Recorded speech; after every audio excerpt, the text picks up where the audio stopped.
Pacific Northwesterners, referred to as a cabin. She'd just entered when Mrs. Moore popped out of her door. The very same woman who Gabe had made giggle like a young girl swept a stern, hard look over these girls. "Have you forgotten that I have a strict no-children rule, Chelsea?" she asked.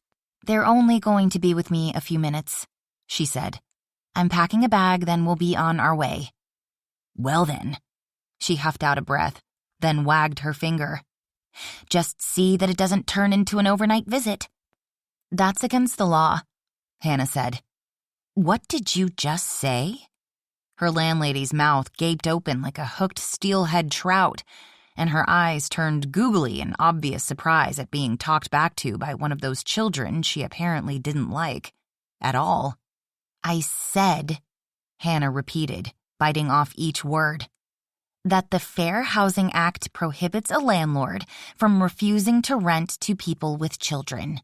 If Police Chief Mannion knew what you were doing, he could arrest you and have a judge fine you a lot of money. Maybe even put you in jail." "Well," Mrs. Moore huffed, her face turning as red as a boiled Dungeness crab. "I never." This time, her stern look was directed at Chelsea.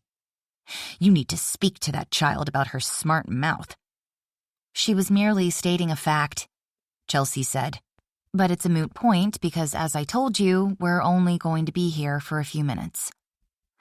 Wanting to end this confrontation before it escalated, Chelsea ushered the girls upstairs and into her apartment, and although she had an impulse to slam the door, firmly closed it behind her. "She's a real bitch," Hannah said.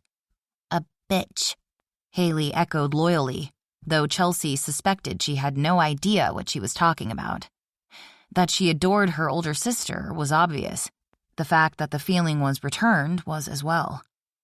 "She was unpleasant," Chelsea allowed. "But that's an impolite word I'd rather none of us use." "Okay," Hannah muttered, but Chelsea knew she was still thinking it. She wasn't alone. It didn't take long to throw a few clothes and toiletries into a bag, and they were back in the car in under 10 minutes. As they passed by her landlady's apartment, Chelsea noticed that the door was opened a crack in order to make sure they left, and decided that once this situation was settled, as much as she loved her cozy little apartment in the beautiful landmark building, she was definitely going to move. Unsurprisingly, Haley fell asleep in the booster seat Chelsea had bought after that first day driving the children 2 blocks to what until tonight had been their foster home. "I'm very proud of you," Chelsea told Hannah as they headed out of town. "Why? For nearly burning down the house?" "Captain Faraday told you that it was the wiring. It could have happened to anyone."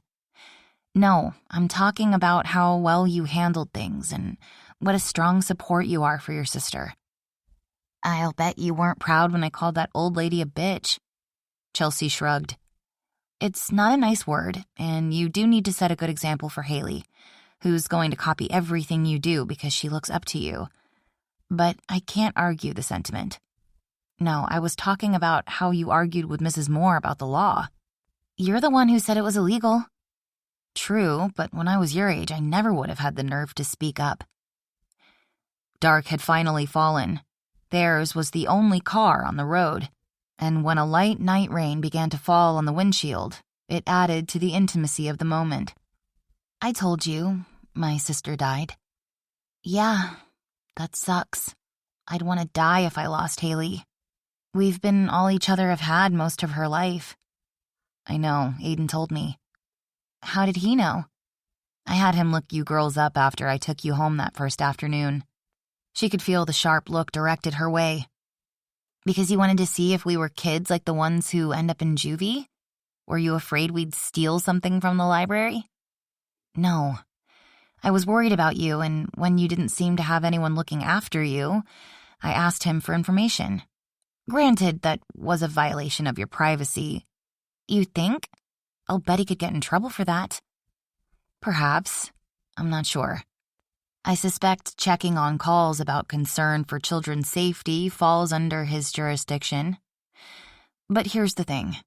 I just want you to know that I sort of understand. Because whatever happens, whatever foster home you and Haley might be moved to, From now on, you'll always be in my life." "I've heard that before." There was a lot of pain underlying the cynicism. "I'm sure you have. I'm certain a lot of adults have failed you, but they weren't me. My sister was sick for 3 years, from the time she was 2 until she was Haley's age. It was hard on my entire family. Her last summer, my parents sent me to a camp at Mirror Lake. I realized they were trying to protect me, but it only made things worse." "Because they separated you." "Exactly. So that's only one reason I totally get where you're coming from. And believe me when I say that will not happen." "Like you could stop it." "Yes, I could." Of this, Chelsea was perfectly sure. "And I will if it comes to that. I've no idea how, but it's not going to happen. So that's one thing you don't have to worry about anymore." "Okay." This time her voice sounded small and near tears, reminding Chelsea that although Hannah might appear tough as nails, she was still just a child, trying to do the best in an impossibly difficult situation. "Anyway, my sister, Annabelle, passed away shortly after I got home from camp. I hadn't wanted to go, and it took a lot of years before I could forgive my parents for causing me to miss her final weeks. But I held my anger in because they'd already been through so much, and the 3 years had taken a terrible toll on our family. Annabelle's death was like the final blow. Mom and Dad's death was the start of ours." "So you had a good life until then?" Chelsea had been afraid to ask. "Yeah, it seemed great, up until Dad slept around with the mom of a girl on my soccer team."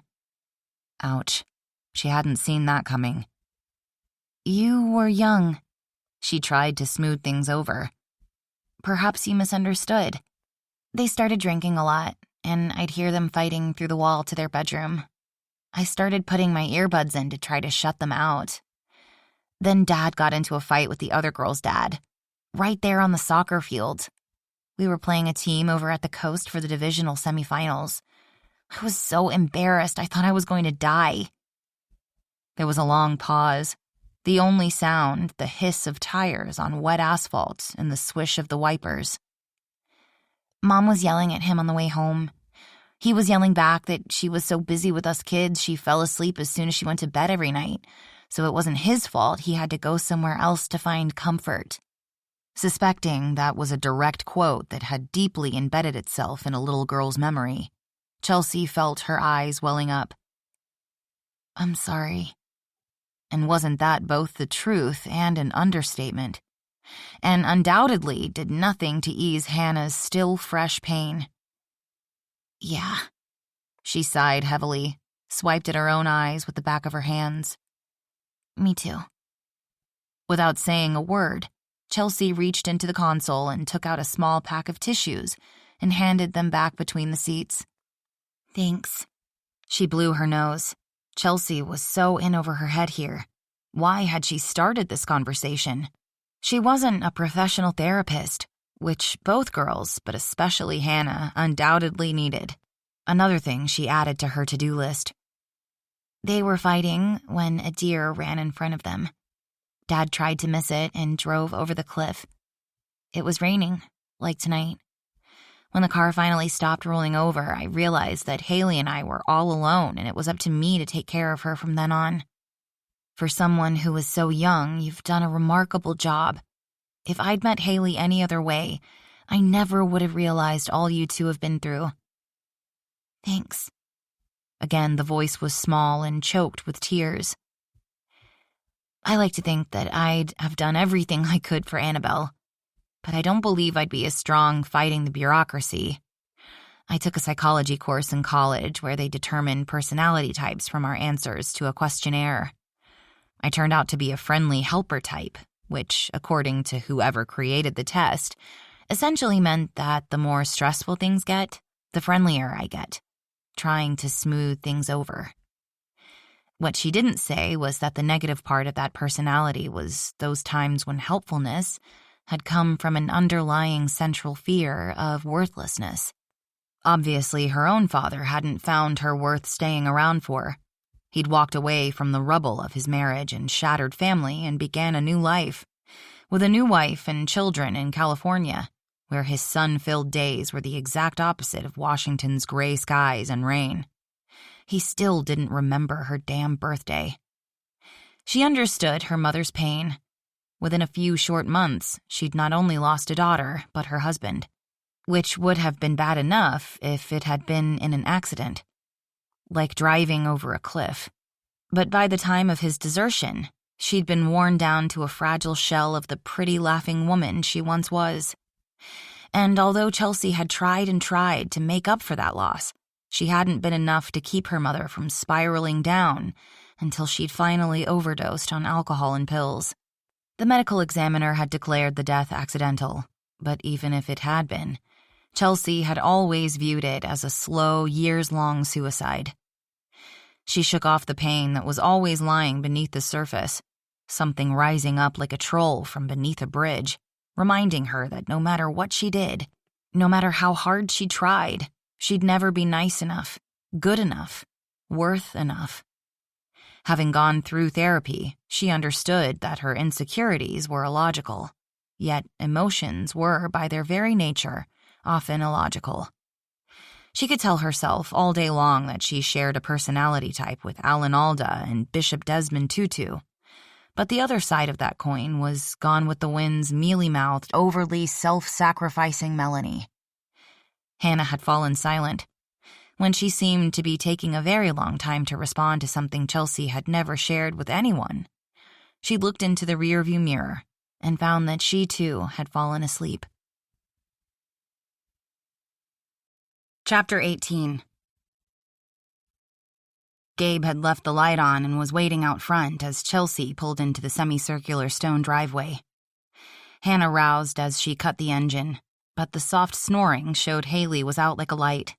Assessing the situation, Gabe gently unfastened the buckles and lifted her from the booster seat and carried her into the house. As Chelsea and Hannah followed behind, Hannah came to a sudden stop in the foyer that was as large as Chelsea's entire apartment and stared up at the 30-foot ceiling. The wrought iron wagon wheel chandelier appeared to be 6 feet across and had 3 tiers of lights. "Wow," she said to Gabe. "You must be really, really rich." "I'm only borrowing it from a friend for the summer." Chelsea noted he evaded her comment about his wealth. "Come on in and I'll get you and your sister settled." "They'll need to eat," Chelsea said. "At least Hannah." She glanced over at Haley, whom Gabe was holding over his shoulder. "Maybe we should let Haley sleep. We already had a frozen pizza before the s'mores, and she's a super deep sleeper. It would take a jet plane landing in here to wake her up," Hannah advised, then looked around the great room. "Though one would probably fit in here." "It was built for a big family," Gabe answered, a bit defensively, Chelsea thought. "Then why aren't they living here?" "It's an uninteresting story for another day. Let me show you your room before we get you some supper. I'm guessing that you want to sleep in the same room as your sister, at least for tonight?" "Duh." As distressing as the second half of what had begun as a special evening had been, Chelsea almost laughed at the exaggerated eye roll.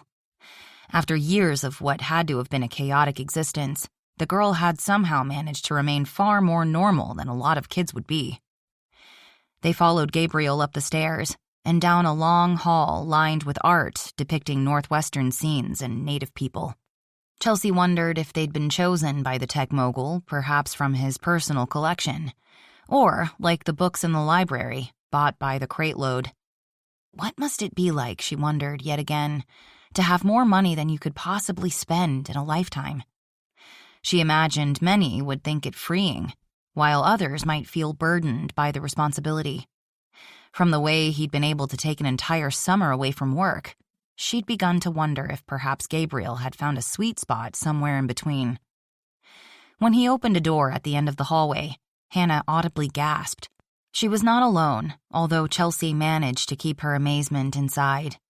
It wasn't merely a bedroom, but an entire suite with 2 single canopied beds, covered in a pink and cream bedding that matched the wallpaper, which even covered the ceiling, and curtains held back with silk sashes edged with crystals. From the center of the ceiling hung a large chandelier with pink crystal butterflies cascading down from an antique white iron double frame. The twin wooden dressers were painted antique white with pink crystal butterfly knobs, and small tables with antique wooden tops and pink tulle skirts had been placed on either side of each bed. Enough stuffed animals to stock a Build-A-Bear store, and a mountain of throw pillows covered much of the beds. A white ballet bar was fastened along one wall, although Chelsea thought it would be difficult to practice dance on that thick white fluffy rug. Through an archway was a room which, if designed for an adult, would be a large sitting room, but here had again been decorated with a young girl's taste in mind. Dolls that looked too fragile to play with perched on antique white shelves alongside more stuffed animals, and against one wall was a dollhouse nearly as tall as Haley. The dollhouse furniture, which included a glossy white baby grand piano, like the dolls, looked too delicate for any typical child to play with. There was also an open white armoire on wheels, where clothing hung on a white metal rack. In case one couldn't figure it out from the pink boa and sparkly princess gown that the clothes were meant for play, dress-up had been painted along the top in pink script. A snow-white mirror hung on the wall over a scaled-down dressing table. The pièce de résistance was a raised white half-circle stage in the corner, framed by the same pink and cream-striped curtains, with a pink microphone and stand in the center. And Natch, Chelsea thought, looking up at the ceiling, a spotlight was trained to shine onto the stage. As if whatever little girls might live in this room wouldn't already live in a spotlight. "I guess your friend has a daughter," Hannah finally said. "No, actually he doesn't. A decorator he hired did all this. My guess is that maybe she only has sons and had always wanted to design a room for a little girl." "This would be the same decorator who did the library?" Chelsea asked under her breath as she tossed the pillows and stuffed animals onto the floor and pulled back the covers on one of the beds, revealing, what else? Disney princess sheets. "How did you guess?" he murmured back. "It's really, really pink," Hannah said, continuing to look a little stunned. Chelsea didn't blame her. "Like a truck full of Pepto-Bismol bottles exploded," Gabe suggested. For the first time since Chelsea had met her, a true, full smile broke out on Hannah's face, along with something that sounded like the beginning of a laugh. "Haley will probably love it," she said. "That's a positive way to look at it," Gabe said as he lay Haley on the bed Chelsea had prepared. "Meanwhile, you get extra big sister brownie points for risking color overload while staying in here." "I don't see any pajamas," Chelsea said, digging through one of the bags. "Who has children carrying their possessions in garbage bags?" "That's because we don't have any," Hannah said, a bit of her usual protective challenge sneaking back into her tone.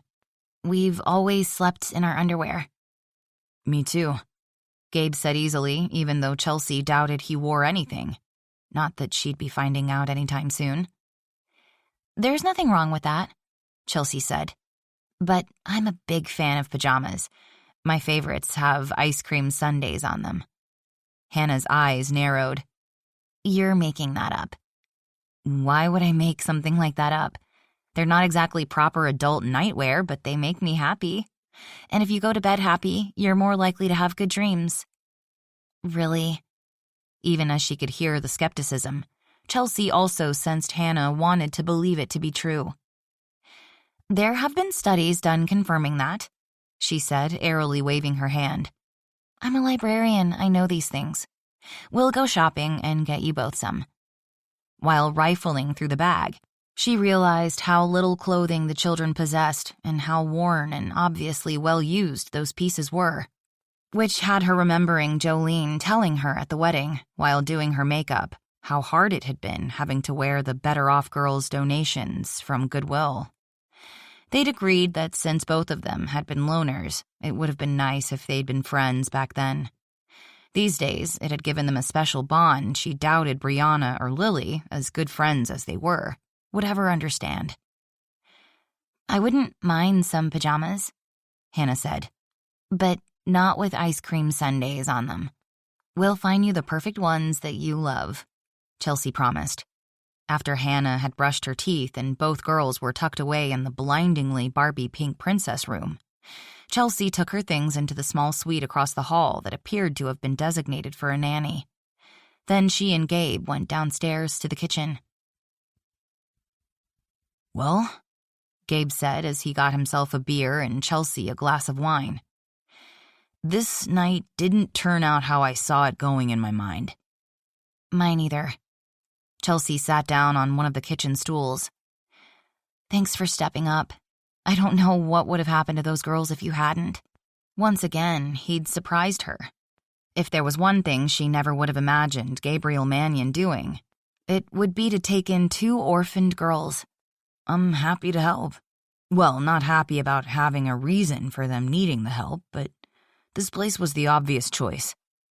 "It's funny how one action sets so many others in motion," she said thoughtfully. "If Brianna hadn't told me about you building a Viking boat, I never would have gone to the shop. And if I hadn't met you, you wouldn't have been there when Aiden called me. And if you hadn't been there, Hannah and Haley wouldn't have this safe place to stay. Unless Brianna had 2 rooms available at the B&B, which would have been a less than satisfactory solution, and I'm not certain Mrs. Douglas even would have agreed to it. Hannah's right about them needing to be together. As wonderful as this house is, they can't stay here until a new foster family is found. So I'm going to start looking for another apartment. One that'll take kids." "It sounds as if you're thinking of this situation being long-term." "You heard Mrs. Douglas. She said she was hopeful to find someone to take them by Labor Day. You obviously came here to be alone." She still wasn't sure of the reason, but figured he'd tell her when he was ready. "Having 2 little girls and me descend on you couldn't have been further from your plans." "You can descend on me anytime. For now, maybe we should take it one day at a time," he said. "You never know. The perfect foster family could pop up any day." "They'd have to at least be somewhere in the approval system, or Mrs. Douglas would have mentioned them." "Good point. But worrying about it isn't going to make it any easier." "I'm not worrying." She took a sip of the wine. "I'm considering different scenarios. Right now, getting a new apartment or rental house seems the most viable." "You don't have a lease where you are now?" "It'll undoubtedly cost some money to break it." Especially after that earlier showdown with her landlady. "But it's not as if I'm planning to blow my savings on a Greek island cruise anytime soon. And besides, after the way Mrs. Moore acted toward the girls, I couldn't keep renting from her even if I were alone." "All this is awfully sudden," Gabe said, "and unexpected. I've always found things look clearer after you sleep on them. After all, you probably didn't work out the logistics of your reading adventures in a flash of inspiration." She studied him over the rim of her glass. "Do you know what's annoying about you?" "Undoubtedly many things. Which one are you referring to?" "That except for that day in the boat shop, you're too often right." "You would have come to that same decision on your own." And changing the topic to a more pleasurable one, "I have this fantasy." "Let me guess. The nurse with the crotch-length dress and neckline cut to the navel, wearing white lacy stockings and white stilettos." "Don't forget the starched white cap," he said. "I'm not old enough to remember them, but they definitely add to the appeal. But that's not the fantasy I was talking about. I was thinking how it'd be to take you here, on this counter." She held up a hand. "That's definitely not stepping back like you promised." "I also promised honesty," he reminded her. "So I thought I'd mention it in the name of full disclosure. For some time down the road. Meanwhile, it gives you something else to sleep on." He put his empty beer bottle in the recycling bin built into the kitchen island, took her wine glass from her hand, set it on the counter that she'd never think about the same way again, and gathered her into his arms. "If I'm not stepping over a line, I'd like to kiss you now. Then have you kiss me back. Then I'm going over to the housekeeper's cabin and dream about all the places and all the ways we could make love before Labor Day." She shook her head, even as she lifted her arms to twine around his neck. "You so do not fight fair." "I didn't realize we were fighting." "We're not. was only, an expression," she said on an unsteady breath. "Just a kiss," she reminded him. "Just a kiss," he agreed, then bent his head and closed the distance. The stirring started, slow and deep, and sweet, achingly, wonderfully sweet, and so different from the fiery passion of the last time she'd been in his house. With scintillating slowness, using only his mouth, he drew her into a languor that clouded her mind, even as her body warmed to a radiant glow. Then, too soon, it was over. She murmured a faint protest as he lifted his head. "Just a kiss," he reminded her as he outlined her tingly lips with a thumb. "Sweet dreams." And then he was gone. No, Chelsea thought with a long sigh as she climbed the stairs to the nanny's room. While this definitely wasn't the night she'd been expecting when she pulled this flirty pink dress from the depths of her closet, it was the night she'd gotten. And given the opportunity, she wouldn't do anything differently. She'd had no choice, but she honestly didn't know how things would have ended if Gabe hadn't offered this spectacular, if over-decorated, home for the girls to stay in. Not only had he provided much-needed moral support, he was also hands down the best kisser she'd ever kissed. Now that she was alone in a room much more simply decorated than the princess pop star bedroom, the emotional roller coaster of her day came crashing down on her. And the cold, which she'd kept at bay, was attempting to make a comeback. After washing her face and brushing her teeth, she took another cold pill and dragged her body into bed. The night silence was broken by the lonely hoot of an owl. Although it was foolishly romantic, the thought of Gabriel hearing it while lying in his bed made her feel even closer to him. With that thought making her smile, Chelsea fell into sleep. "Miss Prescott, wake up!" The small, insistent voice was like a siren, jerking Chelsea awake. Haley was standing beside the bed, clad in a pair of white underpants. "Guess what?" "What?" Chelsea sat up, momentarily confused to find herself in a strange bed. "I have a princess bedroom." Her eyes were as wide as saucers. "It's amazing. Do I get to stay forever? Because I never want to leave it." Hannah, who'd obviously paused to yank on a t-shirt and shorts, followed her sister into the bedroom. "It's temporary, Sprout," she said. "Like all the other places we've stayed. Just fancier. Don't get used to it." Chelsea lifted a brow, unsurprised, but a little disappointed that the girl with the hard protective shell had made a comeback. "What?" Hannah challenged, reading her expression. "We all know we're going to be leaving, like we do everywhere. If you let her get her hopes up, she'll only have her heart broken again." "Maybe we can stay," Haley suggested. "If Miss Prescott marries Mr. Mannion, then they could adopt us and we could all be a family." Hannah momentarily closed her eyes. When she opened them again, Chelsea had no problem reading the angst in them. A young girl, not even yet in her teens, should not have to deal with this. Last night's idea to get them out of this situation into a new place where they could stay at least through the summer still seemed like the logical solution. Perhaps she could find one of those cozy craftsmen like Aiden and Jolene's to rent. Without all the creepy cat old lady wallpaper they'd spent the past month steaming and scraping off.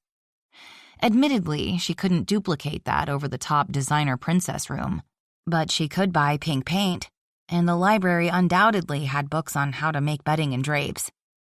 Perhaps Sarah Mannion could help. The idea was sounding better and better the more Chelsea thought about it. "We'll figure out something," she told both the girls. "I promise," she told an openly skeptical Hannah. "Just give me some time." "Meanwhile," she said, this time to Haley, "why don't we go downstairs and have breakfast?" "You really do have ice cream sundae pajamas," Hannah observed as Chelsea got out of bed. "I told you I did," she said mildly. "I may not know how we're going to manage this," she said honestly, "but the one thing you can depend on is that I never say anything I don't mean, I always do my utmost to keep my word, and I never lie. Hannah shrugged, as only an adolescent girl could pull off. Fine. There was no missing the naked hope behind that faked, flat tone.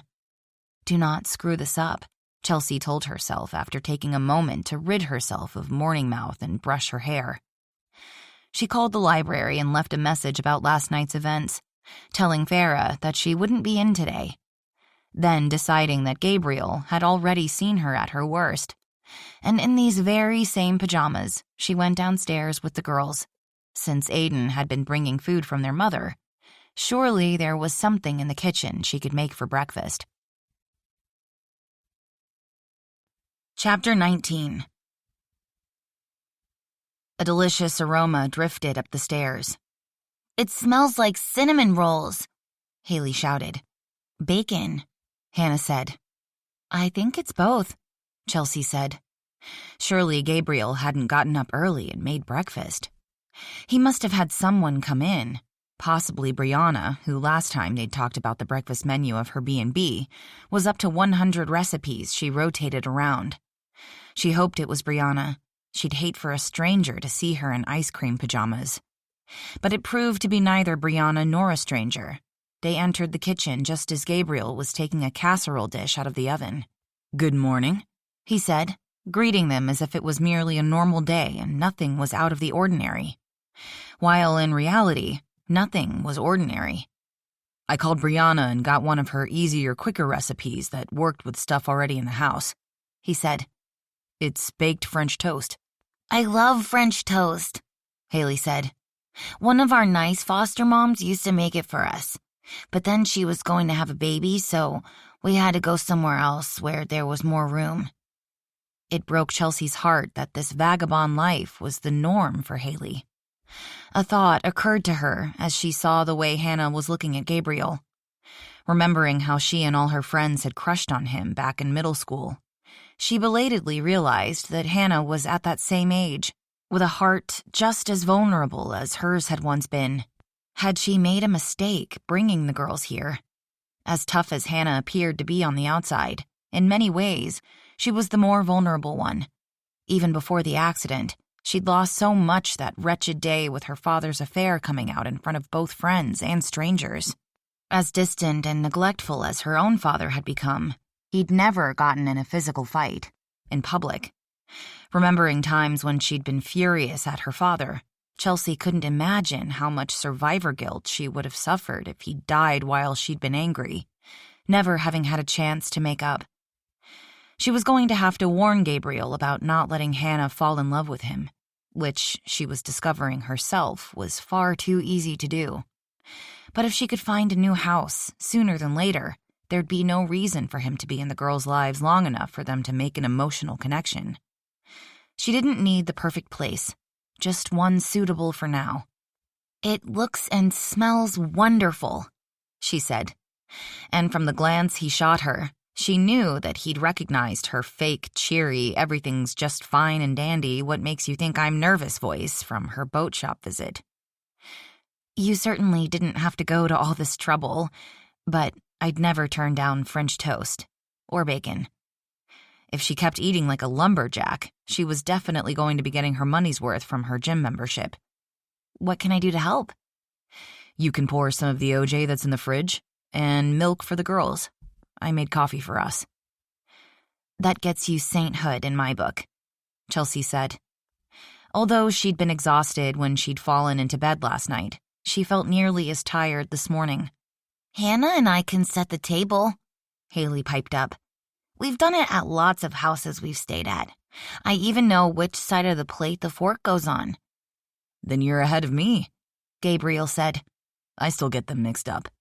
He took a handful of cutlery from the drawer and put it on the table, along with some beautiful linen placemats that Chelsea wasn't sure were actually designed to be used, especially by children. That's okay. Haley flashed him one of her bright melon slice smiles. I can teach you. As much as she was happy that the little girl seemed to have gotten through last night with flying colors, Chelsea also realized that Hannah wasn't the only sister who'd already begun to make a connection with him. It's the adrenaline, he murmured as he handed her a mug of coffee. "There's sugar on the counter and cream in the fridge." "I drink it black," she said. "What do you mean it's the adrenaline?" He put his hand on her back, leading her into the adjoining butler's pantry, where they could have some privacy while still keeping an eye on the girls. "Adrenaline is why you have those circles back beneath your eyes." He skimmed a finger along the shadows she'd cringed at while brushing the snarls out of her hair before putting it up in a high, messy tail. "It can create a hell of a buzz, which messes with sleep." "Sounds as if you're familiar with that." "Sweetheart, you just described my life. If you let it, it can become addictive." Yet another reminder that he wouldn't be staying in slow-paced Honeymoon Harbor, where the most excitement was the annual Christmas boat parade and the time a Longhorn Angus bull had gotten loose from Eldon Manning's ranch and gone running through town during the 4th of July parade, creating havoc like, well, a bull in a china shop. One of the cowboys riding in a rodeo association group toward the back of the parade had finally raced his quarter horse down the street, just like something out of a Western movie, and lassoed the bull, putting a stop to the excitement. "I'll take that as a warning." "As it was meant. I also called my mom," he divulged. "Oh?" He'd certainly been busy while she'd been chasing sleep. "Yeah, I figured she might have some ideas. She suggested putting the kids in day camp. Apparently, they have all different age classes, and not only would that keep them busy, it sounds like a fun way to spend the summer. And those are 2 kids in serious need of fun. Which is an oxymoron now that I think of it, but you know what I mean." "I do, and that's a perfect solution. But is there still time to enroll them with school already being out?" "It was sold out last month. But don't worry, that's taken care of. Although I can't remember her ever doing it before, she used Dad's clout as mayor and got them in. It starts next Monday, so we only have to figure out what to do until then and how to tell them." The first thing that struck her was that he'd said we, as if they'd become a team, which by default they probably had. Still, he could have just let them stay at this house and left it at that. There'd been no reason for him to get involved. "I should feel sorry for people who don't have your family's influence," Chelsea murmured, watching as Haley chattered away while the girls set the wooden table in the breakfast nook. Like seemingly every room in the house, it boasted expansive windows, offering a spectacular view. It was a waste, she thought, not to have a family living in this stunning home. "But I'm not going to." Chelsea couldn't remember the last time she'd eaten breakfast with anyone other than librarians at an out-of-town conference. She and Brianna had shared that donut at Cops and Coffee, but it wasn't the same thing as sitting around the table, almost like a family.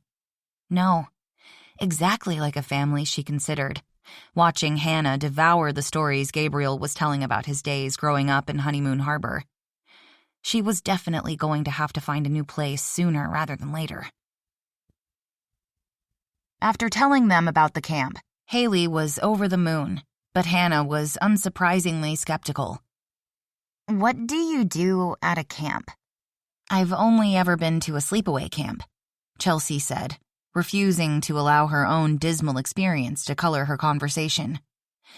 "But I think they have lots of fun arts and craft stuff, and probably singing." "Will I get to color?" Haley asked. "I love coloring." "I'm sure you will, and I'm sure the events will be age-appropriate," she assured Hannah. "If I don't like it, do I have to stay there?" "Of course not. But you might want to give it a chance in case your sister wants to stay. But here's the deal. You cannot take off on your own. If you decide to leave, you have to promise to call me to come get you." Hannah shrugged. "I guess I can do that." "Then it's settled. I was thinking that we should go to Seattle and get you some new summer clothes, but it's getting a little late in the day to get there and back. So how about you put on some swimsuits and we'll go down to the beach and build a sandcastle?" "We don't have any swimsuits either." When color rose in Hannah's cheeks, revealing embarrassment, Chelsea wanted to bang her head against the nearest hard surface. From the lack of pajamas, she should have guessed that. So far, her mom skills were not exactly stellar. I want to build a sandcastle, Haley shouted, just in case her big sister was going to shut the plan down. Sandcastles are for kids. Haley put both small-fisted hands on her hips. I am a kid. They're not just for kids, Chelsea said. Long Beach's Sensations Sand Sculpting Competition was named as one of the top 10 best sand sculpting competitions in America by Coastal Living magazine. People compete to build sandcastles? Hannah still wasn't convinced, but she was intrigued enough to take the bait. They do. There are different skill levels, so beginners have a chance to win, and there are even classes beforehand. There are not. It's true. We can go online and I'll prove it. Meanwhile, shirts and shorts will be fine until we can buy you suits. I'll gather up some measuring cups and whatever else I can find to make shapes. Then we'll go down to this cove's beach and see what we can come up with. If you're going to drag us to that sandcastle contest, I'm not going to compete in front of strangers, Hannah warned her. Did I say you had to? Watching's fun, too. And did I mention there are free hot dogs? I don't like hot dogs. They're gross. We'll pack a picnic then.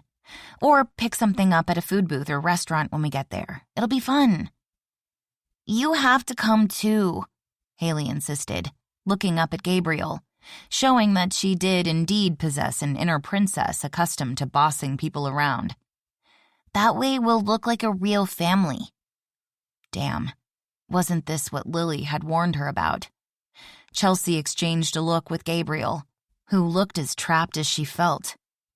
We'll see if Gabriel has time. He has work to do this summer. What kind of work?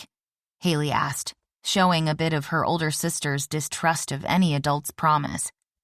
He's building a boat. Like a model? Hannah asked.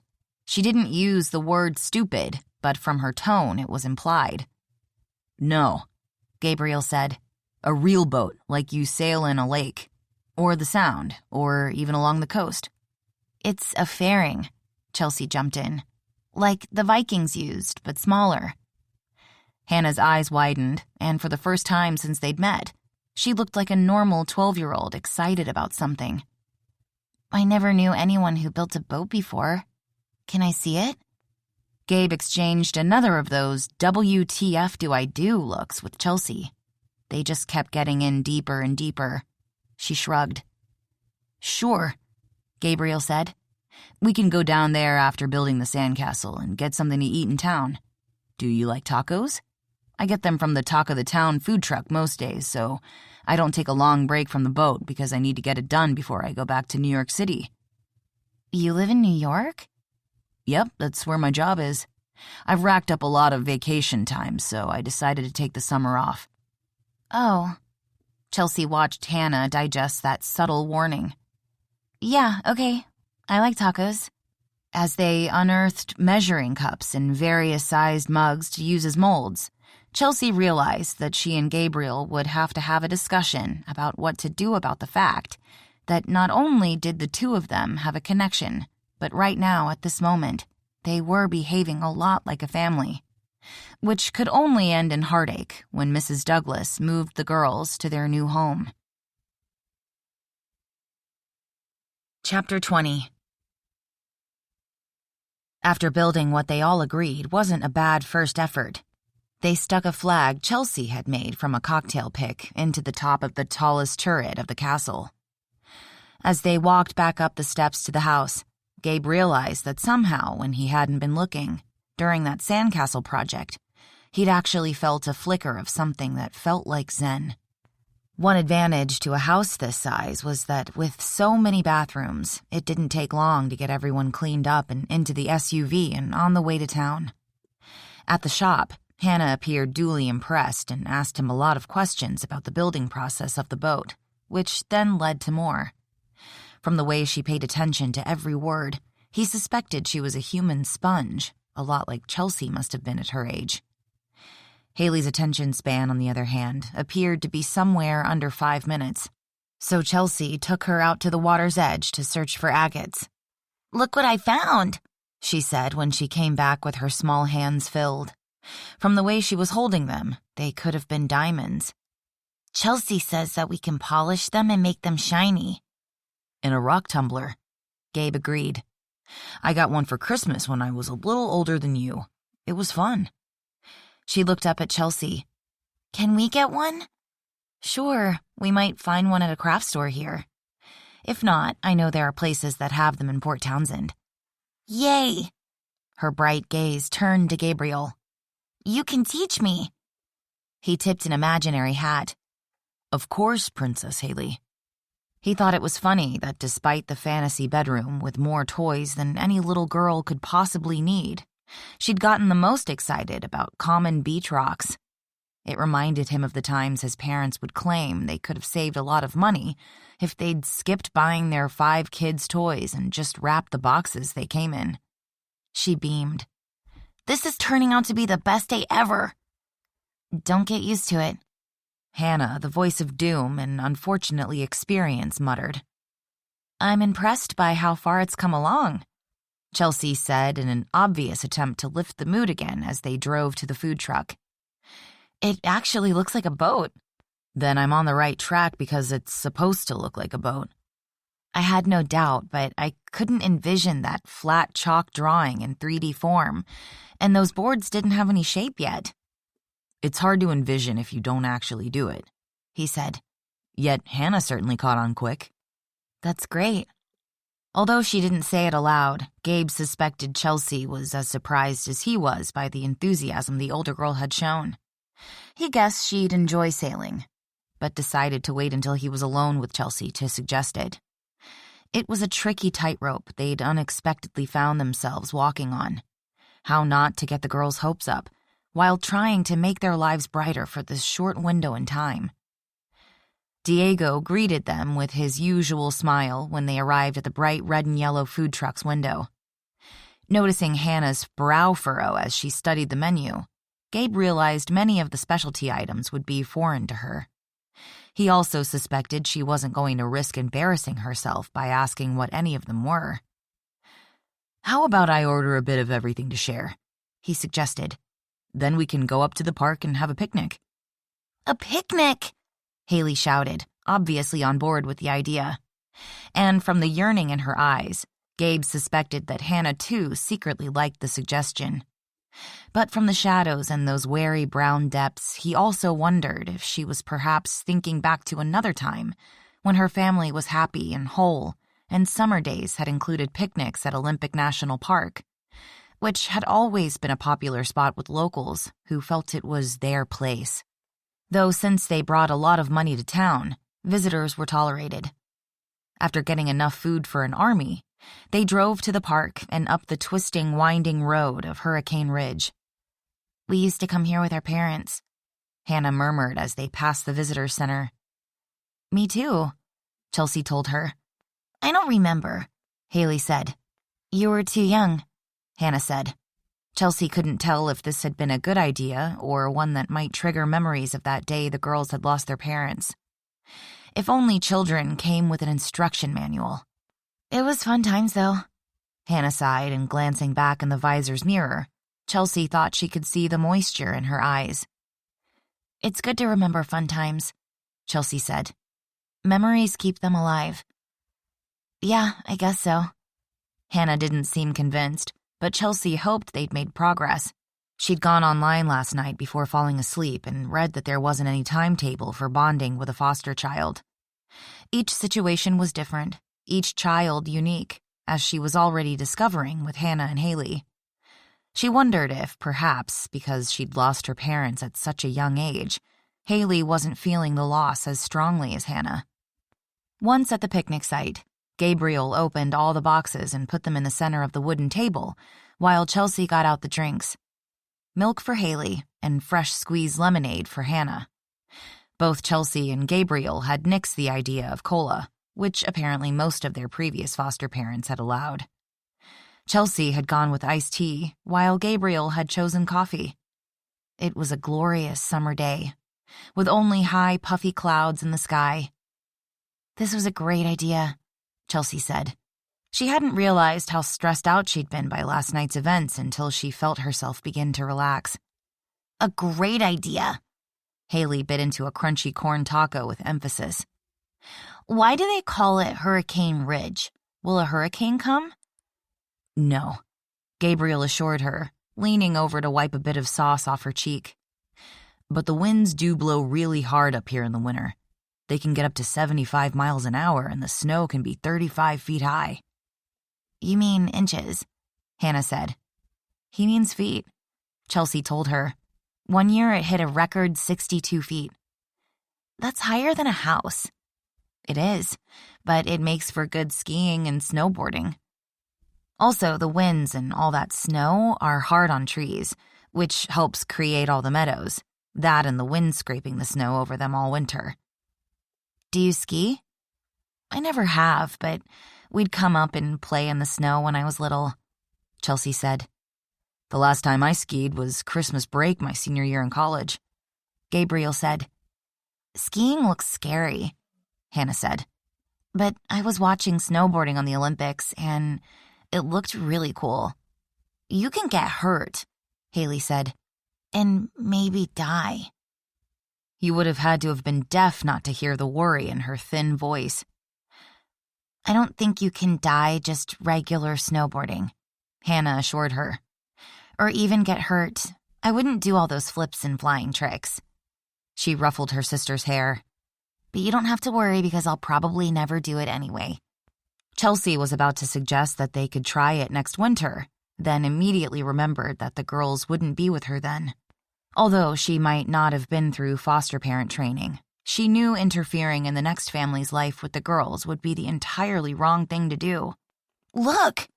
Haley had left that worry behind as a herd of tame deer came out of a stand of trees into the meadow and came toward them. Deer! Great, her sister muttered, reminding Chelsea that a deer had been inadvertently responsible for her landing in the situation they were in. Not wanting to get into such a discussion here, Chelsea reached out and linked fingers with Hannah's icy ones. Can we feed them? Haley was obviously unaware of the tension surrounding her.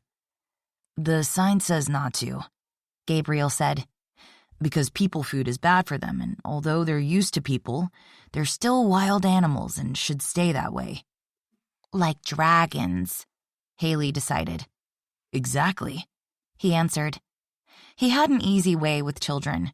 Chelsea had seen adults, parents with children of their own who volunteered to read on story night, not be nearly as comfortable. Another thing she never would have expected from that surly Gabriel in the boat shop. Look! It was Hannah's turn to point up into the blue sky where a bald eagle was riding on the thermals. They all watched for a time. Then she said, I wish I could fly. I suspect you're not alone. When I was a little girl, about your age, Haley, I'd tie a towel around my neck like a cape and jump off a box, trying to fly because Peter Pan said that thinking happy thoughts will give you wings. It never worked. That's because you probably didn't have any pixie dust, Haley said. You're right. Chelsea hit her forehead with the heel of her hand. How could I forget that? It was about that time that the lone cloud overhead, which had been getting grayer during the lunch, floated over their way and began sprinkling rain on them. I guess we better go, Chelsea said, a part of her wishing they could just freeze this moment in time. Wait a minute, we need a picture. She pulled her phone from her bag, then had Gabriel and Haley come and sit on the bench with Hannah and her. Say pickles, Gabriel said, drawing giggles from Haley and an actual true smile from her sister. Perfect, Chelsea said, showing the others the photo. That is one good-looking group, Gabriel said. Chelsea could not argue that. If she hadn't known better, she would have thought that they were a real family. #great day, she said. Fortunately, the library was closed the next day when Chelsea took the girls shopping in Seattle.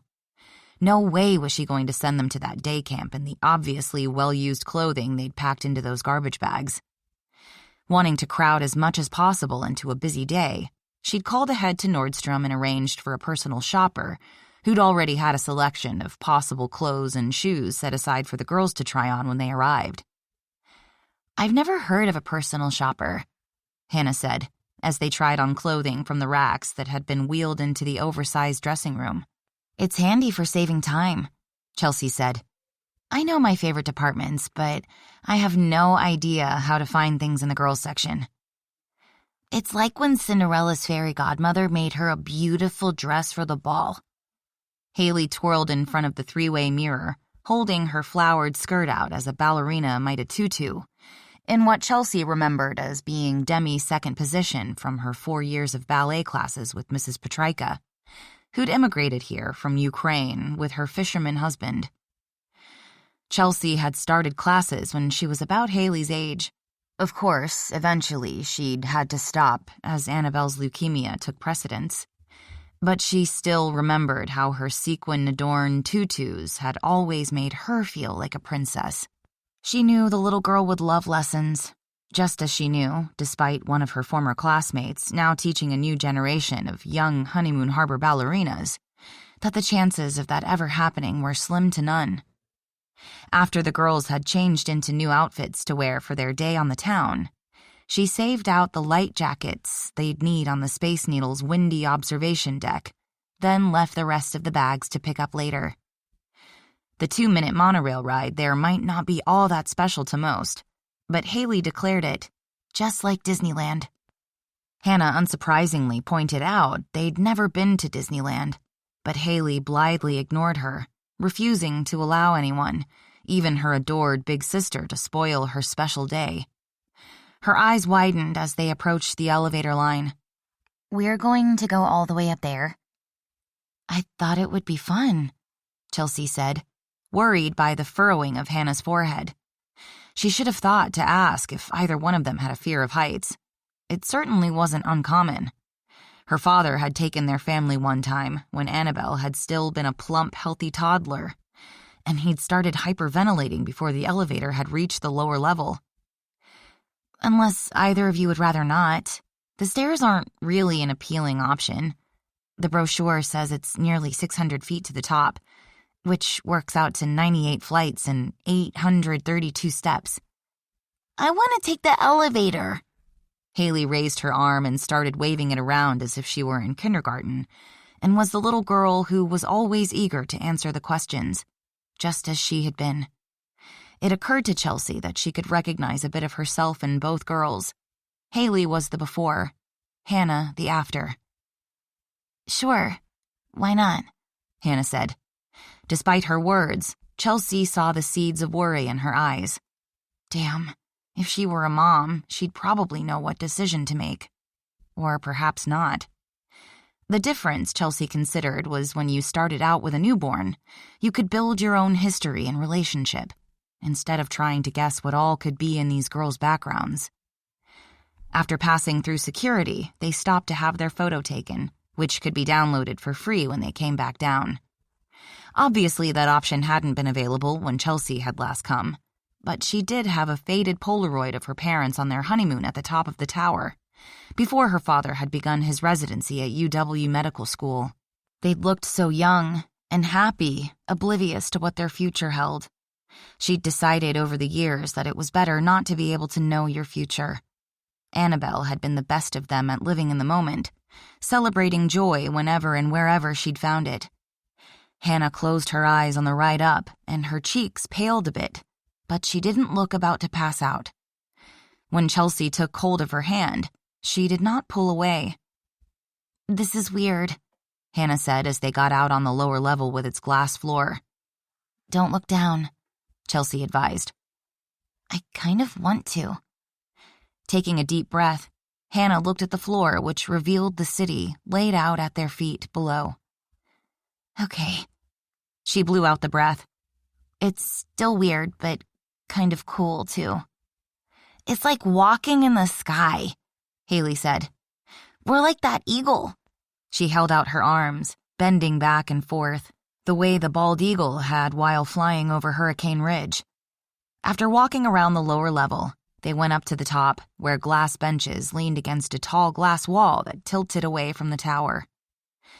It's supposed to make you feel as if you're sitting on a cloud, Chelsea read from the brochure. They stood there, watching as people got up the nerve to try it. I don't need to sit on a cloud, Hannah decided. Me neither, Chelsea agreed. Unlike her father, she'd never had a fear of heights, but this might test her limits. I want to.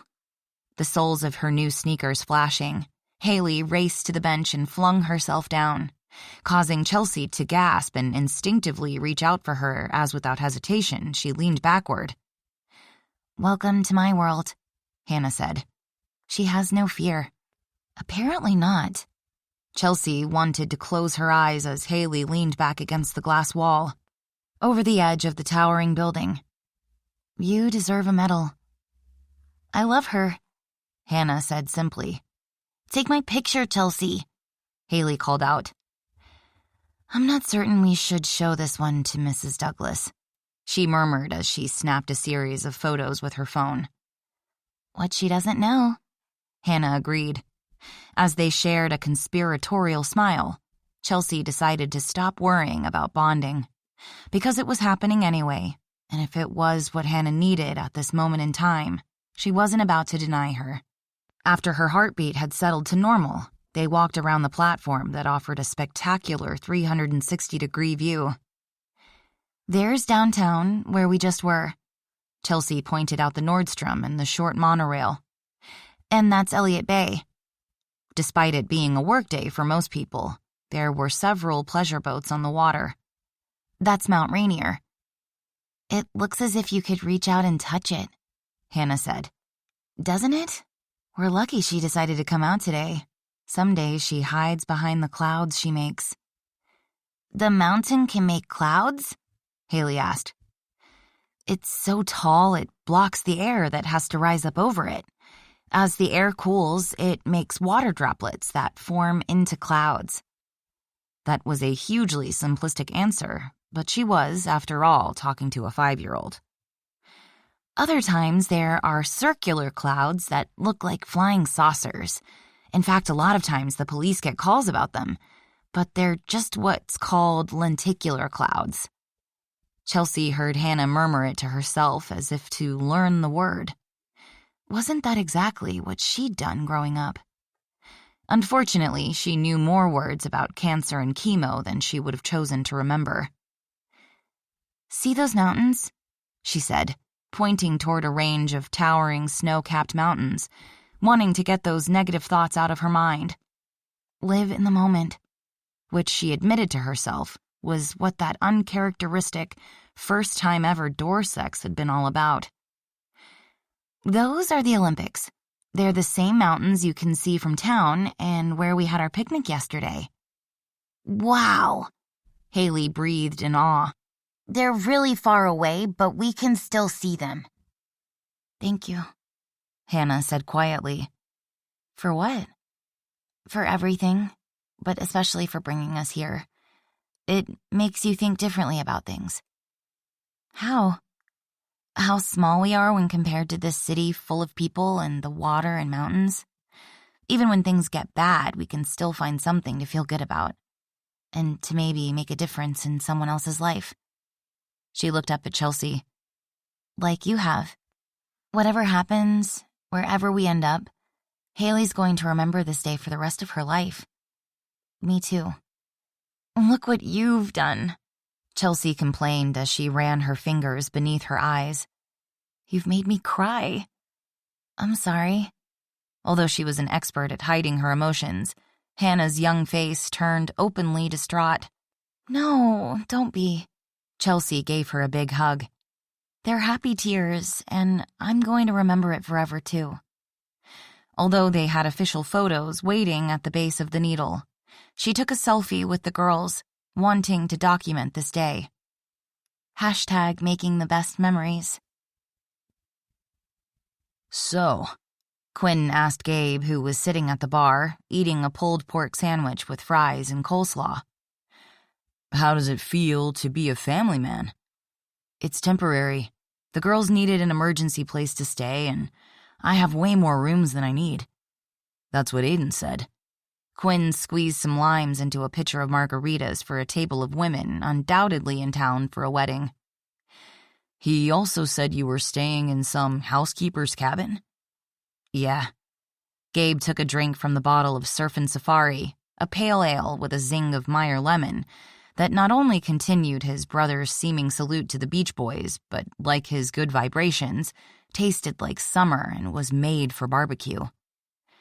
Trust Mr. Perfect to make a non-alcoholic beer that doesn't taste like piss. Thanks, I think. So I guess there's nothing going on between you two? Why would you think that? Gabe hedged as he took a longer drink from the Pilsner glass. He'd decided that since he was responsible for kids, even for the short term, it'd be more adult not to drink during the day. Not that he'd ever had a drinking problem, like Aiden had said he had the first weeks he'd come home. But Mrs. Douglas, who might hear it through the grapevine, wouldn't have any reason to know that. I don't know. Quinn hit a button on the blender. Maybe because she rode across the lake to the house, and you were at her apartment. You also bought out the patio for dinner at Bastion's place, which, I have to admit, is a more romantic date place than here. Word gets around. Always does. I suspect you remember that, or you wouldn't be ordering a non-alcoholic beer that doesn't taste like piss. To answer your question, Chelsea and I aren't together out at the house because, hello, there are currently kids living there. If Mom and Dad had subscribed to post-child celibacy, I'd have been an only child. Yeah, I've thought of that. And I'd asked them how they did it, but, well, hell, it's complicated. Especially since I'm going back to Manhattan after Labor Day. And Chelsea Prescott isn't a booty call woman. No. Though there had been that door sex. Which, if the kid stayed until Labor Day, might be the only sex he got all summer. It's also different here. There's no such thing as anonymous sex. Quinn laughed as he turned off the blender, poured the frozen margaritas into 4 salted glasses, then the rest into the pitcher. What? Gabe asked. You might want to talk to Seth about that. He and Brianna were foolish enough to believe that they'd hidden their affair. But the fact was, the whole town knew. But Seth had had such a hard time after Zoe's death. Everyone wanted to give the two of them some privacy to see if it was going to work out. As it was, he wasn't exactly with the marriage program until he just about lost her and saw the light. He's always been a friend, but if he'd made our baby sister cry, I would have had to come back here and beat him up. Don't feel like the Lone Ranger. Quinn placed the pitcher and glasses onto a tray and took them over to the table.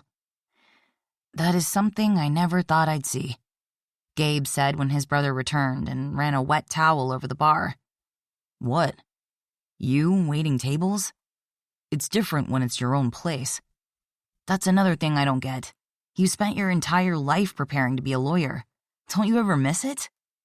Not for a heartbeat, Quinn answered without hesitation. Maybe it would have been different if I'd decided to be a prosecutor and put bad guys behind bars, or a defense attorney seeking justice for the wrongly accused. But all I did was push around mountains of paper, figuring out ways for the 1% to get even richer. In the kitchen behind him, Jarl put a half order of ribs and a baked potato in the window. After a few years, I felt as if I needed a shower when I got home at the end of the day. As he watched his brother deliver the ribs to one of the cops and coffee guys who was sitting at the end of the bar, Gabe felt an unwelcome twinge of recognition at Quinn's description of his former career. His wasn't the same thing at all, he assured himself as he polished off his beer, tossed some bills on the table, waved to his brother, who was now taking a meal order from the margarita women, and returned to the shop. When he got a text that Chelsea was on her way home with the kids, he packed it up for the day. Feeling good about the progress he was making, he drove back to the lake house. He'd lost some work time, but not having experienced any unforeseen glitches yet, he should have the fairing back on schedule and finished in time for the Labor Day Wooden Boat Festival. He'd already had people coming by the shop to see it, and apparently word had spread on wooden boat message boards because he was also getting email inquiries from all over the country and Canada, all of which boded well for the welcome home auction. As he punched the code into the gate of what could only honestly be referred to as a log mansion, Gabe thought back on what Quinn had said about his dissatisfaction with the law. It's not the same thing, he assured himself again. If you weren't making money, you wouldn't have any to give away. He also wouldn't have been able to provide a shelter for those girls. Nope, not the same at all. If you keep telling yourself that, a nagging little voice in the back of his mind piped up again. You might just start believing it. Chapter 21. Gabriel! Haley burst into the house like a tiny blonde hurricane. She was dressed in surprise, pink leggings, a purple t-shirt with a unicorn jumping over the Space Needle, and a pair of pink sneakers that flashed colors as she ran. Chelsea drove the car right up onto a big boat, and we got to go stand outside, and I thought I saw a whale, but it turned out to be a dolphin. That's still great, Gabriel said. I grew up here, but don't remember ever seeing one. Well, I did today. Then we drove to Seattle, and I went way up in the sky and sat on a cloud. The walls on the upper deck of the Space Needle are now glass. Chelsea, who'd just walked in the door with Hannah, both of them laden down with large shopping bags, caught him up on yet more changes that had occurred since he'd left Honeymoon Harbor. They slant outward so you can sit on glass benches and lean backward beyond the tower base. Not me, he said, taking the bags off their hands and moving them to a couch in the great room. Me neither, Hannah agreed. Chelsea didn't either. Haley was the only one crazy enough to do it. It was fun, and we got lots of clothes and rode on a monorail, and I ate She turned toward her sister. Crepe au fromage, Hannah told her. A cheese crepe. That's it, a crepe. It's kind of like a grilled cheese sandwich, she explained to Gabriel. But the cheese is inside a pancake instead of bread. Sounds great, he said. And we saw men throwing really big fish. She stretched out her arms to demonstrate. Oh, and I forgot to tell you that when we were way up high on the Space Needle, I could see all the way to the mountains where we had the picnic. And there were lots of boats. And She looked over at her sister again. Rainier, Hannah supplied. Yes, and we were lucky because she wasn't making clouds today. Did you know that sometimes the clouds look like flying spaceships? I've seen them. There weren't any today, but that was okay because I saw everything else. Again, she threw out her arms. Maybe even to the edge of the world. Sounds like you had quite a day. We did. And we bought this t-shirt and space pasta and astronaut ice cream Chelsea said we should save for dessert tonight. Where did you find that? At the Space Needle. He glanced over at Chelsea. Freeze-dried ice cream, she explained. And the pasta is in the shapes of planets, rocket ships, and the needle. Cool, he said. I've never had either of those. Astronauts eat it in space, Haley informed him. It floats around in space, but you don't have to worry because it won't here, because we have gravity. That's reassuring. He glanced over at Hannah. I like the outfit. She was wearing distressed jeans, a red sleeveless hoodie with the message "Girls are powerful" repeated in white all down the front, and high-top red sneakers. And you got some sun. When Hannah lifted a hand to her cheek, Chelsea remembered the insecurity of adolescence. It looks good on you, he said, demonstrating that she needn't have worried about Gabriel understanding that. Then again, she reminded herself, he had grown up with a sister he and his brothers all had tea with. Thank you. Hannah ducked her head as her cheeks blushed even brighter. Show Gabriel your bracelet, Haley urged. Hannah held out a slender arm displaying a silver bangle bracelet with 4 Space Needle-themed charms. Pretty, he said. It's so she'll always have a memory of today when we leave here, Haley said. Why don't we go upstairs and hang up your new clothes? Chelsea suggested, desperate to change the subject. But Gabriel hasn't seen them, she whined. It had been a long, eventful day. Maybe too long. Perhaps a real mother would have had enough sense not to cram so many things into so few hours. But she'd wanted to make memories for the girls to take with them. Now, as she thought about them leaving, Chelsea felt on the verge of tears herself. "I have an idea," Gabriel suggested. "What?" Haley asked with a dramatic sniffle. "You go upstairs with Chelsea and hang them up. Then tomorrow after breakfast you can give me a fashion show. On your stage." "Can I turn on the spotlight?" "Of course. It should be shining down on you just like a pop star. Did you get new pajamas?" "Yes. The store didn't have any with ice cream sundaes like Chelsea's, or with dragons on them, so I got unicorns." "They sound amazing." Her expression brightened. "They are. Wait till you see them." She ran toward the stairs, shoes flashing. "Why don't I boil up that pasta?" he suggested. "There just happens to be a jar of my mother's organic tomato sauce in the cupboard." "Haley just likes butter," Hannah said. "Then that's what she'll have," Chelsea said. She looked at Gabriel, thinking yet again how grateful she was for him, which didn't preclude him being really hot. He was turning out to be maybe something as rare as one of Haley's unicorns, a near-perfect man. Dangerous thinking, she warned herself as she headed with the girls up the stairs. By the time the pasta dinner was over, before they'd even gotten to the astronaut ice cream sandwiches, Haley's eyes were at half-mast. "I know exactly how she feels," Chelsea murmured. "It was a fun day, but a long one. What would you all say if we skip the night baths and go straight to bed?" "That sure works for me," Hannah said. Although she'd seemed to enjoy herself, Chelsea realized that habit would have had Hannah as concerned about her younger sister as Chelsea had been, and undoubtedly worn out by the unrelenting, whirling dervish energy. 20 minutes later, Haley, wearing her unicorn pajamas, and Hannah, wearing a blue Live Your Dreams camisole over plaid pajama shorts, were tucked into bed. "Good day?" Gabe asked Chelsea after they'd settled down in the library, which was, needless to say, her favorite room in the house. His arm was around her shoulders, and she'd nestled into him in an easy, familiar way that felt all too right.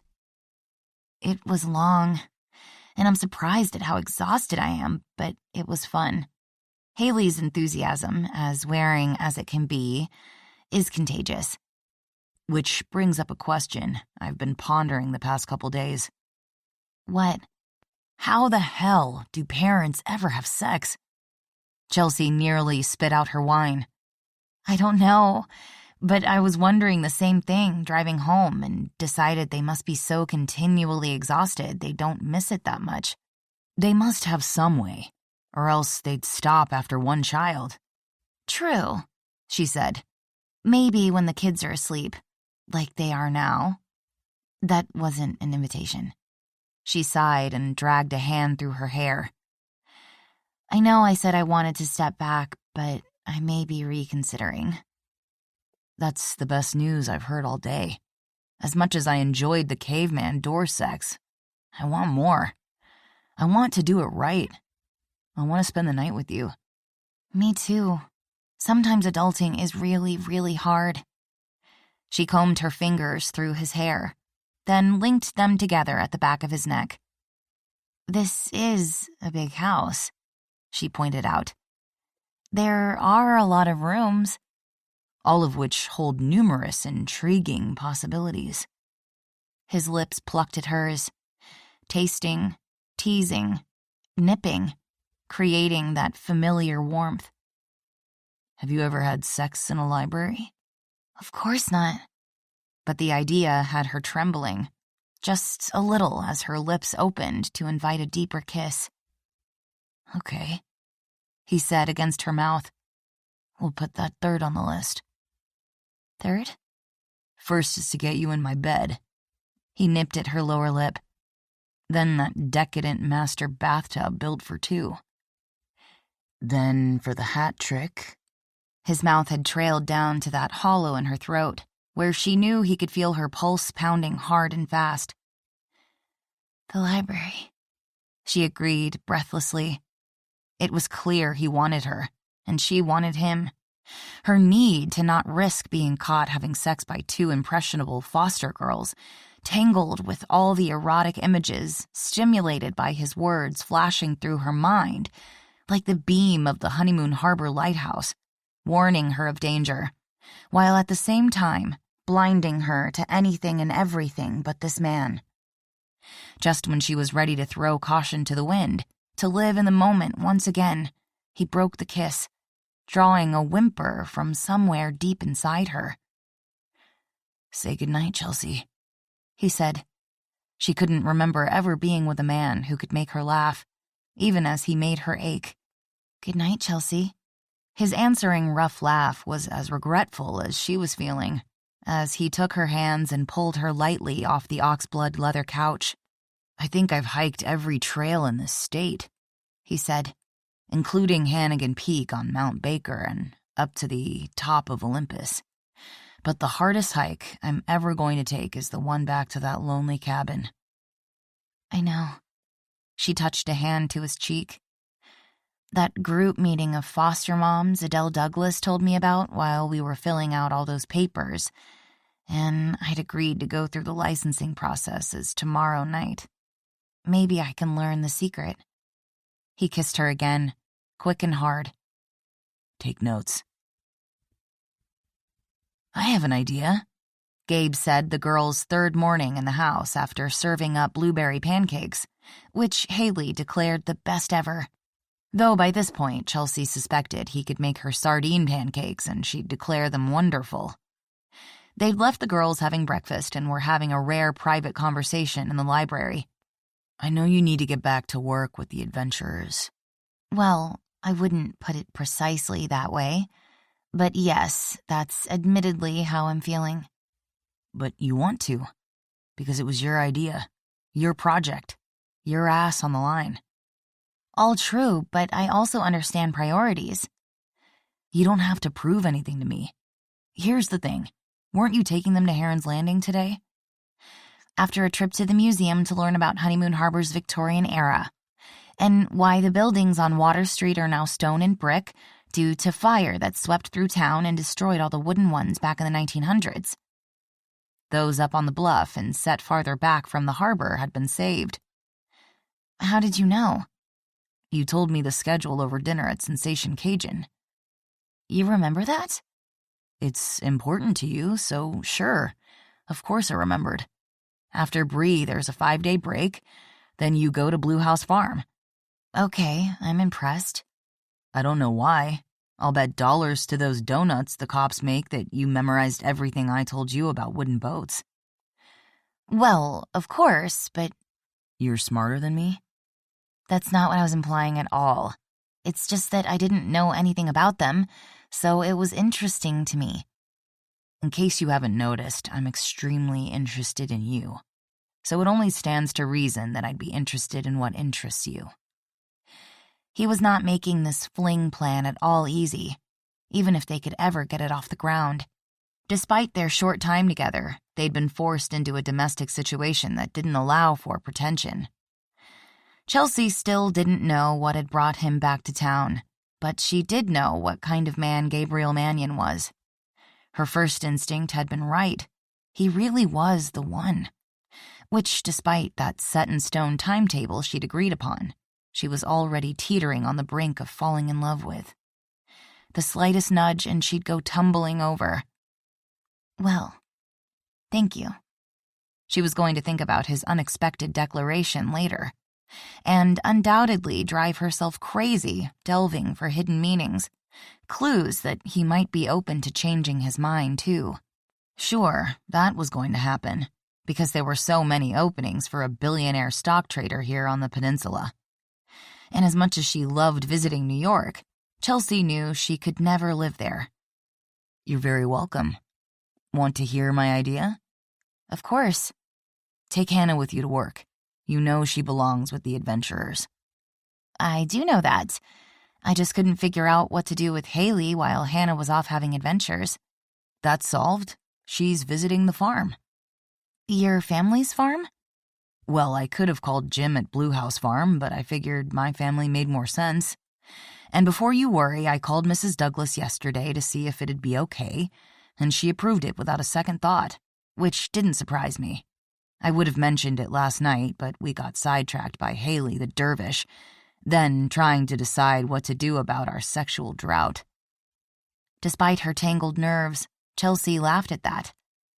Wow, if you call this a sexual drought, you must really be looking forward to getting back to New York in your regular life.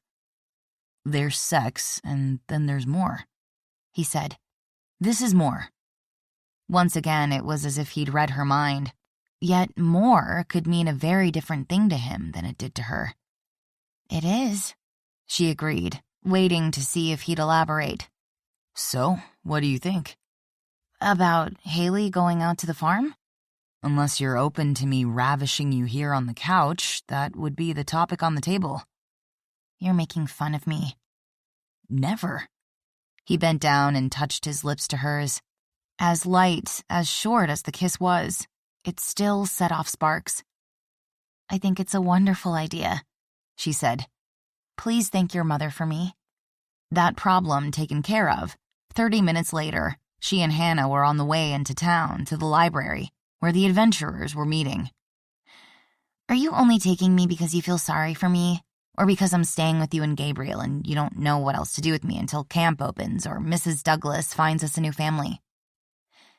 It belatedly dawned on Chelsea that Hannah would have seen the posters about the program, along with stacks of sign-up sheets. How could she have not felt left out? You should know better than that by now, she said mildly. You and I have come a long way since that first day when you had to decide whether or not I was a child trafficker. I didn't really mean that I thought you were going to sell us to pervs.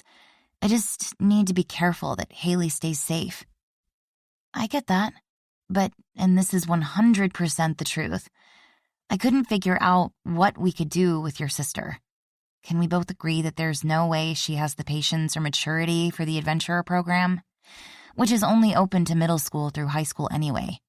Although, unsurprisingly, she hadn't had any high school-age readers sign up. She might have spent her summers in the library, but she'd been well aware, even back then, that she was an anomaly. But now that Gabriel's taking her to his family's Christmas tree farm, the problem's solved. I remember getting a tree at the farm once, Hannah said. They were having a festival with music and cocoa and cookies. It was a lot of fun. There was a sleigh, but it was on wheels because there wasn't any snow that year. I remember that. My family went once, too. Hannah sighed. Sometimes life really sucks. You're not going to get any argument from me, which is why we have to grab hold of special moments and hold them tight, so they're always there to brighten up Suckfest days. Like at the Space Needle. That too, Chelsea said. But I was thinking of now, just the two of us having some quiet time together. Like a mother and daughter, which Chelsea considered was even more dangerous than her thoughts about Gabriel. Chapter 22. The day turned out to be even more of a success than she'd hoped.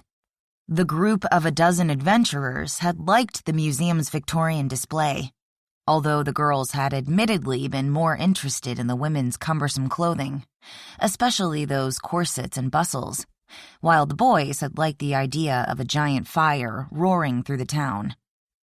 Chelsea knew they didn't want Honeymoon Harbor to go up in flames, but she'd been a librarian long enough to know if a topic had anything at all to do with explosions, boys would eat it up.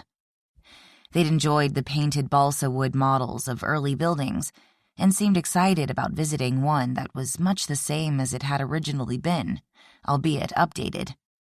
They'd all been suitably impressed by the enormous mural painted on the high arched ceiling of the foyer, although, no surprise, none of them had heard of James Whistler. Rather than going with the mythological figures popular at the time that Heron's Landing had been built, Whistler had painted scenes of the peninsula, from the cliffs and crashing waves, to the glaciers of Mount Olympus standing tall over Hurricane Ridge, to the towering hemlock and Douglas firs fields of lavender farms, the Juan de Fuca Strait leading to Puget Sound, and of course the dazzling blue bay that Honeymoon Harbor had been built on. Scattered throughout the quadrants were the Native American original settlers, the tall ships, including Admiral Vancouver's Discovery, and fishermen and builders like Seth Harper's family. Unsurprising, given that the Victorian house had been contracted by a wealthy timber baron. Loggers claimed the center. Many of the adventurers' families' occupations were represented in the mural, which made the excursion even more relatable. That was fun, Hannah said on the way home. I'm glad you enjoyed it. I don't usually get to hang out with kids my own age. Well, Chelsea said easily, even as those words sliced another little piece off her heart. That's one reason to look forward to camp next week. I guess so. At least none of the kids today made fun of me for not having parents.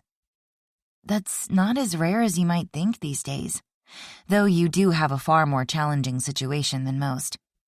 She wondered if there were any other foster children in the county Hannah's or Haley's age, and made a mental note to ask Adele Douglas.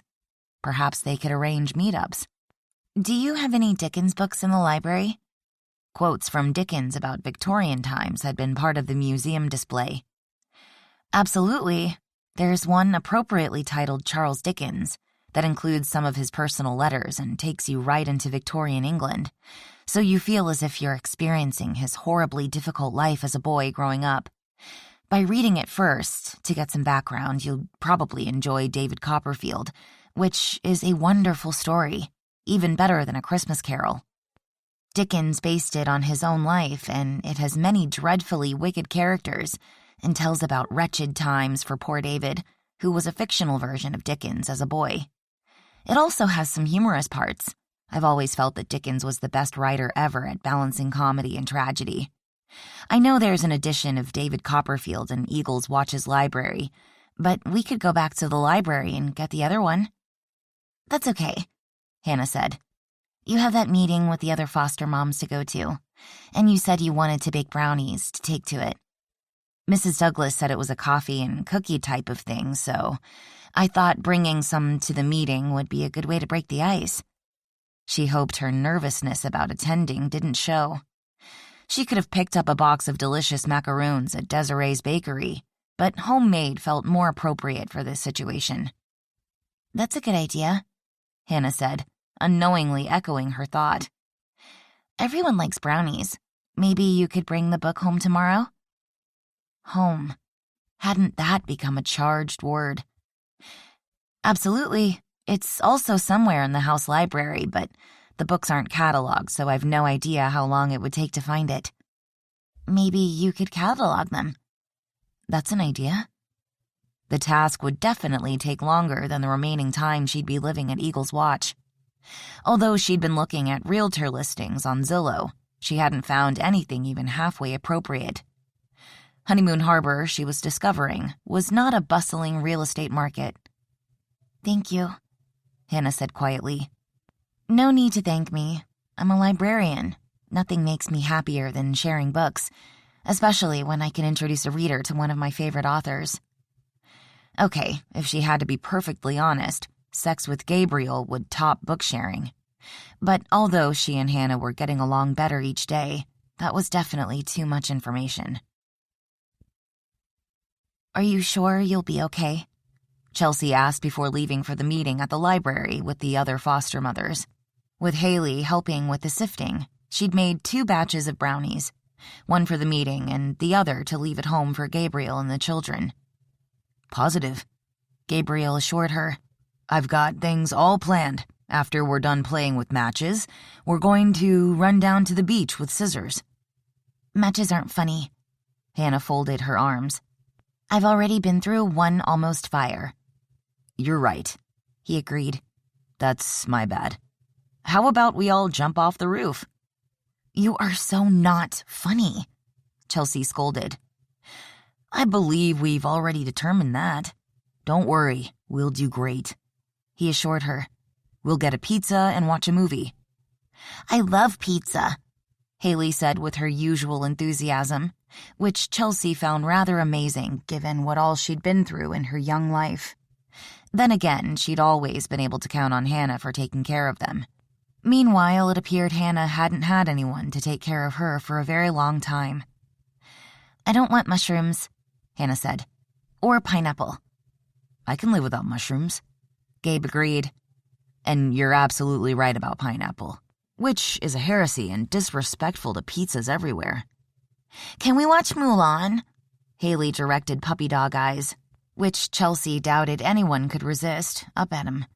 And heaven help them all, she could even flutter her lashes. She's my favorite Disney princess because she has a dragon for a friend, and she ends up saving China. But she's technically not a princess, Hannah pointed out. Her father was a commoner, and she marries a captain in the army. You go argue that with Disney, Gabriel suggested. Maybe she became a princess when she got the Emperor's medallion, Haley suggested. Maybe. Hannah's tone was doubtful. Whatever, I have to admit that she's a kick-ass girl who proves that being smart is just another way to be strong. The best part is when, after shunning her for being a girl, the soldiers have to dress like women to help her rescue the Emperor. Chelsea didn't have a clue about the movie, but this was something she could bring into the conversation. There's a Norse myth like that. An evil Jotun. They were the enemies of people and the gods, stole Thor's hammer and wouldn't give it back until the goddess Freya married him. So, Thor and Loki, Odin's blood brother, dressed up like a bride and a bridesmaid to trick the Jotun at the wedding and get the hammer back. It's in a book of myths that Hannah and I could read you, but, she said on afterthought, remembering Jarl's comment about Norwegians being a passionate people, they might be a little violent. There are battle scenes in Mulan, and the armies burn villages and kill people, Hannah said. I think she could handle it. Well, all right then. Chelsea decided that the movie princess franchise had definitely moved on from Snow White whistling while she worked and Cinderella attending the ball in a pumpkin coach. Though Snow White's evil stepmother had made Chelsea cover her eyes when she'd been Haley's age. I'd better get going. Have fun, guys. You too, Gabriel said. We'll save you a piece of pizza. He walked her to the door, bent his head and brushed his lips against hers. Maybe you'll find out how people with kids have sex. She wrapped her arms around his waist. I hope so. Me too. His brief yet heartfelt kiss suggested a promise neither of them was prepared to make. The meeting was about to start when Chelsea arrived. A group of 10 women, ranging in age from mid-20s to perhaps 50, all wearing stick-on name tags, were helping themselves to coffee and cookies. Chelsea recognized most of them as library patrons. Many had brought in children over the years that she never would have guessed weren't their own. Hi, she said. I'm Chelsea Prescott. I think we probably all know you from the library. A tall redhead whose tag read Julie said. Are those brownies? They are. Oh, yum. Now we're even more happy to have you come tonight. I sort of threw myself into the deep end before learning how to swim, Chelsea admitted. I'm hoping for some tips that will keep not just me, but more importantly, the kids afloat. That's a good analogy, Susan, the branch manager of the Mannion's family bank, said. And don't worry, even with the licensing classes, we all were you on our first day. Especially if you come in through the kinship program, like you and my husband and I did. A woman Chelsea recognized as their server from Sensation Cajun added, We had no clue what we were doing when we took in a child, who was in my daughter's Girl Scout troop after her mother went to jail for shoplifting $300 of clothing from the Walmart outside town. It turned out to be a third-degree felony that comes with a possible maximum jail time of 364 days and up to a $5,000 fine. She probably could have gotten off with a fine, but because she had a record for the same crime in Portland, the judge gave her 60 days in jail. He did waive the fine if she agreed to attend 6 weeks of counseling classes. Still, 2 months away from your mom is a very long time for a child, so it wasn't easy. We've received a lot of help from this group, But we've also discovered that every child brings his or her unique set of challenges. Especially when they come with trauma-versary. Laura, a silver-haired woman in her 50s who managed Michael Mannion's art gallery, joined in. We'd been fostering for a few years when we took in a young boy who'd been removed from his family on Memorial Day weekend after a murder-suicide domestic situation.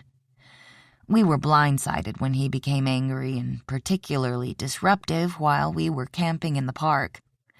Although we were his third family in a year, no one else had reported that kind of behavior, and while we knew the date that he'd first entered the system, Memorial Day is one of those holidays without a consistent date like Halloween or Christmas, so we didn't make the connection.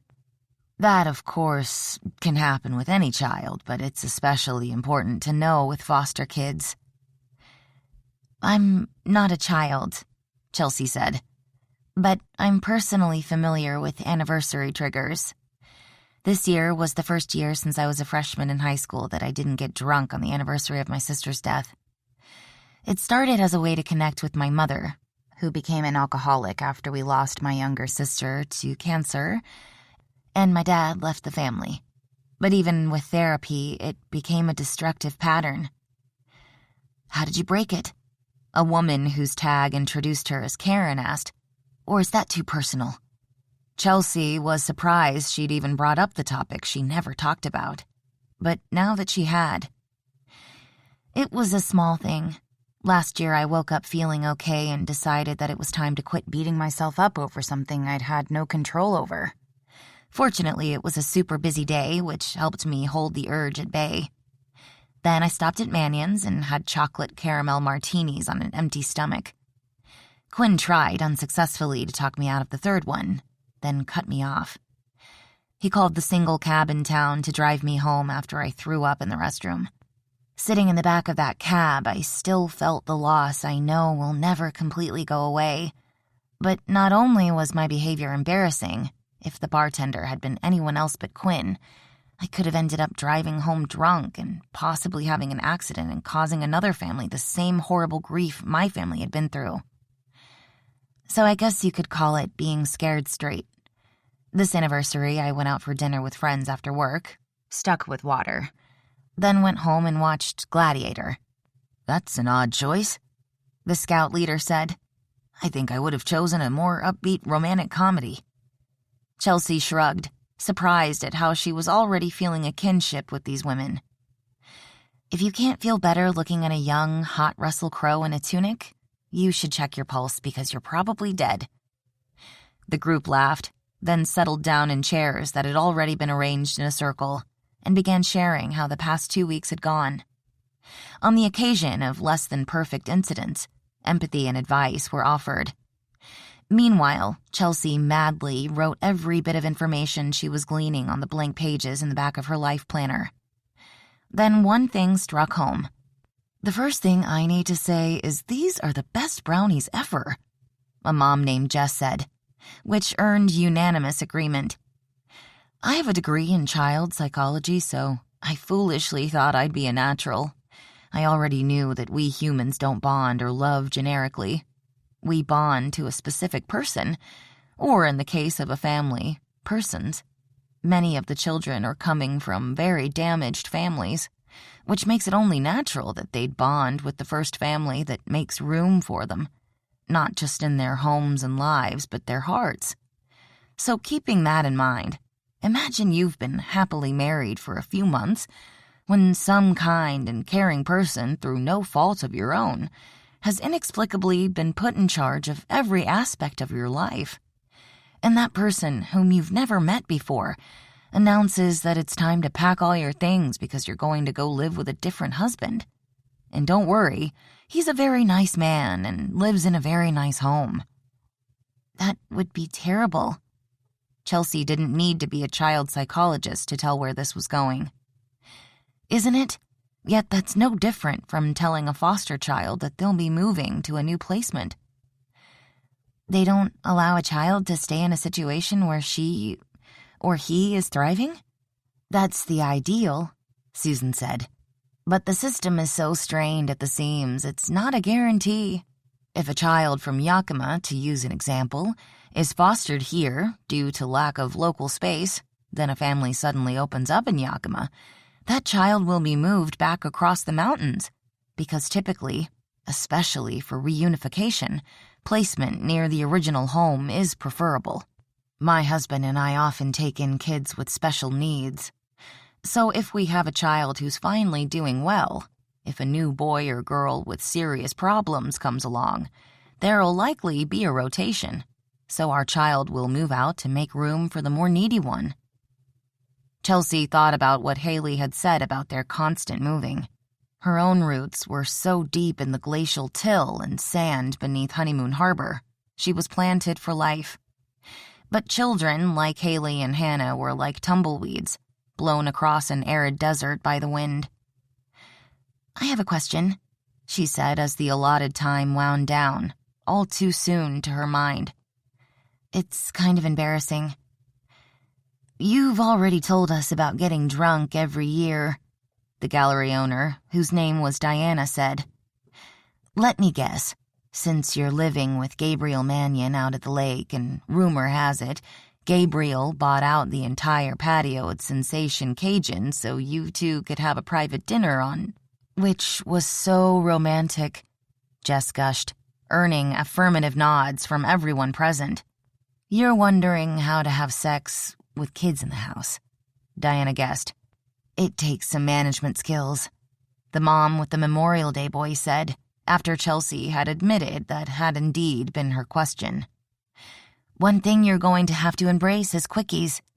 You'll be surprised how erotic having sex hidden in the closet can be," Karen said.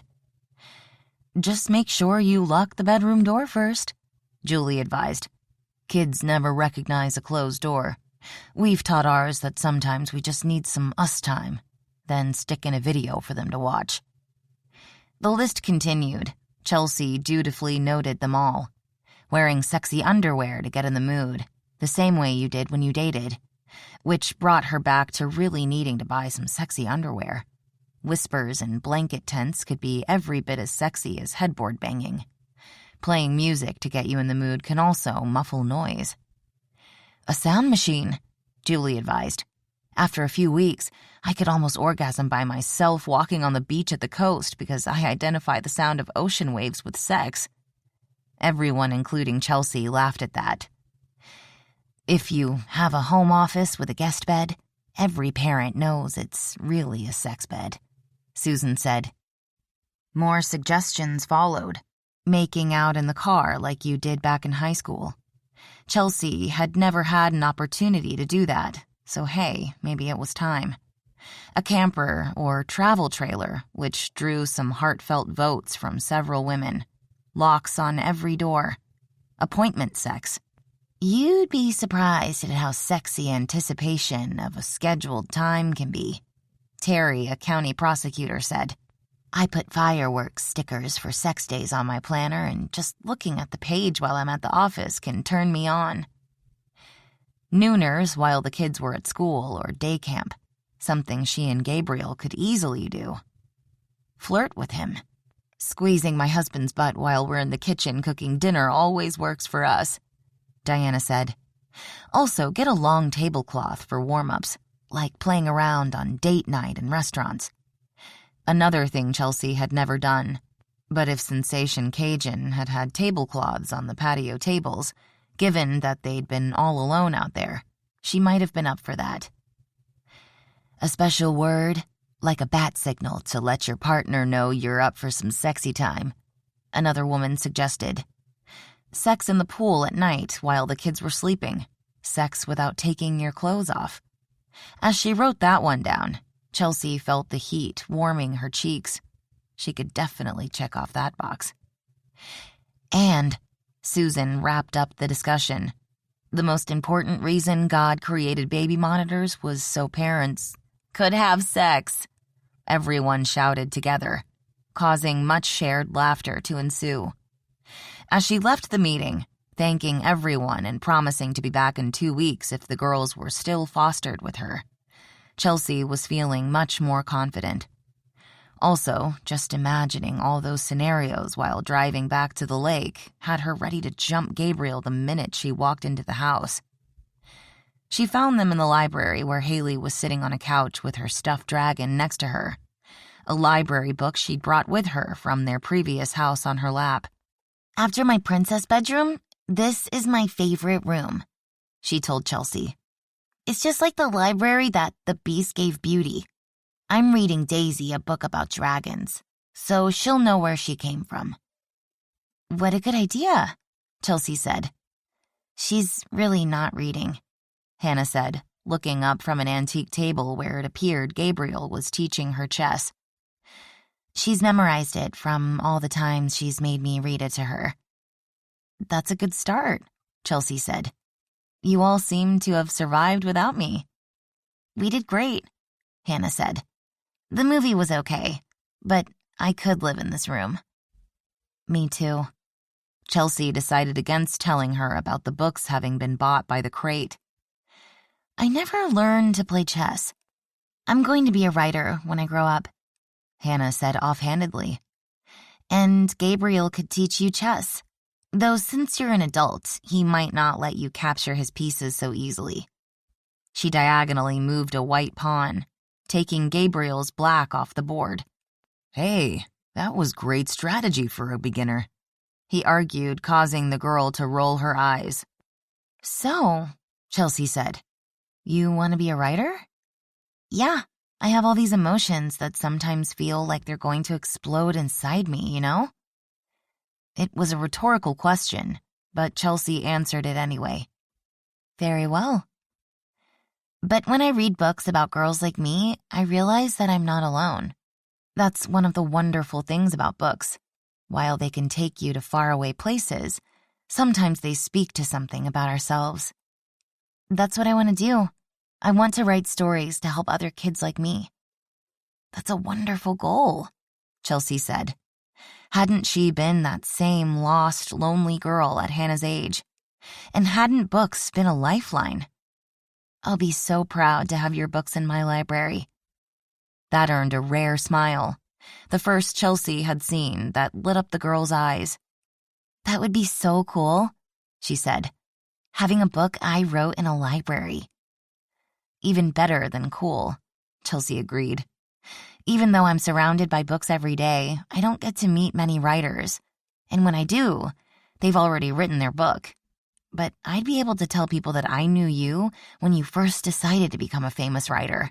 That would give me some serious cred in the library world." That earned an even brighter smile than the first. "Break time," Gabriel said. "Why don't you practice some of your moves, Hannah, while I talk with Chelsea about her meeting?" They'd decided, after the sandcastle excursion, that Mr. Mannion and Ms. Prescott were too formal for their situation. Although Hannah had learned at the meeting that some foster parents choose to go with Mom and Dad, especially when there was no chance of reunification with their birth parents, that didn't feel quite right for the short term. While Hannah studied the beginner chess book Gabriel had somehow managed to unearth in the color-coded library and began experimenting with moving different pieces, Chelsea moved with him into the hallway. "How did it go?" he asked. "It was great. Everyone was very open and sharing, and I came home with some helpful information that will help with the girls. As to that other topic we were discussing, I have a list." "A list?" She took her planner from her bag and opened it to the relevant page. One ebony brow lifted as he read his way down the list. "Excellent." His eyes, dark with intent, moved down to her lips.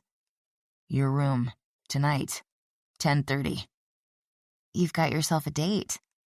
As her body warmed beneath his smoldering gaze, Chelsea decided that there was indeed a lot to be said for anticipation. Chapter 23. What was she supposed to do? Take off her clothes and get into bed? Or wait and let him undress her? And why, oh why, didn't she own anything better than a pair of pale pink jockey French cut panties and a smooth pink t-shirt bra? Although the white on pink polka dots looked cute in the dancing deer, now she wondered if she didn't look as if she were wearing something childish, more suitable for a training bra for Hannah, which she made a mental note they were going to have to go shopping for if the fostering lasted a few more months. She was standing beside the bed, mind whirling, when Gabriel opened the door, took the time to lock it, then crossed the small room and stood in front of her. "You're on time," she said, trying for humor that fell flat. "That's because I've been pacing the deck for the last 10 minutes. I figured timing was important for appointment sex." He kept his voice low, both of them all too aware of the hopefully sleeping children across the hall. "Planning feels a little more awkward than door sex," she whispered. "Only if we let it." He framed her face in his hands, then lowered his head. The kiss was as soft as thistledown against her mouth. It was only a kiss, she told herself as his tongue traced a damp, beguiling pattern across her lips. The feathery brushing of lips, the slow stroke of his tongue, the gentle nip of his teeth on her bottom lip was more temptation than a proper kiss. More promise than pressure, but that didn't stop it from weakening her knees. He unbuttoned the white blouse that she'd worn that day to the boat shop. She'd always felt the crisp tuxedo style made her look, perhaps not sophisticated, but polished. And definitely confident, which was why she'd worn it to the shop, and again tonight when she'd been admittedly nervous about meeting the other moms. But as he slowly opened it, one button at a time, Chelsea didn't feel starched and crisp. As her skin warmed beneath his touch, she felt sexy and desirable. Any man who radiated such sexuality, a potent power she'd experienced herself, downstairs in this very same house, would have had plenty of opportunity to perfect his technique. What was coming as a revelation was that such a meltingly soft touch could create such scintillating heat. His mouth tempted, enticed, seduced. As rich, liquefying pressure flowed through her, Chelsea let out the breath she'd been holding on a soft, shimmering sigh, and twined her fingers together behind his neck. God, she loved his mouth. Loved it. Finally, he slid the blouse off her shoulders where it fell to the floor. "Nice," he murmured as his fingers grazed the sides of her breasts, dipped in at her waist, and lower over her hips. If he'd been fantasizing about silk and lace, he didn't appear the least bit disappointed. "I've been imagining this," he murmured as his lips skimmed up the side of her face before returning to her mouth. "Dreaming of it." "Me too." She felt his smile curve against her lips. "I'm glad to know that I wasn't the only one suffering." He wrapped his arms around her and drew her into the cradle of his thighs. "But this is even better than my dreams." Chelsea sighed her pleasure. "Mine too." He continued to kiss her lovingly, lingeringly until her entire world became focused on his mouth. She'd never known it was possible to feel so much from just kissing. She'd never realized a kiss could make you fly. She had no idea how long the delicious time had gone on when he took her hands from around his neck and placed them against the front of his shirt. "I think we're wearing too many clothes." "It's your turn to take something off." "I thought you'd never ask." He pulled the t-shirt over his head and threw it across the room where it landed on an ivory velvet-covered slipper chair. He was so beautiful. Entranced, she ran her hands down his chest, over his tight abs and lower, following a crisp, black happy trail down to the button on his jeans. Slowly, as if they had all the time in the world, they took turns. And when every bit of clothing had been discarded, he lifted that sexy brow and said, "Didn't that list mention blanket fort sex?" She nodded. "It did." "Good, because I'm beyond ready to capture the fort." He yanked back the quilt, the blanket, and the sheet, had her tumbling onto the bed with him. Then, as they lay there, legs tangled, flesh to flesh, he pulled the blanket over his head and captured her quick laugh with his mouth. "We have to be very quiet," he said. "Yes," she whispered back, surprised how it felt as if they were in their own private cocoon. It was the last thing either of them said for a very long time. "Well, that was more fun than I expected," she said, snuggling up against him. Although he was accustomed to getting right up and out, Gabe found himself in no hurry to move. "Next time I'm going to bring a flag," he decided. She pressed a kiss against his chest over his heart that was settling down to a normal rhythm. "Oh, I think you planted yours just fine." "Why, Miss Prescott, did you just use a dirty euphemism?" "I thought I'd try out being a naughty librarian on for size." "You proved very naughty." "If you're going to do something," she suggested, her fingers playing idly, or teasingly, he wasn't certain which, in his chest hair. "I believe it should be done correctly." "Mrs. Henderson taught you well." "I know." They lay there together, listening to the now familiar owl hidden somewhere in the trees. Finally, after a long silence, she sighed. "As much as I'm starting to love this place, which is a big surprise to me, I'm really going to have to step up my search for an apartment, one that'll take the kids." While Gabe wasn't exactly an expert on post-coital conversation, considering he hadn't been with that many women who'd either expected or seemed to want it, this was definitely not the norm. "Still thinking of this being long-term?" "You heard Mrs. Douglas. She said she hoped to find someone to take them by Labor Day. What are they supposed to do in the meantime? Live in a tent up at the park? I have a friend who used to be a child court advocate who told me that foster kids in Washington State system have over 5.6 moves in the first year. I looked up the statistics, and on any given day there are between 9,000 and 10,000 foster children needing homes. And as we've already found out ourselves, a serious dearth of beds, which is increasing every year. I'm thinking that perhaps I could take the training and be a permanent foster mother. Actually a guardian, so they could stay with me until they age out at 18. He frowned, taking time to parse his words carefully. "How could you do that and work?" "I don't know. Maybe the way millions of working moms manage every day? And by the way," she flared, "the 1950s just called and want their 'women should remain barefoot and pregnant in the kitchen' slogan back." Obviously, from her uncharacteristic reaction, his attempt at parsing had failed.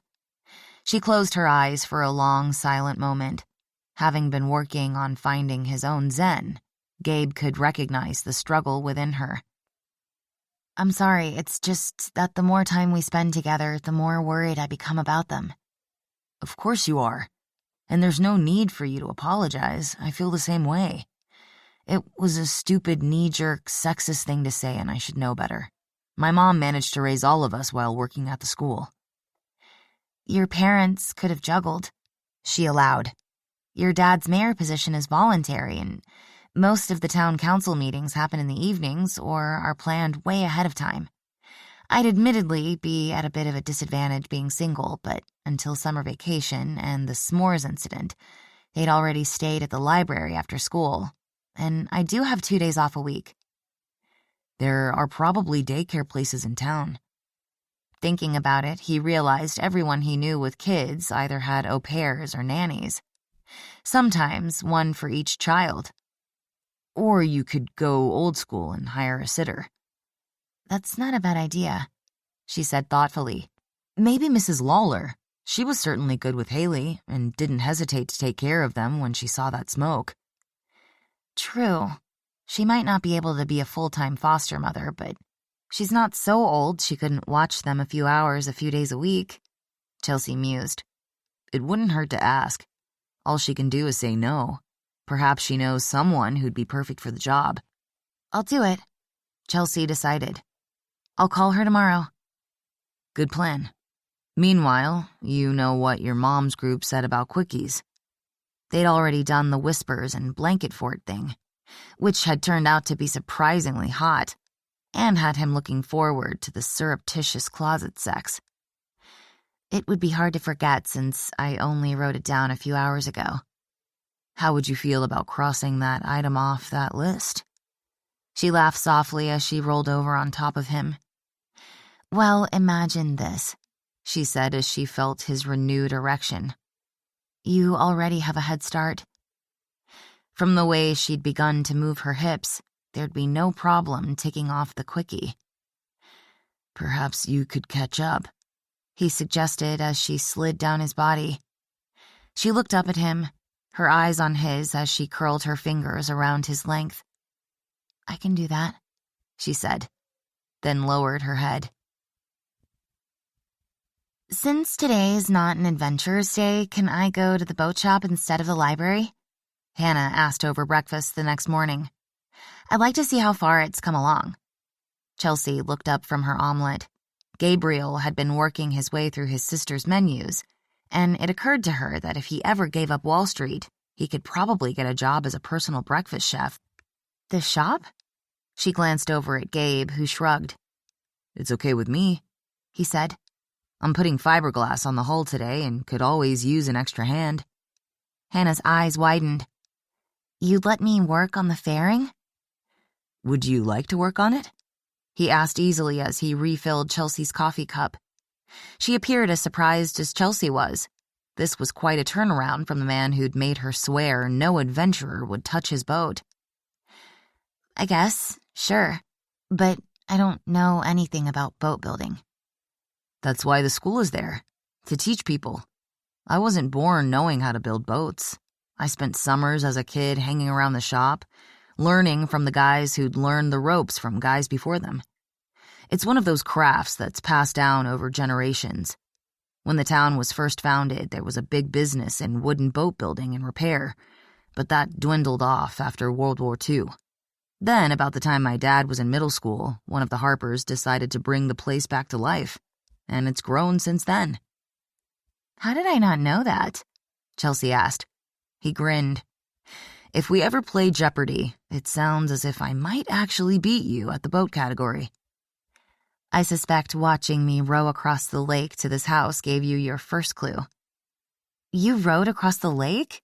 All the way? Hannah asked. I did. And FYI, rowing is not nearly as easy as it looks. I think if Gabriel is up for it, going to the shop with him sounds like a very cool day. Then it's settled. He skimmed a glance over Hannah, who'd dressed in her go-to-the-library clothes. You'll want to change into some old clothes, he said. This stage can be messy. I'll be right back. She jumped up from the table, put her plate in the dishwasher, and ran out of the kitchen. A minute later, they could hear her running up the stairs. Thank you, Chelsea said as Haley went chasing after her big sister. That's very generous. She seemed interested, but I remembered what you said about attachment. I think that ship sailed a long time ago, but you've made it clear that you're only here for the summer, so her being happy probably outweighs the risk. Chelsea paused, wondering if she should share what she'd been thinking. And it's not as if you're going to another planet or even another country. Maybe this year you might be able to get away to spend the holidays with your family. And if I get appointed a guardian, maybe you could visit them. As a friend, or maybe more like a favorite uncle. Sounds like a plan. I know my parents and grandparents would be happy, and I could probably get away given that Christmas is on Wednesday this year. So the markets will close early on Tuesday, then remain closed on the 25th. I could come home on Tuesday, take the red-eye back Christmas night, and be at work on Thursday. Do you always know the dates of the holidays? Sure. The market may not be that easy to predict, but it does have some trends. The days between Christmas and January 8 are typically the most positive market days of the year, due to the so-called Santa Claus rally, so although the gain isn't that much, it's still a good trading time. May I ask you a question without you thinking I'm being judgmental? Sure. When was the last time you went to the Christmas tree lighting at Rockefeller Center? It was something Chelsea had always wanted to experience. While Honeymoon Harbor had two very wonderful lightings, one in the park, the other at the harbor, to her New York was the quintessential holiday city. Or perhaps she'd seen Miracle on 34th Street and When Harry Met Sally too many times. He sighed. I'm going to disappoint you. I don't have any expectations one way or the other. That was the deal. No strings, no expectations on either of their parts. I was just curious. I haven't seen it lit. He held up a hand. And before you ask, no, I haven't gone ice skating there either. But I have driven past it many times. Why? On the way home from his office, she suspected. During those few hours, he'd sleep before starting all over again. Chelsea loved her library. She thought about it every day, but she'd still achieved a good work-life balance, which would be expanding even more over the upcoming years with the girls. Although Gabriel had certainly proven to be a far nicer man than Scrooge, his entire life, by contrast, appeared to revolve around making money. It's no big deal. She gave him a reassuring smile. I just always thought it would be wonderful to see in real life. Maybe someday you could come to New York, he suggested, appearing to have forgotten their summer-only fling rules.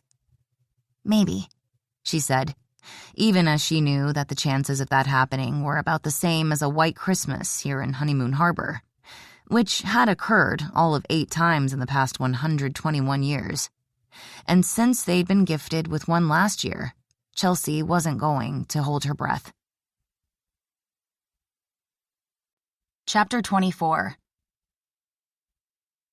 If anyone would have told Gabe 2 months ago that he'd be building a Viking fairing with a 12-year-old apprentice, he would have asked what they'd been smoking. He'd also have guessed he'd be doing that in one of the lower rungs of hell. But to his surprise, as much as he'd been enjoying getting back into the groove of boat building, Hannah's open enthusiasm made a good day in the shop even better. I don't understand, she said as she helped him smooth out the fiberglass cloth he'd draped over the overturned hull. Why would you put fiberglass on a wooden boat? Because while this might look like white burlap, it's made of very fine strands of glass woven into the cloth. After we bond it to the hull and deck with epoxy, we'll have a tough skin that'll help minimize dings from rocks that aren't visible, or from dragging it up onto a rocky beach. It'll also make it more watertight. But then it won't look like a wooden boat. Sure it will. We're using a low viscosity epoxy, which will make it invisible beneath either paint or varnish. Are you going to paint it? No, I'm going with a clear varnish, to show off the grain. He smoothed the cloth outward from the middle, pleased with how easily it conformed to the shape of the hull. What did the Vikings use? They'd seal the cracks between planks with moss and/or animal hair, then cover that with a mixture of oil and tar called boat soup. The moss wouldn't be so bad, but I'm glad we're not using animal hair. Me too.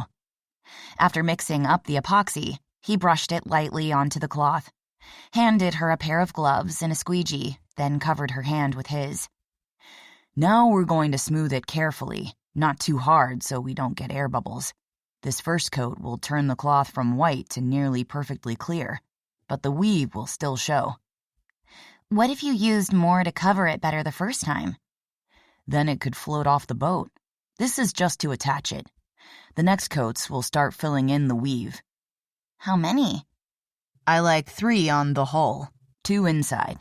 Larger boats, you might want more. They worked in companionable silence for the next hour. She caught on quickly enough that he'd given her her own squeegee. You did great, he said once they'd finished. You're a lot more diligent than I was at your age, and I'd been hanging around the shop for a few years by then. Really? Really.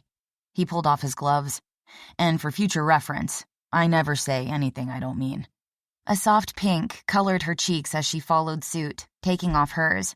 Then she looked down at the chalked plan. Can girls ever be boat builders? No reason why not.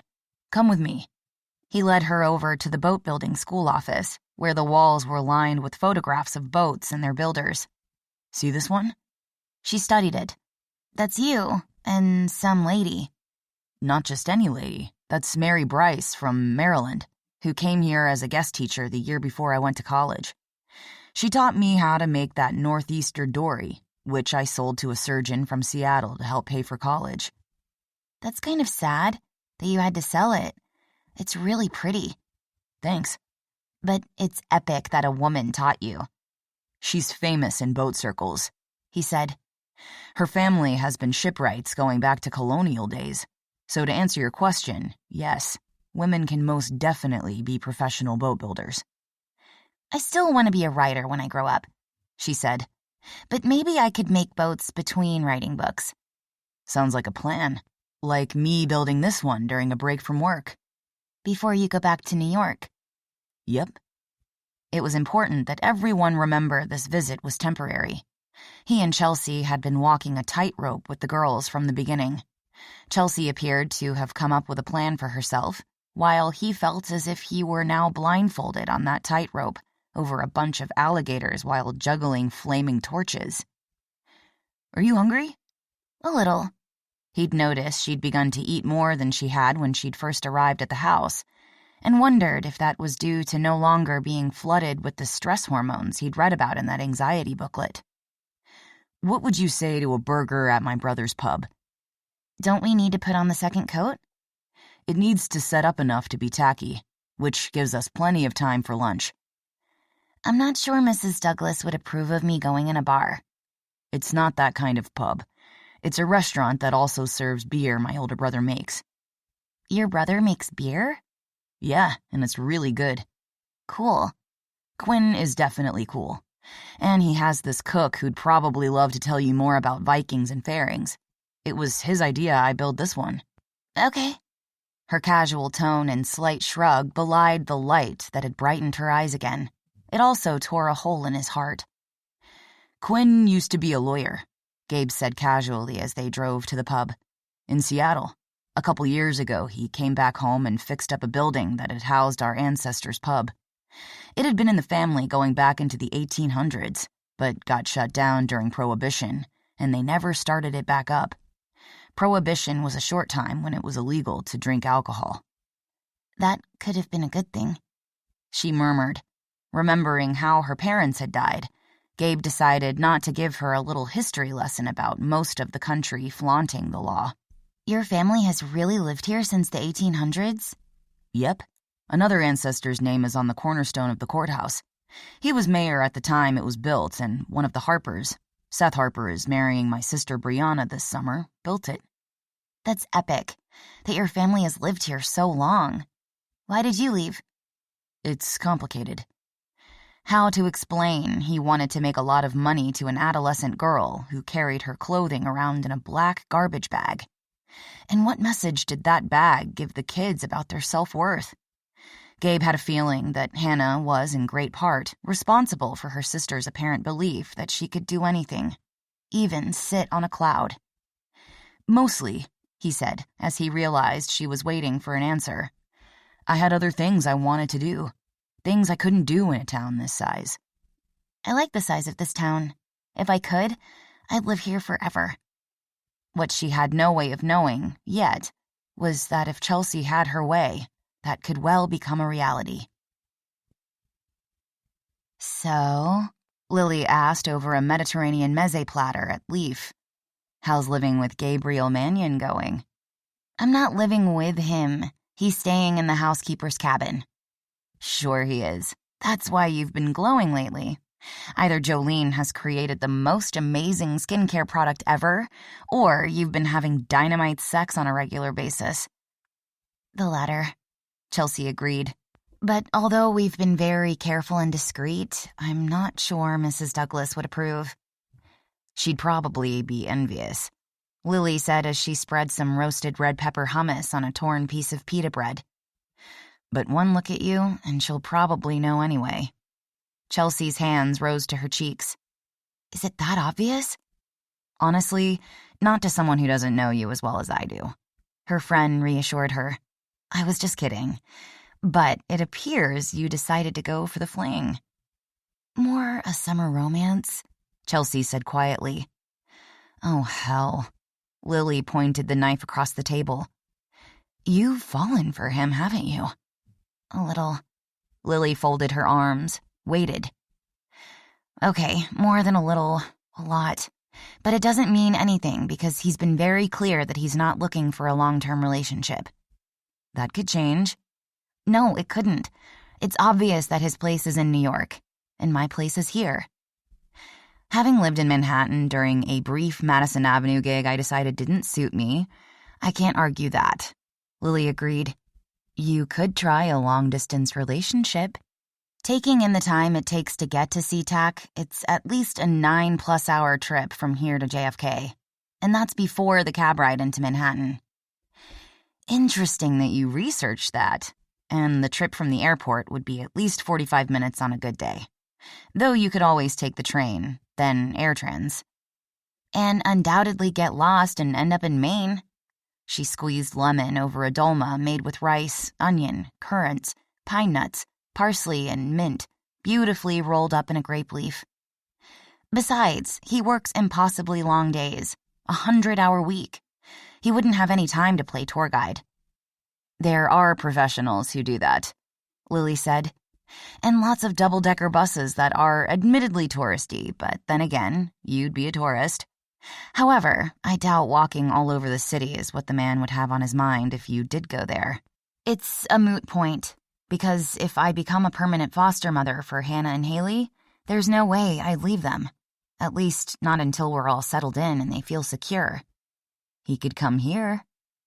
That wouldn't make the trip any shorter. By the time he got here, he'd have to turn around and fly back. She hadn't found his abbreviated Christmas visit idea at all encouraging to any future. Plus, he hasn't come home to see his family for ages. The man even missed his own sister's engagement party, for Pete's sake. There is that, Lily agreed. I've almost decided he's a bit like Dr. Jekyll and Mr. Hyde. She stabbed a Kalamata olive with the small fork. The olive's brine was as sharp as her disappointment that there was another side of Gabriel Mannion she'd probably never reach. Oh, how? Don't tell me he's violent. Oh, no. Chelsea almost choked on that idea. It's just that he's so caring with others, like bringing me soup, which admittedly could have been a seduction ploy, but not only did he offer his house on the spot so the girls could stay together, he's been marvelous with them. He listens to Haley's long monologues about dragons and seemingly every other topic under the sun that flits through her active mind. He's been teaching Hannah chess, and as we sit here eating lunch, they're at the boat shop where he's letting her work on the fairing. Get out. You had to promise none of the adventurers would so much as touch it to get him to agree to them visiting. True, but that's changed for her, which could also be a problem when he leaves. But for now, I'm taking my blessings where I find them. You should have seen her face when they left for the shop. She could have lit up this town for a month. If this is the Mr. Hyde part, you need to reread that book. No, it's the good Dr. Jekyll part. After studying the platter that looked as if it should be hanging in Michael Mannion's gallery, she chose a cherry tomato, mozzarella cheese, and basil leaf skewer. The bad part is that he's so fixated on making money. I'll bet he even thinks about it while sanding that boat. Did you ever think he might be using that boat not to think about work? I suppose that's a possibility, but I really believe profit is his default. Like the library is yours? And changing the topic for a moment, this tabbouleh salad is delicious, as good as any I had during my 6 months in Greece. Touché about the library, Chelsea said. And is there anywhere you haven't lived? There are a bunch of places on my bucket list, but I'm happy here for now. So your main problem with Gabe, when you get right down to it, appears that he's uber rich. That's simplistic, but I guess so. I'm rich. In fact, to paraphrase my accountant, I'm loaded. And unlike Gabriel Mannion, I lucked out with having a bunch of ancestors make it for me. I know, but you're so normal I forget about that. Thank you, I think. Besides, although you could be living a party girl life, jetting around the world and hanging out on yachts, you work full-time at the college. You also volunteer at the library. You read to the seniors at Harbor Hill, and you deliver food for Meals on Wheels. I like to keep busy, Lily said mildly. Plus, Gabriel is philanthropic. Sure, he expects to make a profit from his investment in Jolene's skincare business, but she told me that the deal was so generous, she should be able to buy him out within the next 5 years. And you can't discount the children's book club plan. No, that's a huge thing. Chelsea agreed. Then there's the scholarships, Not to mention scholarships. Lily was suddenly paying a great deal of interest to the char-grilled slice of eggplant on her plate. Forget it, that was a slip. Besides, since the two of you have obviously gotten so close, I'd have guessed he'd told you. You guessed wrong. I promised him confidentiality. You're my best friend. Plus, you've already let it slip, and you know I'm not going to immediately post it on Facebook.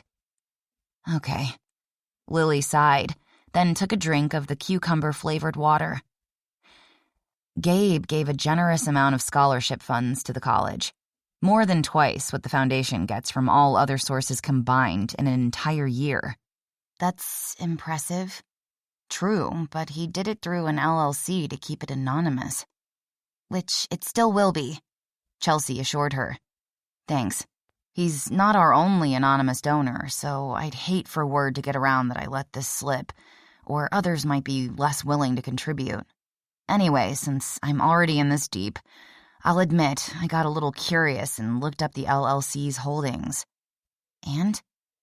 It seems to exist solely to fund a foundation that makes a lot of donations around the country, including clean water projects and school funding on reservations.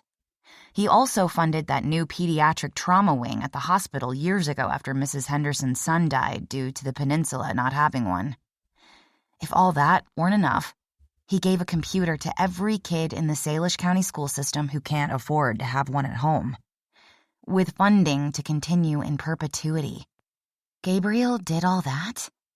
The hospital wing, she considered, certainly hadn't been named after him, which she decided was because ego had never been the reason for his generosity. He did, and that's just what I could find with a public search. I imagine if I dug deeper, I probably could have unearthed more. We have talked about his money, Chelsea allowed, making it appears to be his superpower. One he apparently uses for good. It didn't matter, Chelsea reminded herself. Gabriel might be the one. But what Lily had just told her was even more evidence that he wasn't the forever after one, who'd settle down in Honeymoon Harbor and build a life and family the way his parents had, but perhaps with fewer children than the Mannion Five. He was the one for right now. She'd known that going in, and since he'd proven a man of his word about everything else, there was no reason to believe he wasn't leaving on that ferry after the Labor Day fireworks had died out. It wasn't as if she hadn't recovered from much greater loss. As Lily returned to the college and she returned to the library, Chelsea reminded herself that the smart thing to do was treat Gabriel like a Pacific Northwest summer. Savor the short season to the fullest while it was here, then enjoy the memories made in those sun-filled days through Washington's long gray winter. Chapter 25. It's as if the days are flying by on wings, Chelsea complained 5 days later as she sat out on the deck with Gabe after the girls had gone to bed. Probably because they've been so busy. You're going to have to see Hannah with Jarl. I think he's replaced me as her favorite man in town. Which Gabe didn't mind in the least. She also had, no surprise there, hit it off with Quinn, so it wouldn't be as if he was abandoning her come September. I hope he's keeping it clean. He's been the soul of discretion. Maybe I will have him talk to the adventurers then. She mused. During the past days, she'd gone to work, while Hannah, who decided to opt out of the day camp idea, split time between the boat shop and the library. Haley was spending mornings at the camp, where she'd, unsurprisingly, already gained a number of friends. Afternoons, Gabe would take her out to the farm, where, from all accounts, she was having a wonderful time with his folks. His dad had taught her how to shape a Christmas tree. His mother had her playing with fabrics and paint chips and creating color palettes with crayons. She'd baked a pie with his grandmother, and his granddad had even taught her to fish on the creek running through their property. Hannah had not appeared the least bit impressed that her little sister had touched a worm. Not that it slowed down the younger girl's minute-by-minute report on her day. After spending this morning at the boat shop, Hannah had gone to the library where she'd helped the volunteers put the finishing touches on the library's 4th of July parade float. Although he'd taken this house to be out here on his own, Gabe was getting a kick out of the girls, and Chelsea had definitely made his evening deck time much more enjoyable. Of course, the best thing, hands down, was working their way through the list every night. I don't understand how realtors make a living in this town, Chelsea said as he was pondering the idea of buying a motorhome so they could check off that box. There's nothing on the market. That's because developers are only building vacation rentals, and a lot of people are taking campers and motorhomes over to the coast and renting out their houses for the summer. Well, that's just wrong, she muttered. It's business. Like dollars are worth more than two little girls finding a home? He'd never seen her seethe until tonight, which made him glad that she hadn't seemed to spend a great deal of time considering what exactly he did for a living, which entailed making more money for people who might already have a dozen homes, all like this one, or larger, scattered around the world and private planes to jet between them. I'm going to buy this one, he said, and since I have no intention of playing landlord, even through some property management company, it's going to stay empty. She glanced over at him. Then why are you buying it? For the investment. It hadn't sounded that crass when he'd told Aiden about his plan. She fell silent as she appeared to take a serious interest in the sky filled with stars overhead. You sure as hell never saw stars like this in the city. Then again, the only bright lights in Honeymoon Harbor were from the lighthouse and the green and red lights on the buoys. Trade-offs, he considered. We studied stars in the 6th grade. He broke the chilly silence. But I've never been able to see the different constellations at night. Crickets. Actual, real ones from somewhere out in the woods.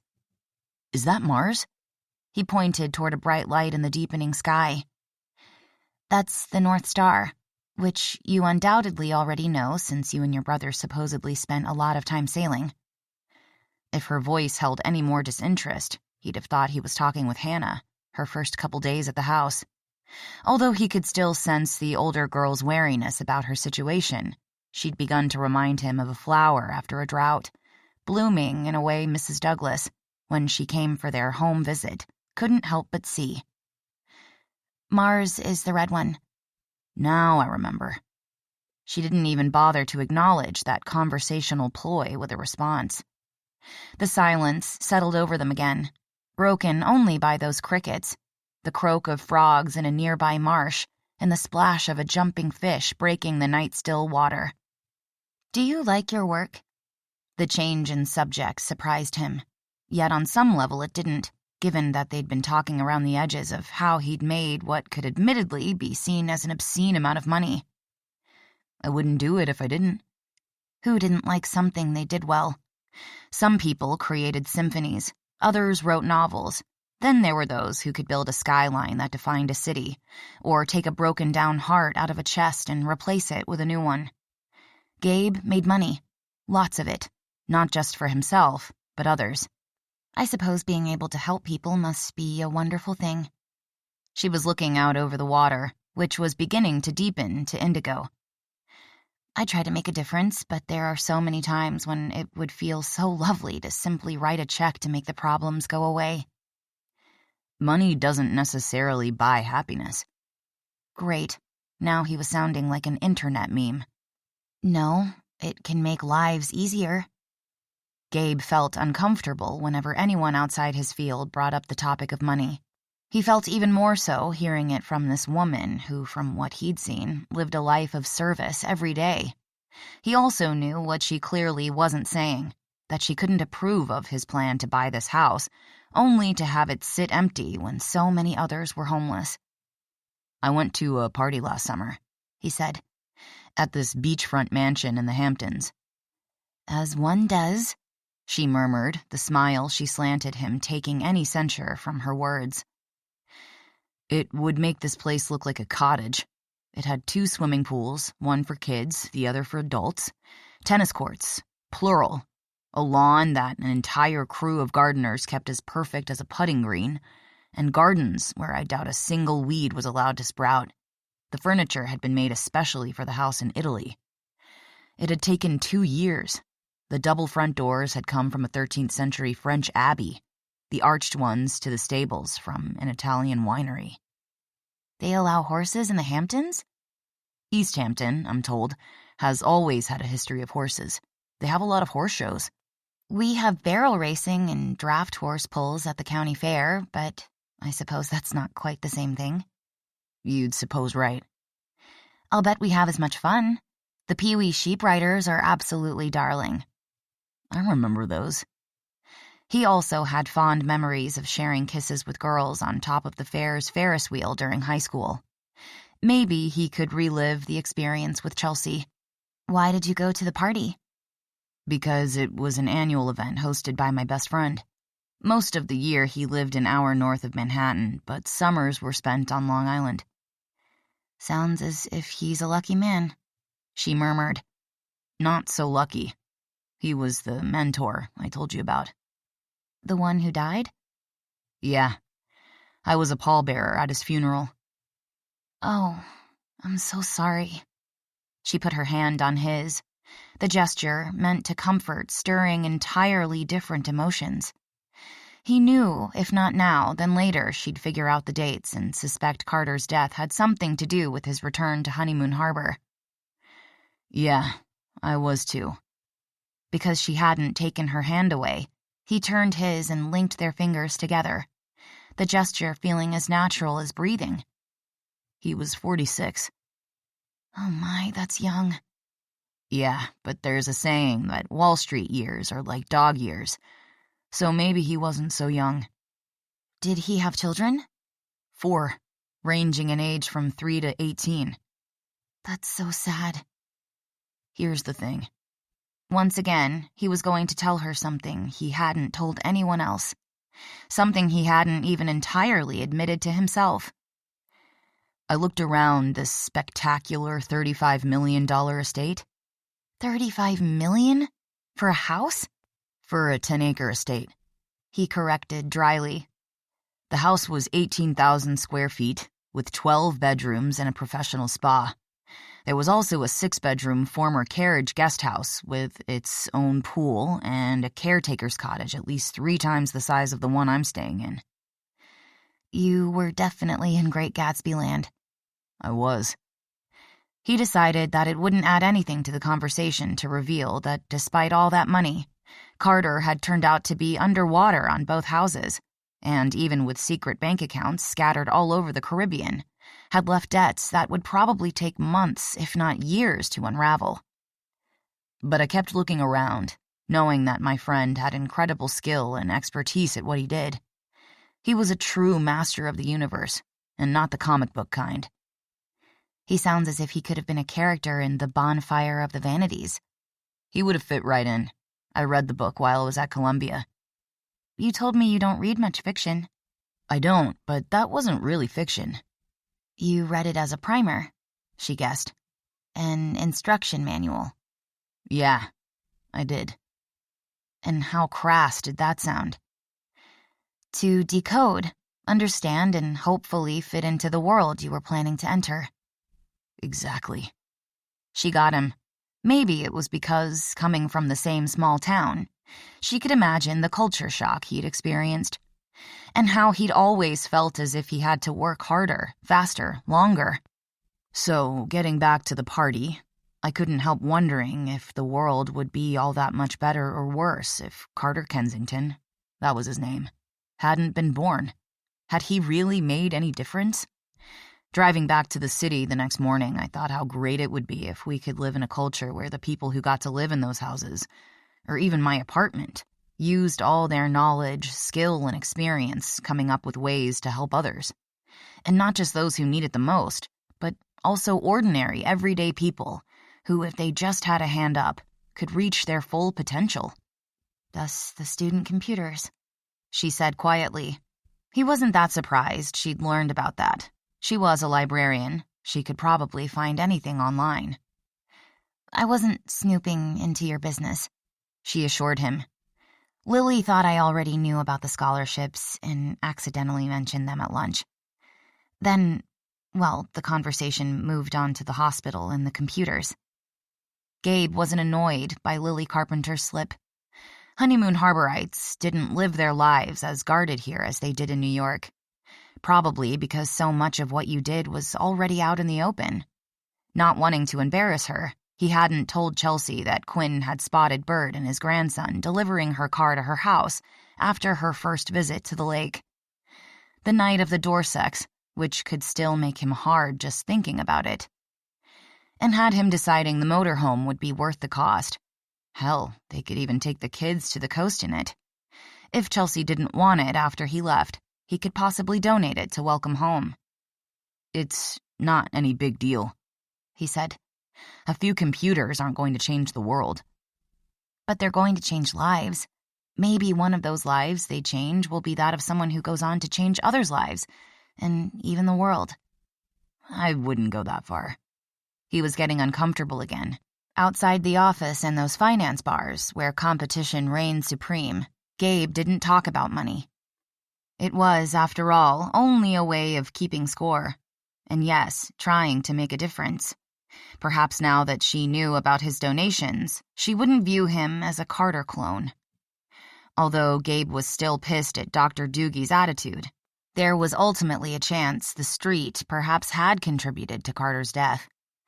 Would he have lived to see all his children grown if he hadn't become addicted to the rush?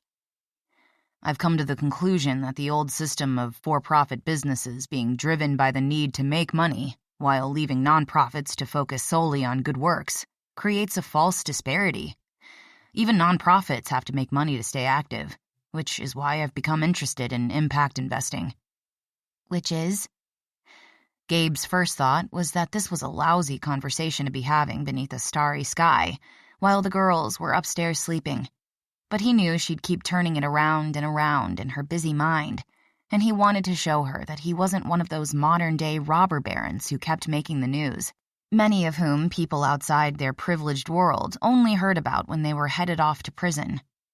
It's an out-of-the-box form of crowdsourcing, while angel investing, which is what I've been doing, tends to be focused on startups. Like Jolene's skincare business. Exactly. Impact investing is social venture capitalism, where investors allocate a portion of their portfolio to investments providing social or environmental benefits. Instead of the old model of philanthropy, where donations go directly to nonprofits, investors can receive a return on their investment and socially conscious groups receive funding to grow and do more good, which in turn makes them an attractive investment. So then you've got a situation of circular, cumulative causation. But won't you be drawing contributions away from nonprofits, making it more difficult for them? Nonprofits are already finding it more and more difficult to raise money to stay afloat. Instead of having to scramble for competing dollars for some project that will help people from individual sources, struggling to create the program piecemeal as small amounts of funds trickle in or putting it off entirely until they've collected enough, which could take years, they receive a large enough influx of money from a philanthropic equity campaign to fund the project's success. How do the investors get paid back? As an example, take a project that builds housing and a support network for recovering addicts being released from prison. Unsurprisingly, there's a high recidivism rate in that population. If there's a measurable decrease in the number of beds needed for returning inmates, the state pays part of the money it's saving. Not all plans work that way, but most investors aren't doing it so much for profits, but because it addresses their belief system. They typically tend to reinvest any profits earned. That's what I do with Kiva. I love the ability to invest online in entrepreneurs and students around the world. Over the years, I've tended to invest in a lot of cows and hair salons. Not that they have anything in common, but they're usually successful and it makes the recipients, their customers, clients, and me happy. That's an important aspect of charitable giving. Millennials especially want to make a difference in the world. But well-meaning investment boycotts of bad companies only represent a drop in the bucket of the world's financial system. Thinking of for-profit businesses as bad and nonprofits as good creates a false disparity. Instead of holding dollars out of the market with boycotts, by investing in philanthropic equity programs, you can address the human need to do good in the world, but also make money for those organizations and companies so they'll continue to exist. It is getting more and more difficult for everyone to find funding, Chelsea agreed. At almost every monthly public town council meeting, someone will stand up and insist that libraries are outdated now that everyone has Google and Wikipedia. Because everything you read on the internet has to be true. Thank you. Her pique apparently gone, she leaned over and kissed him. Honeymoon Harbor is a good town, populated by generous people, yet not a month goes by that I don't have to defend the library's budget from draconian cuts. Never mind the fact that our founding fathers established America's first lending library. Can you believe even comparing libraries to the buggy whip industry has been brought up? I'd like to say I'm surprised, but I'm not. Did you know that public and academic librarians answer nearly 6.6 million questions every week?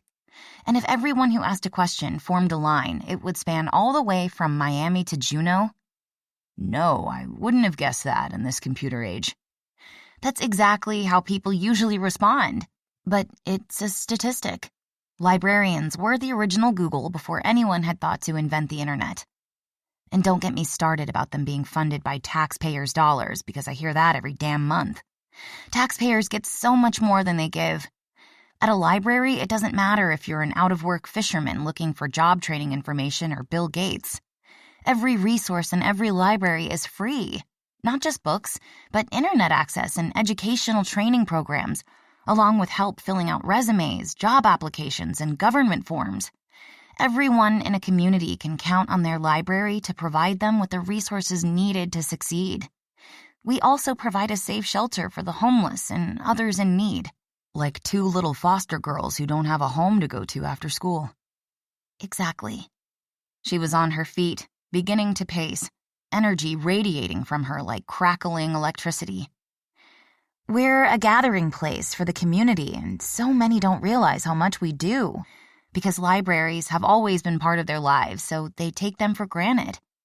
Although, I understand that feeling and try not to take it personally.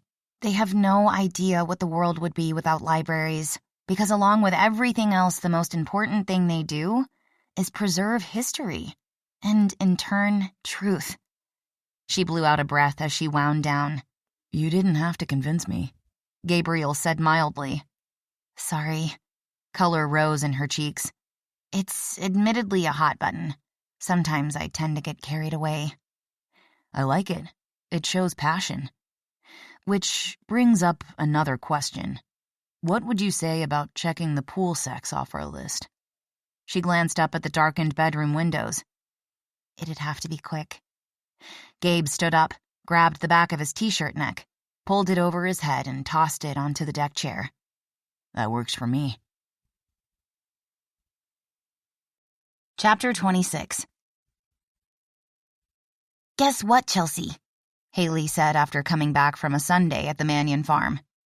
I get to ride in the 4th of July parade on the Christmas tree float tomorrow. My mom said if Chelsea agreed. Gabe reminded her.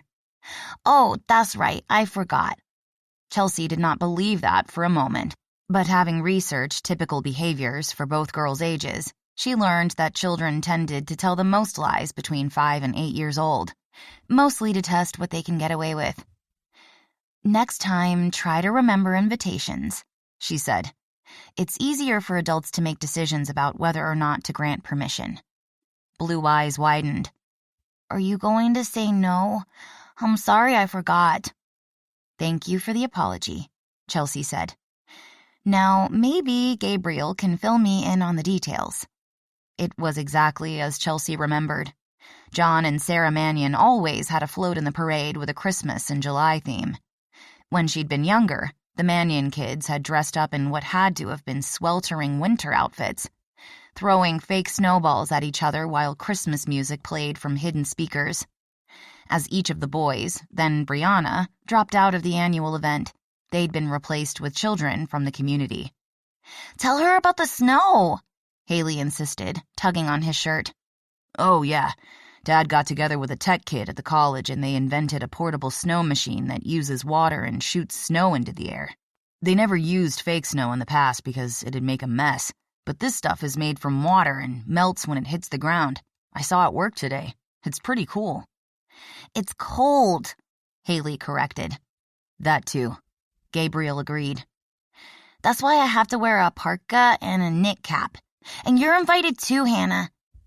That's really nice, she said. Chelsea guessed that she'd rather jump naked into the harbor on the New Year's polar bear plunge than have any peers from school see her tossing fake snowballs with her little sister. But I'll stay on the sidewalk and cheer as you go by, and take lots of pictures, which I couldn't do if I was on the float. Oh, that makes sense, Haley decided, and the topic was dropped.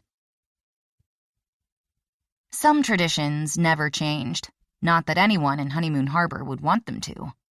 That was what traditions were all about, residents would tell you. As Chelsea watched the Shelter Bay High School band march down the street, preceded by teenage girls in sparkly outfits, twirling batons, she could see Hannah watching them carefully. I tried to twirl a baton once, Chelsea said quietly. Hannah turned toward her. How did you do? I dropped it while practicing in the living room, which I wasn't supposed to do, and it fell on a vase that had been a wedding present to my folks from my grandmother Prescott, who'd died of a stroke when Chelsea was Haley's age, so she couldn't remember her very well. But she did have a very clear memory of the pieces of porcelain vase scattered all over the carpet. Did you get in trouble? Not as much as I could have. I just had the baton taken away for a weekend, which wasn't any big deal because I'd already decided that I could practice all day long every day and probably never get as good as the girls in the parade because my coordination was off. Years later, I learned that my mother and grandmother had never gotten along, so I suppose that was why she wasn't overly upset about the broken vase. It doesn't look that hard, Hannah mused as the band, led by a high-stepping drum master in a tall Mounties-type hat, began playing an enthusiastic, only slightly off-key rendition of a Sousa march. You'll never know unless you try. We could find one online. It's silly. It never hurts to try. Chelsea waved to John and Sarah Mannion as they cruised by in a lanyard of a 1960s red Cadillac DeVille convertible donated by a member of a Port Townsend Classic Car Club. The mayor was always designated Grand Marshal, and since John had been mayor as long as Chelsea could remember, Sarah had had many years to perfect her regal windshield wiper wave. Behind the car came the local veterans, marching along with Boy Scouts and Girl Scouts carrying flags. While the girls had marched during those 2 years when Chelsea had worn the green uniform, they hadn't been allowed to carry flags, which she thought made this one major change for the better. The vets were followed by floats, pulled by decorated trucks representing businesses and service groups from the community. This was Bastion and Desiree's first year, and their red, gold, and purple colors brought a New Orleans flair to the Pacific Northwest. The chef/sax player stood on one side of the float, the baker/singer on the other, tossing Mardi Gras beads to the crowd lined up on the sidewalk as hidden speakers played their new album, a musical tribute to and a soundtrack of their native city. And then finally, toward the end, right before the Mannion's Christmas tree farm float, came the library float that Chelsea, Farah, Lily, and even Janet and the other volunteers had been working on part-time for months.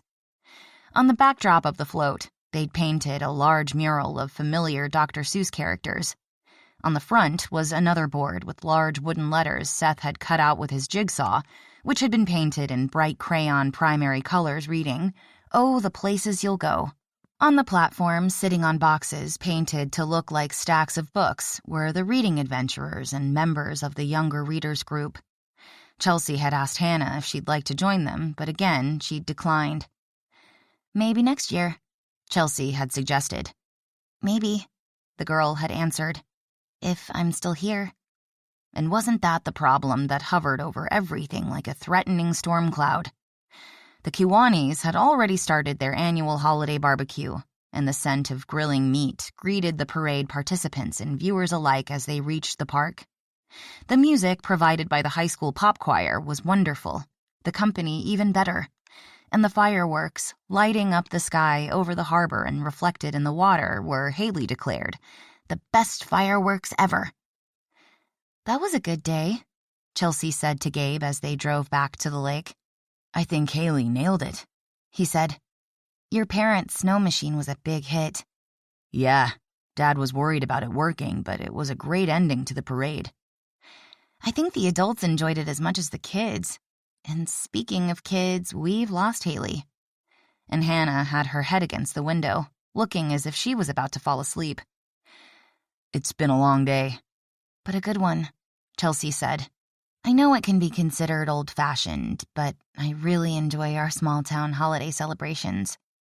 You won't get any argument from me on that. After their late night, the girls both slept in. Fortunately, with the library being closed on Monday, Chelsea was able to enjoy the slow morning after having spent almost an entire night with Gabriel. He still left before dawn, though with the girls having been so exhausted, they'd taken the chance on him staying over, but had been sure to lock the bedroom door and open the closet one for a quick hiding place if necessary. They were out on the deck, enjoying the morning birdsong while Hannah read in the library, and Haley drew pictures of yesterday's adventures at the kitchen table, when Chelsea's phone rang. Good morning, Mrs. Douglas. What can I do for you? The girls, by the way, enjoyed yesterday's celebrations. So I heard, the social worker said. I happened to have a family to visit on the other side of the lake today, and thought while I was out here, I might as well kill two birds with one visit, so to speak. That's fine. Gabriel can open the gate for you. As soon as she ended the call, she said, You know she did this last-minute inspection on purpose, to catch us off guard. That'd be my guess. I need to change. She was wearing her I proudly contribute to the literacy of minors red t-shirt with a pair of leggings and no shoes. I think you look great, and it's not as if you're lounging around in ice cream pajamas. But it's an official investigation. At least I should put on some makeup. Or lipstick, or, oh my God, did the girls make their beds yet? I haven't looked. They're kids. Besides, Monday is like our Sunday. A day of rest. Still, I'll just... Damn. They heard the car coming up the road. Too late, Gabe said. What if she finds something that will make me unsuitable? I can't think of anyone more suitable. Besides, if that woman they'd been living with had been approved, you can't possibly have anything to worry about. Try telling that to the giant condors in my stomach. She took a deep breath as the doorbell rang and grabbed his hand. Hers was ice cold. I suppose we ought to let her in, he said. I'll send the girls upstairs. Chelsea thought, not for the first time, that for a man who claimed not to know anything about children, he possessed very good parenting instincts. I guess we don't have any choice. Hello, Chelsea. Gabriel, Adele Douglas said. It's good to see you again, in more pleasant circumstances. She took in Chelsea's shirt. I like that message. Thank you. Chelsea ran a hand down the front of her shirt. Maybe casual was okay. After all, the moms who brought their kids into the library for story hour didn't dress for a formal tea at the Mad Hatter. Mrs. Henderson was always so well turned out, but that's not really my style. I have found that both adults and kids respond to the t-shirt messages. This one was definitely better than her crazy book lady or librarian by day, ninja demon slayer by night, ones hanging in the upstairs nanny's room closet. Spreading the gospel of libraries and reading is always a good thing, Mrs. Douglas said. Where are the girls? When I opened the gate, I sent them upstairs, Gabriel said. In case you wanted to talk alone with us first. I do. Where would you like to conduct the interview? Chelsea realized that her nerves might have shown for a moment when the woman who held two little girls' lives in their hands backtracked. Interview can sound more daunting than it is, Adele Douglas said. I'm going to make notes for my report, but mainly I'd just like to have a conversation about how things have been going and if you've considered any plans, Chelsea. Why don't we go into the great room? Gabriel suggested. That way the girls can know where we are if they come downstairs. She smiled approvingly. That's an excellent idea. As they led the way, Chelsea considered that Gabriel was batting 1,000. Perhaps she ought to just let him handle this. The great room looked as if the decorator had been channeling Ralph Lauren. While impressive, Chelsea remembered an HGTV designer proclaiming that there was a thin line between sublime and cliched. While she was certainly no decorator, Having seen what Sarah Mannion had done with both Mai and Kylie's Folk Victorian in Heron's Landing, she had no doubt that Gabriel's mother could come into this room, remove a few things, change others around, and immediately make it more homey. More as if a family lived in the house, while at the moment it appeared to have been staged for a photo shoot. Which, thinking about it, she guessed that it was now probably front and center on the decorator's website. "This is quite the house," Mrs. Douglas said. "I'm just borrowing it from a friend for the summer," Gabriel said. "Yes, you mentioned you'd be leaving. Would you like some coffee or tea?" Chelsea asked. "No, thank you, I'm fine." She opened her notebook to a page Chelsea noticed already had been written on. The woman had probably made contemporaneous notes that first night. While details were still fresh in her mind, that's what she herself would do. "You mentioned going to the parade yesterday." "We did. They both had a great time. Haley wore herself out, but that was probably partly due to dancing to Jingle Bells all the way down Water Street on the Mannion's Christmas farm float. So I saw on the Facebook page." She made a note. "How did that come about?" Damn, Chelsea had forgotten all about checking that page.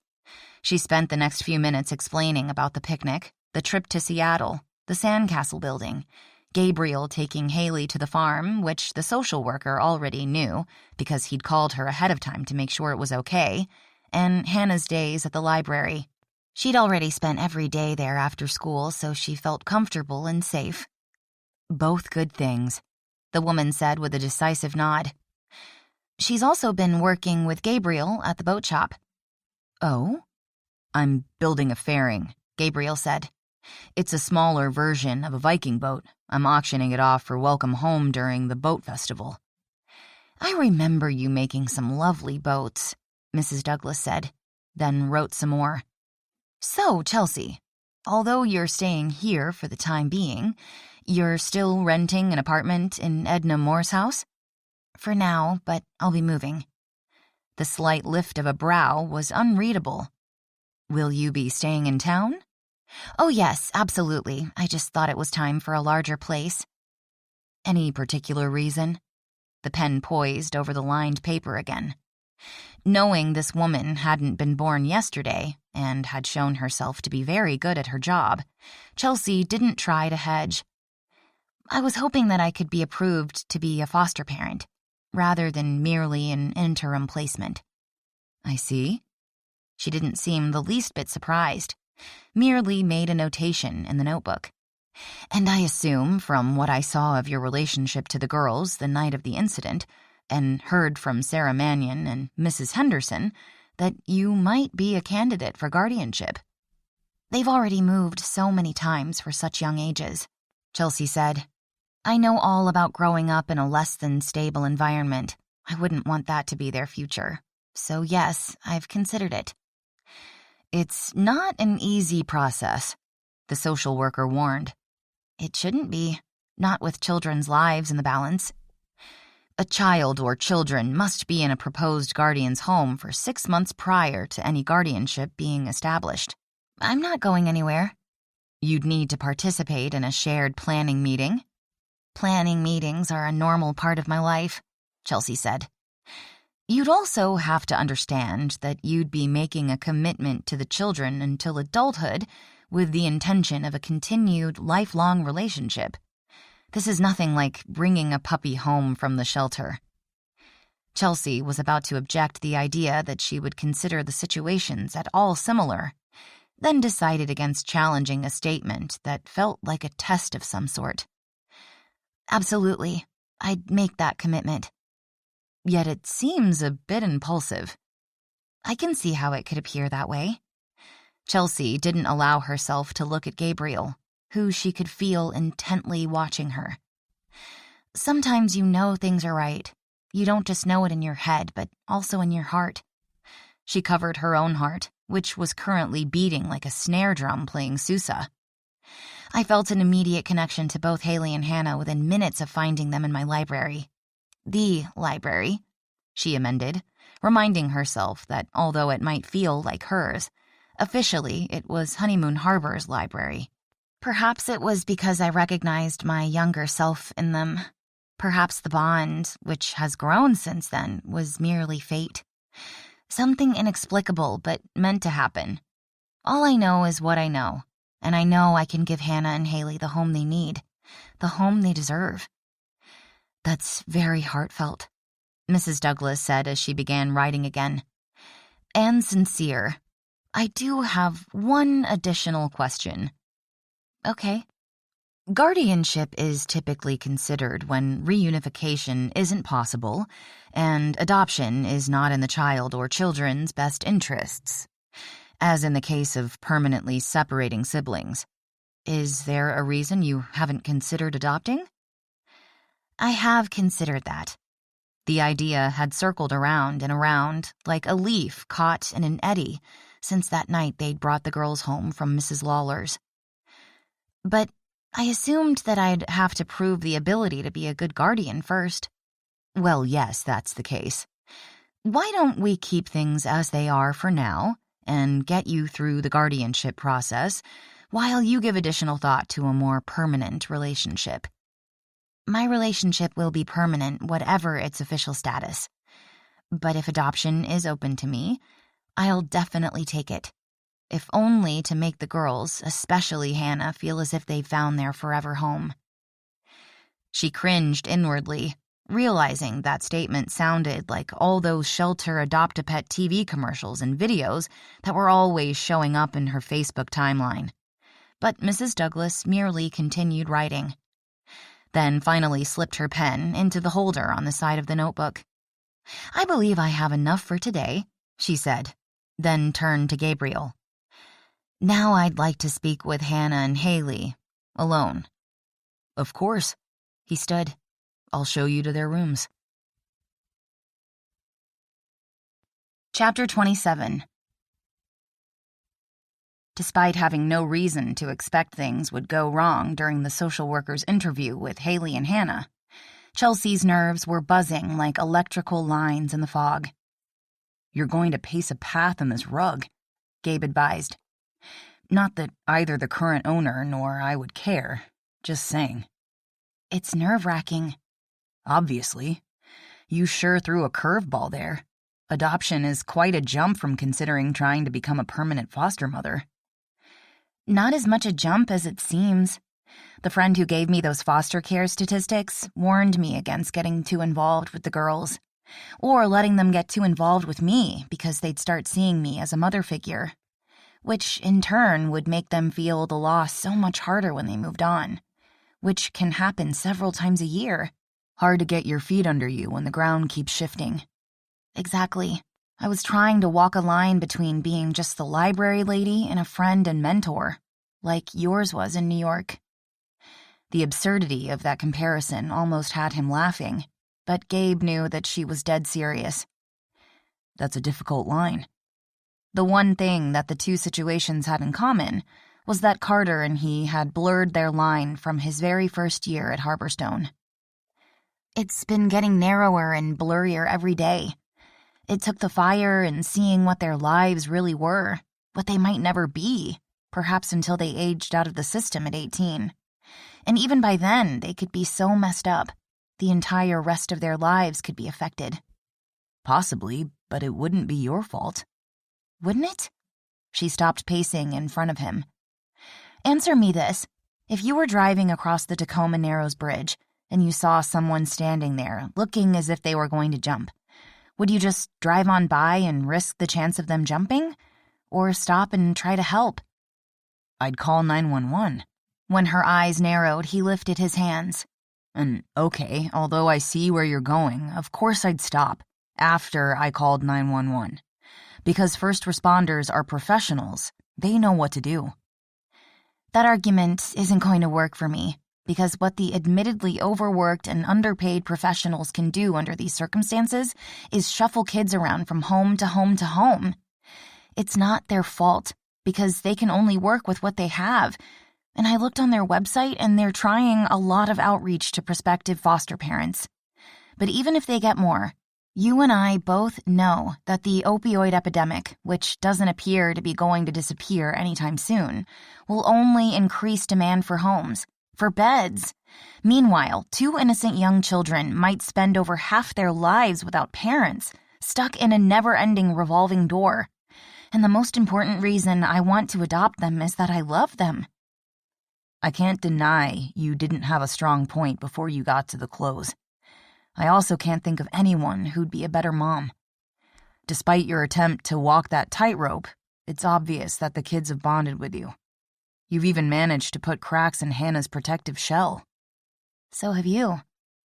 Even if that's true, it's a moot point, because I'm not going to be here to deal with future problems. Not that you asked for my advice, but I say go for it. Thank you. She blew out a breath, surprising him with her obvious relief. I had serious doubts I'd ever have kids, she admitted. She shook her head. I don't know why I keep telling you these things I never tell anyone else. Maybe because I'm a safe sounding board, because I'm not sticking around that long, and I sure as hell don't have any reason to tell anyone. I will admit that from what I've seen from friends, raising children isn't easy. And it's serious. The past days have proven that it's going to be tricky balancing work and life as a single mom. But my hours are more flexible than most, and as you said, I have a strong support system. Like your mom who thought of the day camp and welcomed Haley into her home. Your dad who pulled the strings to get them in the camp. And Brianna who gave you all those recipes so you can make the kids a special breakfast. That's the easy part. I told you my mom taught us all to cook. You also opened up your house, and not just as some sort of temporary hostel. By teaching Hannah chess and sitting through Haley's seemingly never-ending fashion show, you made it feel like a home to them. That's made a big difference. Since he had no answer, other than point out, yet again, that his part in the girls' care would last only a few more weeks, Gabe didn't say anything at all. After the meeting with the girls, Mrs. Douglas left to pick up another child she'd just received notification about. It had gone through Gabe's mind as they'd waited for the social worker to come back downstairs that the girl's presence hadn't affected his work. While he'd set himself a tight deadline, he couldn't work on the fairing 24/7. He could continue to help out with the girls, like taking them to the park, or crabbing off the pier like his dad and grandfather had done with him. Haley had enjoyed her time at the farm, and he'd bet Hannah would too, although she might not readily admit it. The idea was sounding better and better until he remembered what Chelsea's friend had told her about being careful about bonding. What if they started thinking of him as a potential father? Chelsea might be in for the long term, but he was leaving before the swallows and Canada geese. He'd have to try to keep his distance. Good luck with that, he muttered. The next weeks were, hands down, the happiest of Chelsea's life. She'd always known that having her family disintegrate like a sandcastle at high tide had left a hole inside her that she'd never expected to ever fully fill. Unlike her mother, who'd simply faded away until she'd finally died, Chelsea had, as she'd told Gabriel, chosen to be happy. She'd learned to fill her time with friends, civic activities, and ambitious projects like the Reading Adventurers to always keep active, never giving those cold, dark shadows a chance to catch up with her. She'd found once she handed Farah more responsibility, the librarian was proving to be exactly what the town, the library, and Chelsea needed. Farah's first idea was to set up little free libraries around the county, where people could take a book, leave a book. Not only had she gotten the entire community involved in the idea, to build enthusiasm, she'd devised a competition with various categories of designs. The most popular design was, unsurprisingly, Victorian buildings, but there were also whimsical ones, like the bright red Snoopy doghouse outside Cameron Montgomery's veterinarian office, the Cat in the Hat's tall red and white striped hat, and almost earning its own category, the large, fish-shaped box Bert had set out at his cafe. It did not escape Chelsea's attention that Bert had sought Lillian Henderson's advice on his project, which had apparently required many meetings, including one where they'd supposedly been discussing which books to stock the wooden fish with over lunch at the Lake Kino Lodge. Some enterprising honeymoon harborite had taken a photo of them together, and not only sent it to the Facebook page, but also to the Honeymoon Harbor Herald, where it had ended up on the Around the Town page, which had her thinking back on Bert's mention of having stood Lillian up for the winter dance before she'd met the man who'd become her husband. Seth's parents, along with Gloria Wells and Michael Mannion, had already demonstrated that romance wasn't just for the young. Why shouldn't Bert and Lillian, him in his early 70s, her in her late 60s, have a second chance at love? It hadn't originally been easy giving up control, but while picking up Haley at the Christmas tree farm, when she'd asked Sarah for advice on how to juggle both family and work, the most important thing Gabriel's mother had told her was learning to prioritize and delegate. "No one expects you to be Wonder Woman, dear," she'd advised. Chelsea thought about that all the way home as Haley chattered on and on about the 2 Australian Shepherd mixes, Mulder and Scully, and how she'd loved to have a dog of her own, more than anything. The next day, Chelsea had told Farah, the assistants and volunteers, that she'd be taking some time off this summer for personal reasons, but would certainly be taking part in the Adventurers program. "Why can't I come to Mr. Mannion's brewery?" Hannah had complained. The more comfortable she'd become, the more she'd started challenging authority, which either meant that she was beginning to feel more comfortable now that the girls had been told Chelsea was on the list to begin her foster parent classes in September, or perhaps she was pushing to see if Chelsea's love had limits. If she'd someday decide that kids were too much trouble and send them away, which wasn't going to happen, but Chelsea had, nevertheless, made a series of appointments for all 3 of them, each by themselves, then in joint sessions, with a counselor in Sequim to help ease the transition. "Because you have to be 14 years old, which you're not. Gabriel is Quinn's brother. That should count for something," she complained, looking directly at him. "Sorry, kiddo," Gabriel said. "Quinn's always been a stickler for rules, and you wouldn't want Aiden to have to arrest his own big brother for breaking liquor laws." "No, but it's still not fair," she huffed. "We can take Gabriel's shiny new motorhome down to Oregon and tour Tillamook," Chelsea suggested. He had indeed decided that there was no point in having a list if you didn't work through all the items. And although she found the motorhome to be an extravagant waste of money, they'd taken it to various places along the rugged Washington coast, and once to Long Beach for the Sensations Sandcastle competition, where, after some practice here at the Cove with the proper tools, they'd taken second place in the amateur category. "That's supposed to be fun." "It's a cheese factory." "You like cheese?" "Yeah, some cheese, but I don't need to see it being made." As she'd hoped, Gabriel's Viking boat proved to be the most popular with the adventurers. She'd already had them read selected stories about the Vikings, and by the time the boat shop came up on the itinerary, Gabriel had just finished the red canvas sail.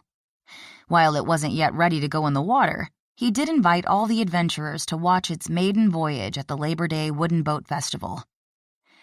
"It's not really going to be her maiden voyage, is it?" Chelsea asked the night after that adventure. "That's always been the plan," he reminded her. "But if you want, we can take it out here on the lake before the festival." "The girls would love it," she said. "I've been thinking the same thing. Hannah especially after all the time she spent at the shop. She's sincerely interested in the fairing. But I suspect she's also got a bit of a crush on the boat builder." "Does she? Is there anything I should do?" "Just keep doing what you're doing. I looked it up and it's a normal part of adolescence. The more she gets to know you, the sooner it'll wear off." "Familiarity breeds contempt?" "Not contempt, but she's got you on a pedestal, and eventually it's going to crumble." "Well, hell, that makes me feel a lot better." She laughed and patted his cheek. "Meet me in the motorhome at midnight, and I'll make you feel a whole lot better." "You're on. That's turning out to be my best investment ever." He wasn't going to get any argument from her on that count. Chelsea thought of the foster mom who could nearly climax merely by walking on the beach, and hoped she wouldn't get to the point where she'd have an orgasm every time she followed a motorhome, which, since that happened to be every day in summer, would be exhausting. Chapter 28. Chelsea could feel fall coming. It didn't arrive in a dazzling blaze of autumn color, but with cooler nights, and each day the sky grew darker just a few minutes earlier. While people in other parts of the country might not notice such small incremental daily changes, here in the Pacific Northwest, where summers were short and never got too hot, residents wanted to hang on to them as long as possible. Are you getting nervous? Chelsea asked Brianna as she, Jolene, and Lily had lunch at Leaf. Only because I want to get it over with, Brianna said, picking at her salad. No, rewind. I didn't mean it that way. It's just that I fell in love with Seth when he shared his ding-dong with me in the first grade, and I finally want to be married. Me too, Jolene said. Though I didn't fall for Aiden until high school. Then we spent all those years apart, so we were very different people than we are now. I was also wary of commitment, but your brother's a hard man to resist, she told Brianna. I'm probably biased. Okay, I am. But all my brothers are special in their own individual ways. Seth is no slouch, Lily said. He's the closest thing any woman could ever find to perfection for me, Brianna agreed. And maybe it's a hormonal thing caused by so much sex, but I am so ready to start our family. When you do, I'll give you my list, Chelsea volunteered. Jolene, who'd been watching the ferry coming in to dock, turned her full attention to Chelsea. What kind of list? A sex list? You have a sex list? Brianna, usually the model of public propriety, asked loudly enough to have people at nearby tables turning to look at them. I was going to type it up and save it for your baby shower gift, but now that you've seen fit to broadcast it, yes, I do have a list I got from women at my foster mom group on ways to have sex with kids in the house. I'd never thought of that problem, but I guess it's a thing. Believe me, it's a thing, Chelsea said. If you're not careful, you're going to find yourself in sexual droughtland. Well, that saves me from asking whether or not you and my brother are having sex, Brianna said. I suspected it, but except for that dinner at Sensation Cajun, I haven't seen any suggestion that you two were getting it on out at the lake house. Thanks to the list, the sex has been sensational. Some of it's a bit unconventional, but it's surprisingly hot. I so want to wash my brain out with Clorox at the thought of my brother getting naked and having unconventional sex. You don't always have to get naked, Chelsea said with a Cheshire cat smile. No. Brianna covered her ears and shut her eyes. Now I'm never going to be able to unsee that, and it's all your fault. You did bring up sex, Lily reminded her.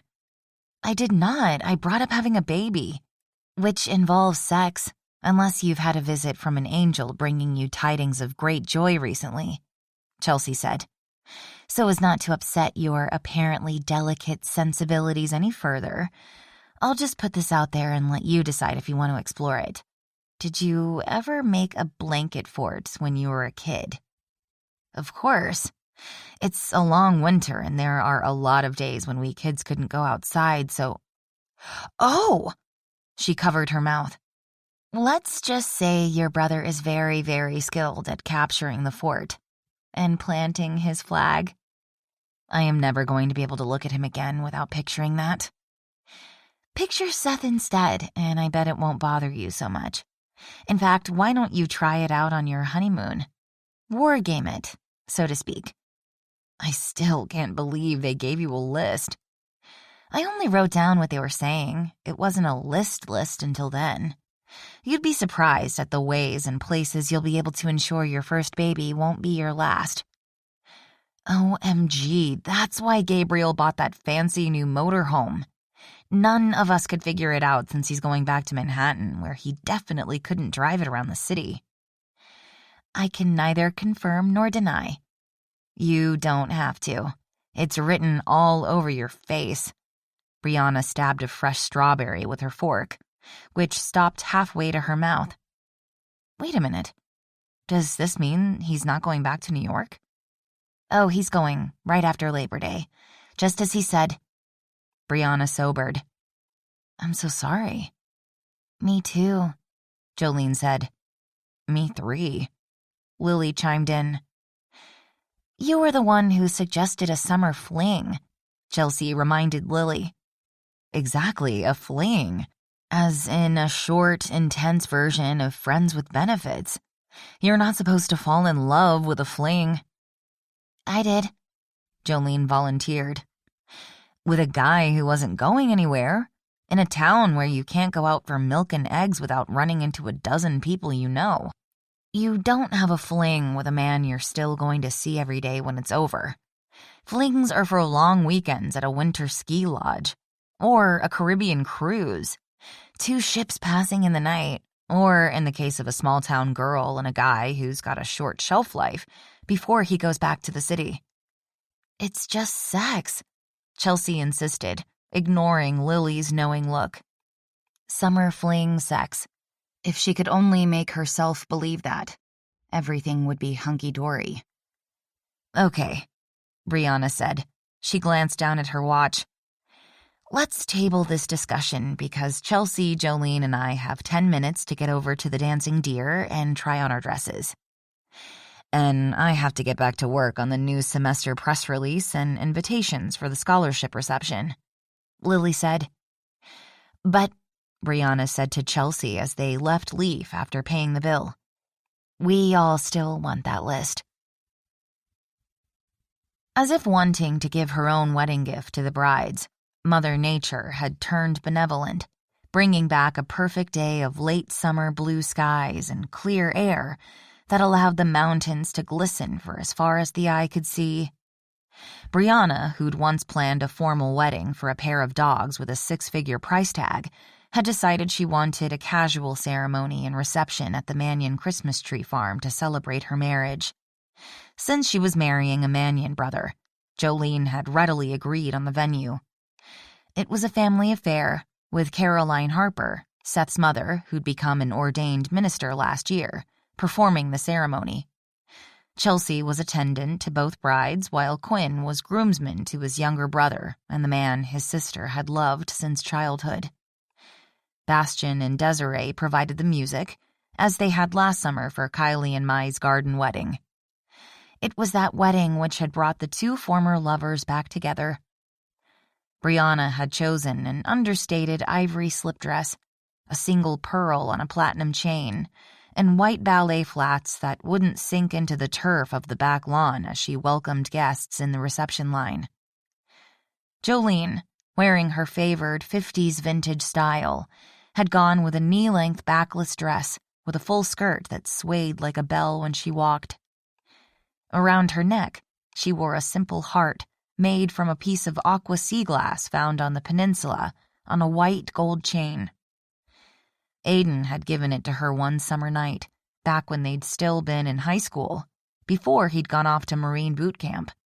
Despite the casual atmosphere, the grooms waiting at the head of the white satin runner were handsome in black tie.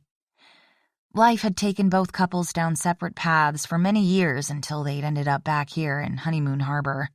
In this place, on this day. Unlike the last wedding they'd all attended, when Kylie and Mai had written their own vows, today's words were simple, complex, and timeless. To love, honor, cherish, for better or worse, richer or poorer, forsaking all others, until death we do us part. Rings were exchanged, and as Caroline Harper pronounced both couples married, everyone in attendance stood up and applauded.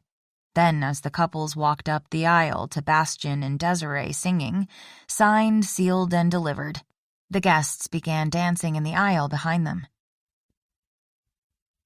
The mood was festive as toasts were made. Seth and Brianna and Aiden and Jolene danced for the first time as married couples. Then some guests joined them on the dance floor as others dug into the barbecue ribs, burgers, and all the trimmings prepared by Jarl, a sous chef borrowed from Luca, and 2 line cooks hired from the college's culinary art school. Chelsea, Gabe, and the girls had just sat down at one of the round tables when his phone rang.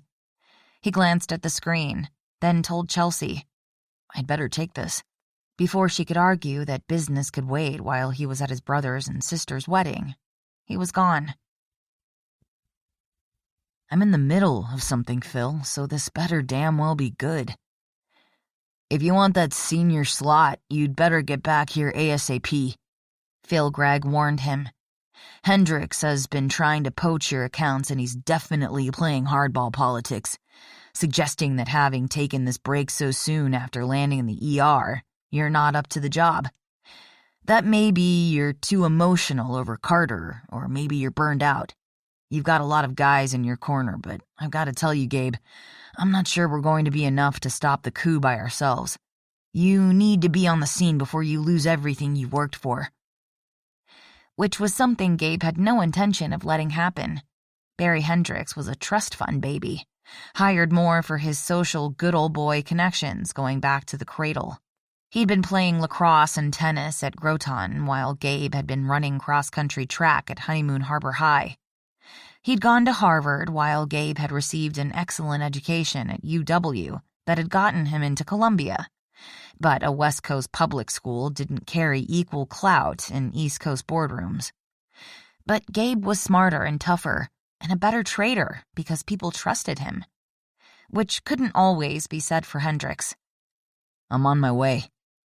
It took one call to arrange for a jet to be waiting at SeaTac to fly him back to Manhattan. Another for a car. Those details taken care of, he went in search of Chelsea. She wouldn't be nearly so easy to manage. He found her on the dance floor with Haley and Hannah. The 2 girls had gotten new dresses for the wedding. Haley was wearing, what else? Pink, with one of those puckered-up tops. Smocked, he remembered Chelsea calling it during another fashion show the girls put on beneath the spotlight. Hannah was wearing a short turquoise dress with a white collar and cuffs, and looking frighteningly mature. "Is Hannah wearing a bra?" he asked after he'd gotten Chelsea off the dance floor. The girls were now dancing with a boy who looked to be about Hannah's age. And who the hell is he? Yes to the bra. It was time. Girls are maturing earlier these days. As for the boy, he's Ryan, a Harper cousin. His parents seem like very nice people. Isn't she too young to be dancing with boys? It's a wedding, Gabe. Kids dance at weddings. It's not like he's asking her to go to the movies. To which you'd say no, right? Seriously, this is what you want to talk about? Why don't you fill me in on what that phone call was about? I have to go. Where? Back to Manhattan. Well, I know that. You've been very clear about your plans to return after the boat festival. No, I mean I have to go back now. Now? She combed a hand through her hair. I'm confused. Are you talking about after the reception or right now, this minute? I have a plane waiting for me at SeaTac and a car on the way here to take me there. I see. She folded her arms as both her voice and eyes turned to frost. I'm surprised you didn't hire a helicopter to land on the center of the dance floor and whisk you away to the airport so you don't have to suffer that inconvenient ride in a limo. I deserve that, Gabe said, feeling whatever zen he'd managed to achieve in the past weeks, going up in flames around them. Yeah, Quinn's deep voice behind him said. You do. Once again, you're right. But it is what it is. If I don't get back there ASAP, everything I've worked for all these years could go down the drain. I'd suggest that's an exaggeration, Quinn said, his eyes and mouth hard. But you're obviously not ready to hear that. Our situations are different, Gabe argued. You didn't enjoy your work anymore and found your niche making great beer and running the pub. And as happy as I am for you, bro, that's not me. He turned back toward Chelsea. You can take the Range Rover back to the house and feel free to use it while you're staying there. Gee, thanks bunches for the offer, but I like my car. As for the house, did you already buy it? No, but that doesn't matter. It does to me. The girls and I aren't staying alone in a house owned by someone we don't know. We'll pick up your stuff, Quinn suggested. Then I'll take you to the farm. You can stay there while we figure out a plan. I hate to impose. She dragged an unsteady hand through her hair again. Gabe hadn't just blown up his zen. Chelsea and the girls were turning out to be collateral damage. Like the sex fog was too thick for you to have seen that coming? I have a situation to fix, he said. Then I'll be back as soon as possible. Quinn's idea is a good one. You can stay at the farm. We can still have the rest of the summer. She lifted her chin. If looks could kill, he'd be 6 feet under. Surely you're not serious. It's just a glitch. And this is your sister's and brother's wedding reception. But your glitch apparently is more important. Remember the night I rode across the lake? When I told you about my messed up family and said that I envied you yours? Gabe saw it coming and decided there was nothing he could do but take the hit. I do. I still envy you for them. But here's a newsflash. She pointed a finger at his chest. You don't deserve them. Now, since there's nothing else to say to each other, we're done. And I'd like to go back to dancing with my soon-to-be adopted daughters. Well, Quinn said as they watched her march away. The smile she greeted the girls with was nothing like the steely look she'd given him. You sure as hell screwed the pooch on that one. I don't have a choice. If I don't get back to New York right away, I'm not only going to lose my chance to be the youngest trader at Harborstone to make senior partner, I could well be out of a job. Because once people find out I let some piece of shit rich guy undercut me, my reputation will be shot, and all those places that recruited me when I got out of Columbia won't want me. First of all, may I point out that you, too, are a really rich guy. So using that as an epithet isn't exactly your best use of words. And second, it's just as well that you forced Chelsea into a corner where she had no choice but to break off whatever it was you thought you had going. Because you know what she said about you not deserving your family? She was angry. She was right. And here's another news flash, baby bro. You don't deserve her or those kids either. He shook his head. I never realized you'd turned into such a dumbass. Now I'm going to go have barbecue with the terrific woman you let get away. Then I'm going to dance with the 3 of them. And later take her to that house you're going to buy, which you don't, in any real-life scenario, need except to turn a damn profit from. Then once they're packed, I'm taking them to the farm, where they'll be treated like they deserve. That said, Quinn walked away. Gabe watched Chelsea talking to the girls. Hannah shot him a look, then turned toward him, and although Chelsea obviously tried to stop her, she shook off the restraining hand and headed his way. You said you weren't leaving until after Labor Day. That was my plan, but something came up. Chelsea already said that. Did someone die? No, you wouldn't understand. It's a work thing. You're wrong. I would understand because I've heard all the excuses. Yours is one of the weakest, though. It's not even original because we've already had 2 families where the dad got a work transfer and they decided we weren't worth taking along. So, yeah, I get it. I'm just mad that I was stupid enough to think you were different. Her eyes swam, and her lips, which he noted had been tinted a pale pink, quivered. Then she squared her shoulders, which she hadn't done since those early days, and resolutely blinked the tears away, except for one that managed to escape, which she furiously swept away with the back of her hand.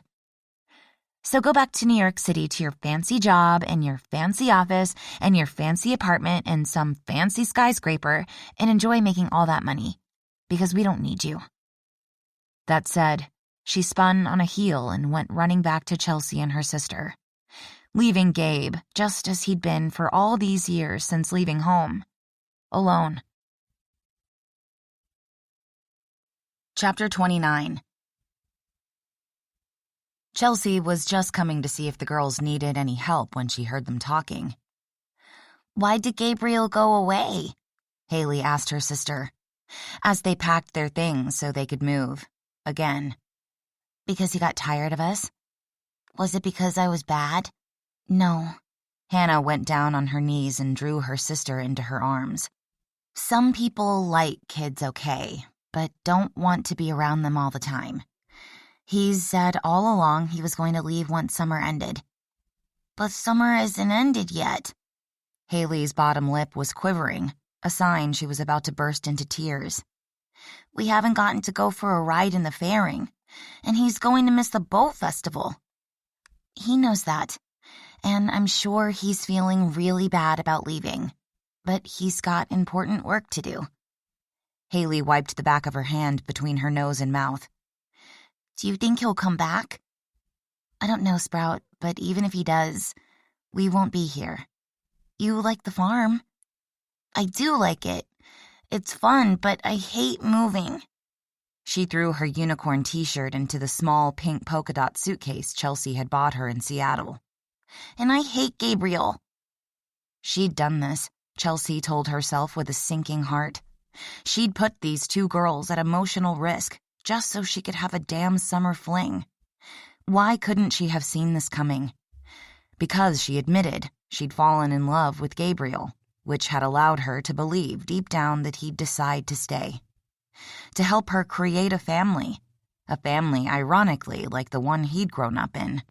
She could do this. She'd overcome loss before.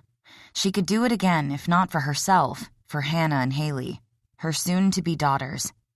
And they might not be as large a family as the Manions, but 2 children would never be more loved.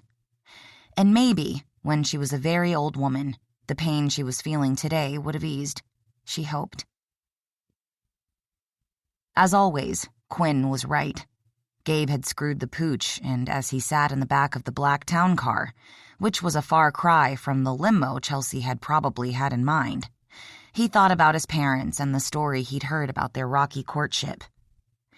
His mother had been the first in her family to go to college, and her parents, whose family had been fishing in these waters for over a century, had wanted more for her than small-town life, which was what they'd feared she'd settle for if her teenage romance with John Mannion was allowed to blossom. But they'd been too late to stop it, and as the story went, the high school sweethearts often sneaked out to be together that last summer before Gabe's dad had gone off to UW and his mom went east to college. But even then, his dad had worked extra jobs while at school, making money for the trips across the country so they could be together. It was difficult at the best of times to keep a long-distance relationship going. His parents were young and made mistakes, more his than hers, his dad always insisted, which was when his mom would jump into the conversation and point out that if she'd only been honest and brave enough to speak her mind, they wouldn't have lost those years apart. During which time they both would say, looking into each other's eyes like the love-besotted teenagers they'd once been, neither had ever stopped thinking of the other. Then fate had brought them back together, and in a whirlwind 24 hours, she had decided not to return to Oxford, where she'd been accepted into a PhD program, and he'd revealed his plans to become a tree farmer rather than a banker, and proposed at the very farm where they lived now. And so they'd married, with the blessing of her parents, who it turned out had only ever wanted her to be happy. Had 5 children. His father had become mayor, his mother a teacher, then a principal. And every single day they lived a golden example of marriage that Gabe had always admired, but considered a near impossible act to follow. Brianna and Seth, another marriage uniting the Harpers and the Mannions, appeared to be following in their footsteps. As were Aiden and Jolene Wells, and who would have ever seen that coming? Honeymoon Harbor's former bad boy was now the chief of police, and the bullied girl from the wrong side of the tracks, whose father had died while serving time in prison, had not only been nominated for an Emmy for makeup artistry, but with his angel investor financial assistance, was growing her cosmetics business into a regional West Coast chain, even while continuing to work on the occasional film. They were seemingly another perfect couple. So it wasn't impossible, but in his world of the rich and often infamous, Gabe had had a front-row seat at enough failed marriages to know that the odds of a happily ever after storybook ending is a crapshoot. But so was any relationship. Look at Chelsea and him. She was not the woman he'd been looking for, but he'd found her. That first day in the shop, when he'd known she'd be trouble, he hadn't wanted her. But she had turned out to be the woman he not only wanted, with every fiber of his being, but needed. Having watched the wreckage Carter had delivered to his 4 children, Gabe was determined that if he'd ever meet a like-minded woman he might marry, children would be off the bargaining table. But then 2 orphaned girls had come into his life and his heart. He'd always thought himself a risk-taker, going off to New York where he knew no one, with plans to become someone. He'd taken a risk when he'd gone to work for Harborstone, which Dr. Doogie had accurately portrayed as a little pond, big fish scenario. Unlike a larger firm, where it was possible to blend into the woodwork, make some deals, have a life outside the office, and not have to get up every morning geared for war, he'd chosen war, and the risk had paid off, until now. Gabe had no doubt he could wrest his power back and take Carter's senior place on the board before the brown, slushy New York City snow melted next spring. But why would he want to? He'd gone to Wall Street, firmly believing that there'd be some crystal-clear moment when an imaginary bell would ring, like in that Christmas movie his mom made them watch every Christmas Eve, announcing not that he'd earned angel wings, but that he had achieved absolute success, such as getting a senior seat on the board. He'd also believed that once he'd reached that lofty place and had all the money he'd ever need, he'd be happy. However, his conversations with Chelsea had him realizing that would never happen because the goal line would keep moving. And as hard as it was to admit, like all the other guys who hung out at those finance bars, he'd been chasing the high like an addict. Since returning home to Honeymoon Harbor, he'd had so many reminders, including from his own family, and even love-struck Jarl, that family, friends, and love were what brought true and lasting happiness.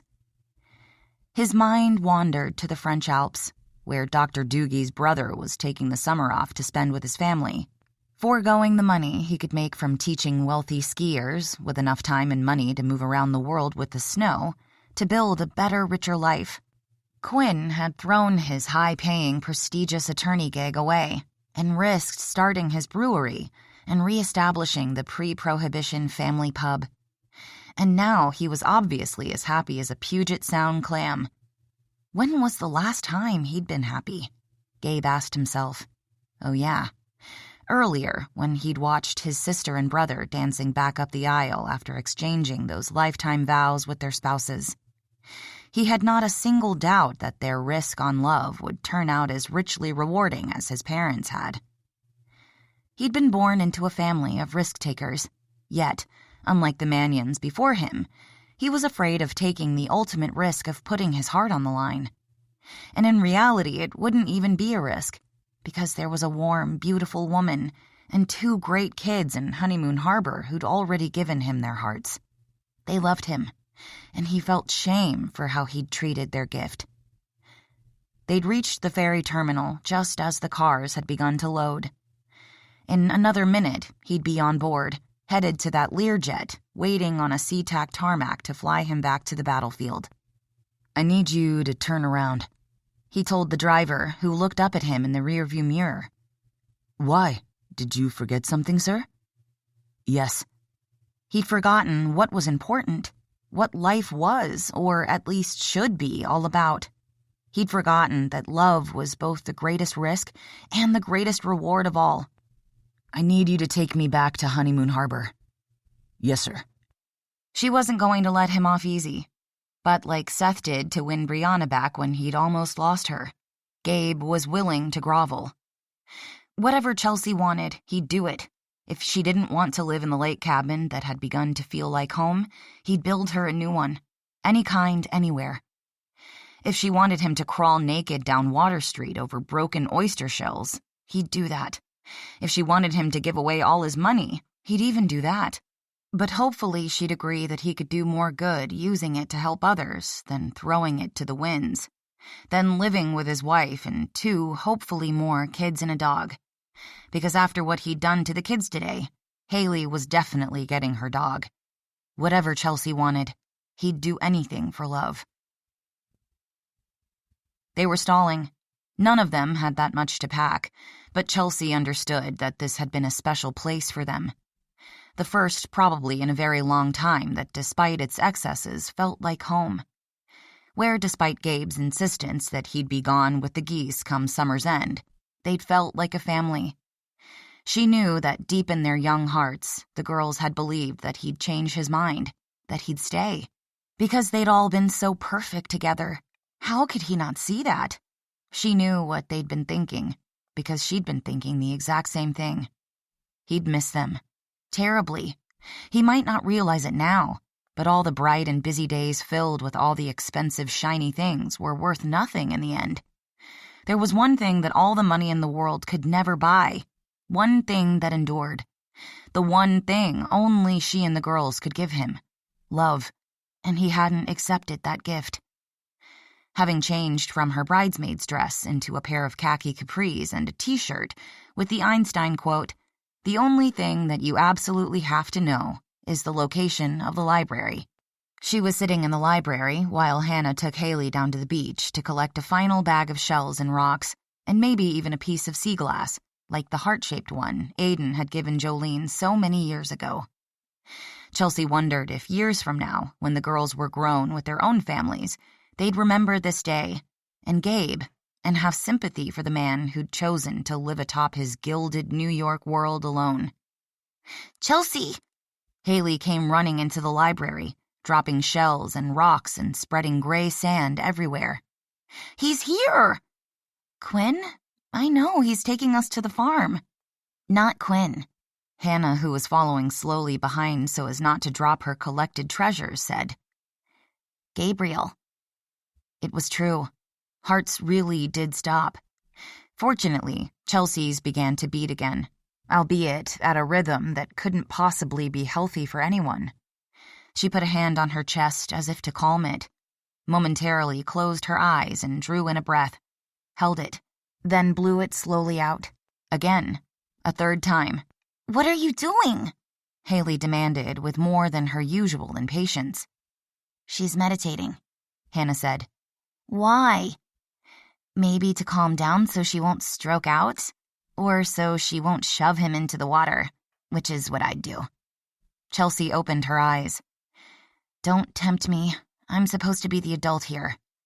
"Okay." Her heart was no longer in danger. Her head was clear. Clear eyes, full hearts, can't lose. "What does that mean?" Haley said. "It's from a TV show," Hannah said. "And I think a movie, and maybe a book. It means Chelsea's planning to win. And Gabriel will live with us and we'll be a family, forever and ever?" Haley asked. "We don't know why he's come back," Chelsea said. The hope in that young voice was breaking her heart all over again, especially since, damn it, she was sharing that same hope. Maybe she would take Hannah's suggestion and shove him into the water. He could have forgotten something, like her and the girls. "Or maybe he's come here to apologize," Hannah said. "You should probably give him a chance to try to fix this. And FYI, I wouldn't go easy on him."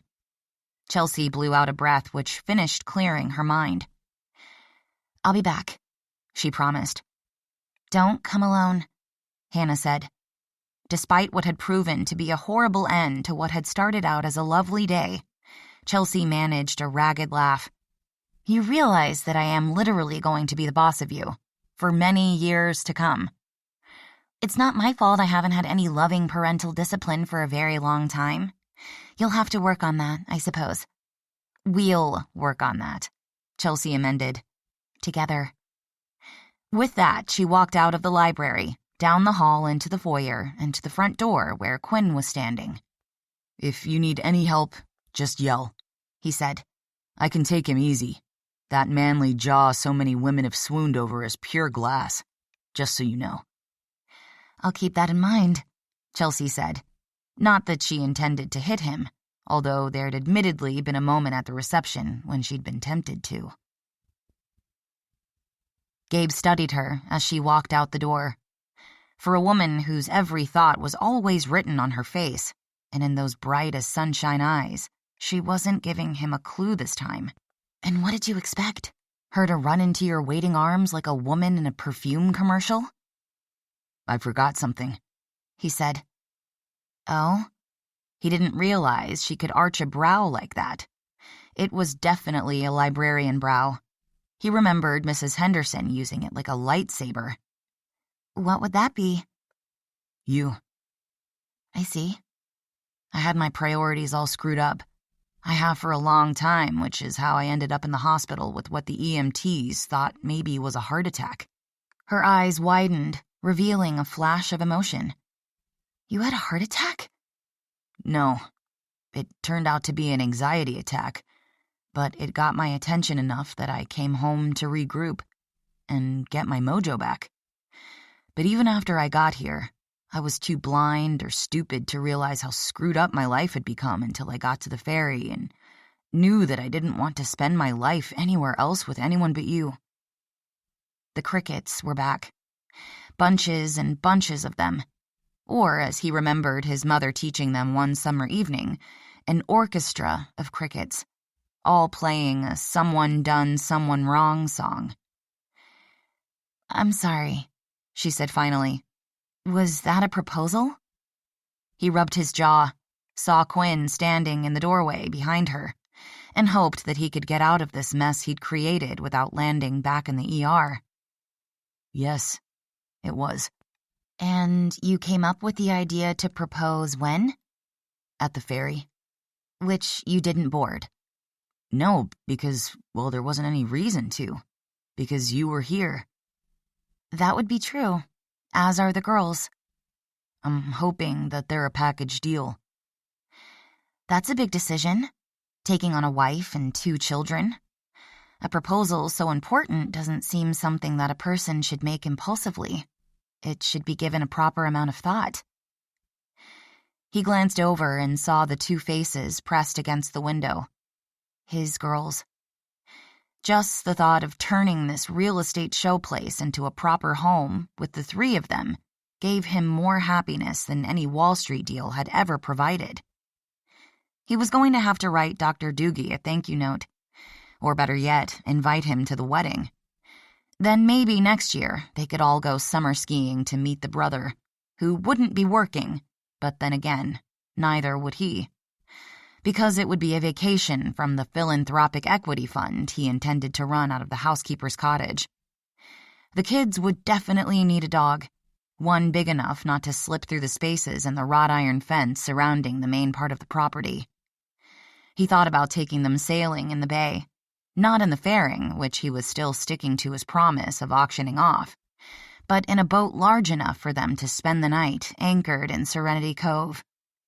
He thought about grilling fresh-caught salmon on the back deck, of family barbecues on the velvety green expanse of lawn, of Christmas at his family's farm, of the girls riding in the sleigh his father brought out every year for the festival.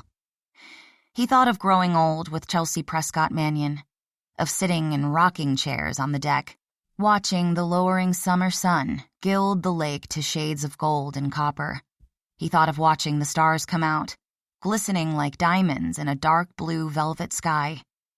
Then later, finding yet new places and ways to add to the list. I think I'm going to be a dirty old man. That's a point in your favor, so long as you plan on keeping it home. Anywhere you are. Chelsea's slow smile gave him hope that she might not require the crawling on oyster shells penance. That's exactly the right answer. I've thought about it. And? It is a proposal.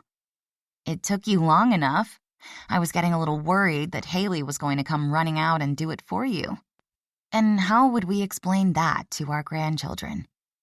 If you're talking about her kids, they'll totally understand. She laughed, then closed the distance between them, went up on her toes, and touched her lips to his. Welcome home.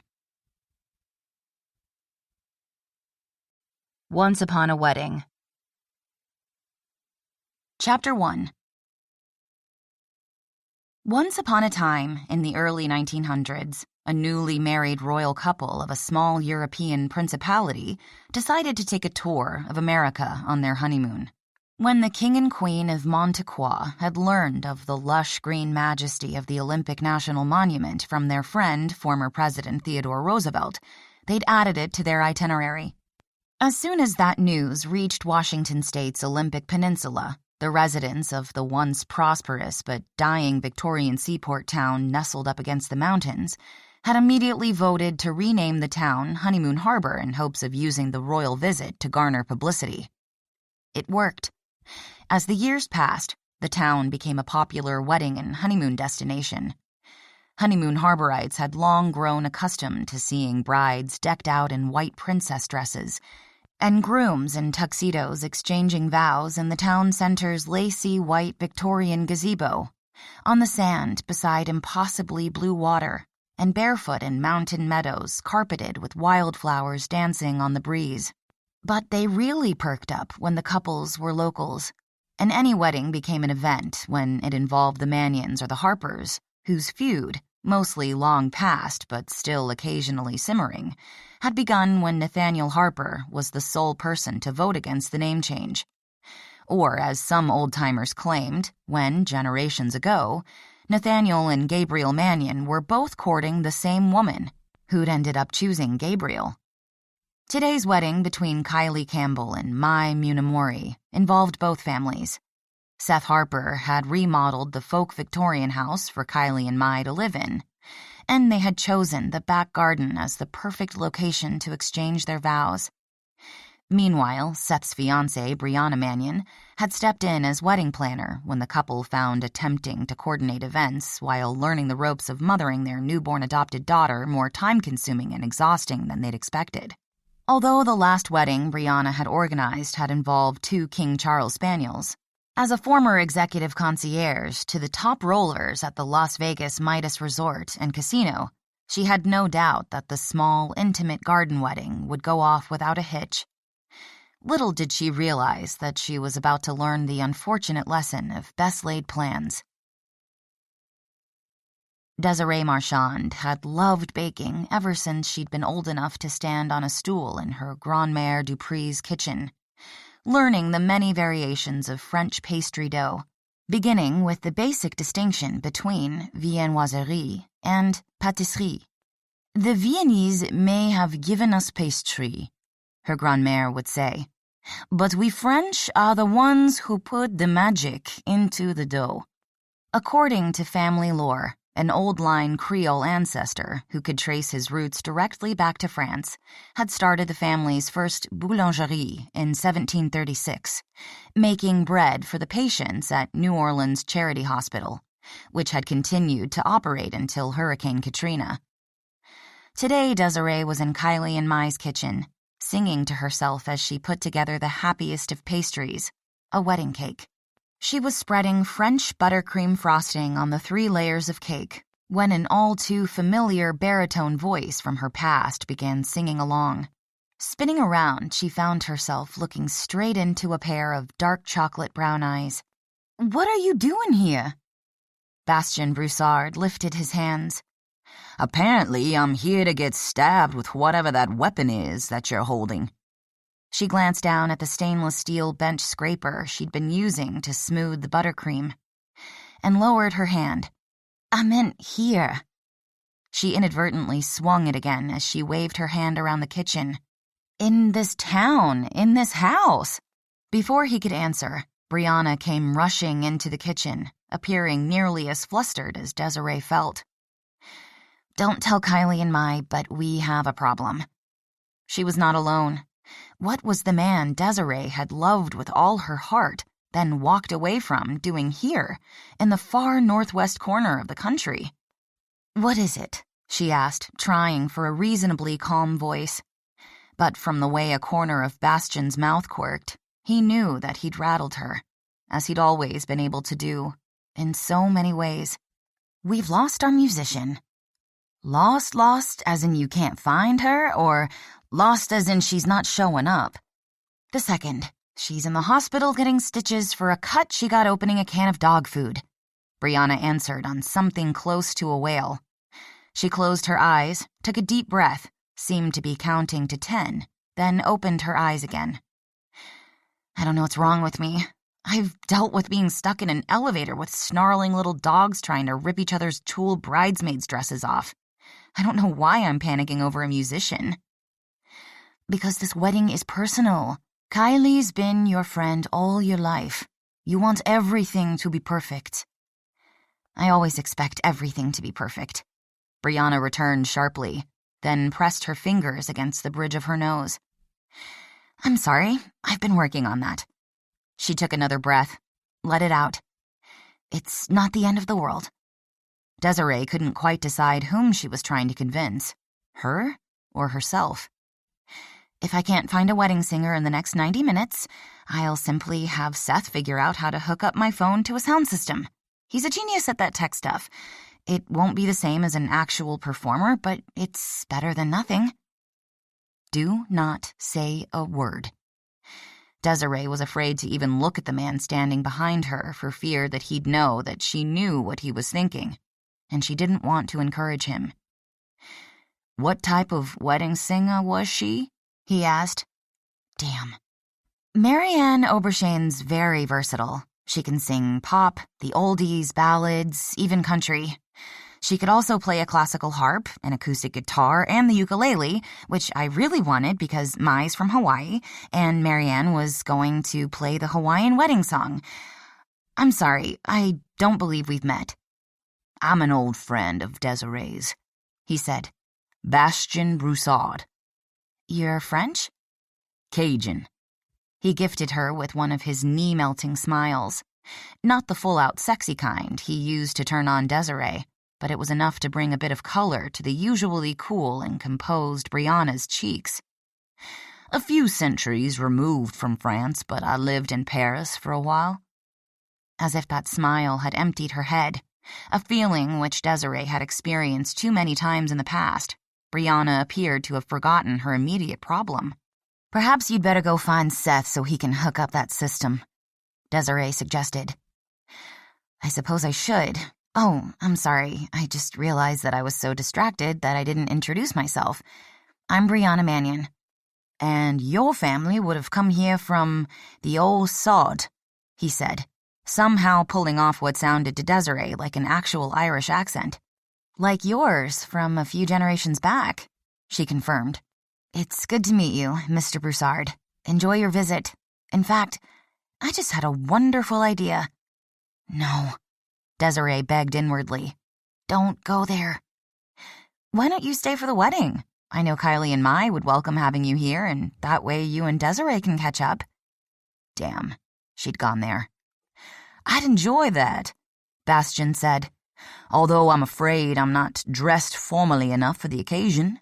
Both women skimmed a look over him in his dark, slim-cut indigo jeans, a white button-down linen shirt worn open over a black body-hugging t-shirt, and cobalt blue loafers that looked so soft they had to be pricey Italian leather to allow him to go without socks. He still looked like a Cajun bad boy blues rocker, but he had taken on a definite Parisian flair since she'd last seen him. His hair, as black as her own, was no longer down at his shoulders, but had been cut to a shaggy style that just reached his collar and begged a woman's hands to run through it. You look great, Brianna said. We're very casual here in Honeymoon Harbor. The only reason I'll be dressing up is that I'm the maid of honor. Bien, then, he said. I'd be honored to accept your invitation, but I do have another suggestion that might solve your problem. Oh? Brianna lifted a perfectly arched blonde brow. As it happens, I'm a singer and a musician. Really? What instrument do you play? A tenor sax, typically, which is in my rental car, but I can also play the alto sax, keyboard, and guitar. And once, while I was in Hawaii, I had a lesson in the ukulele. Coincidentally, it was the Hawaiian wedding song.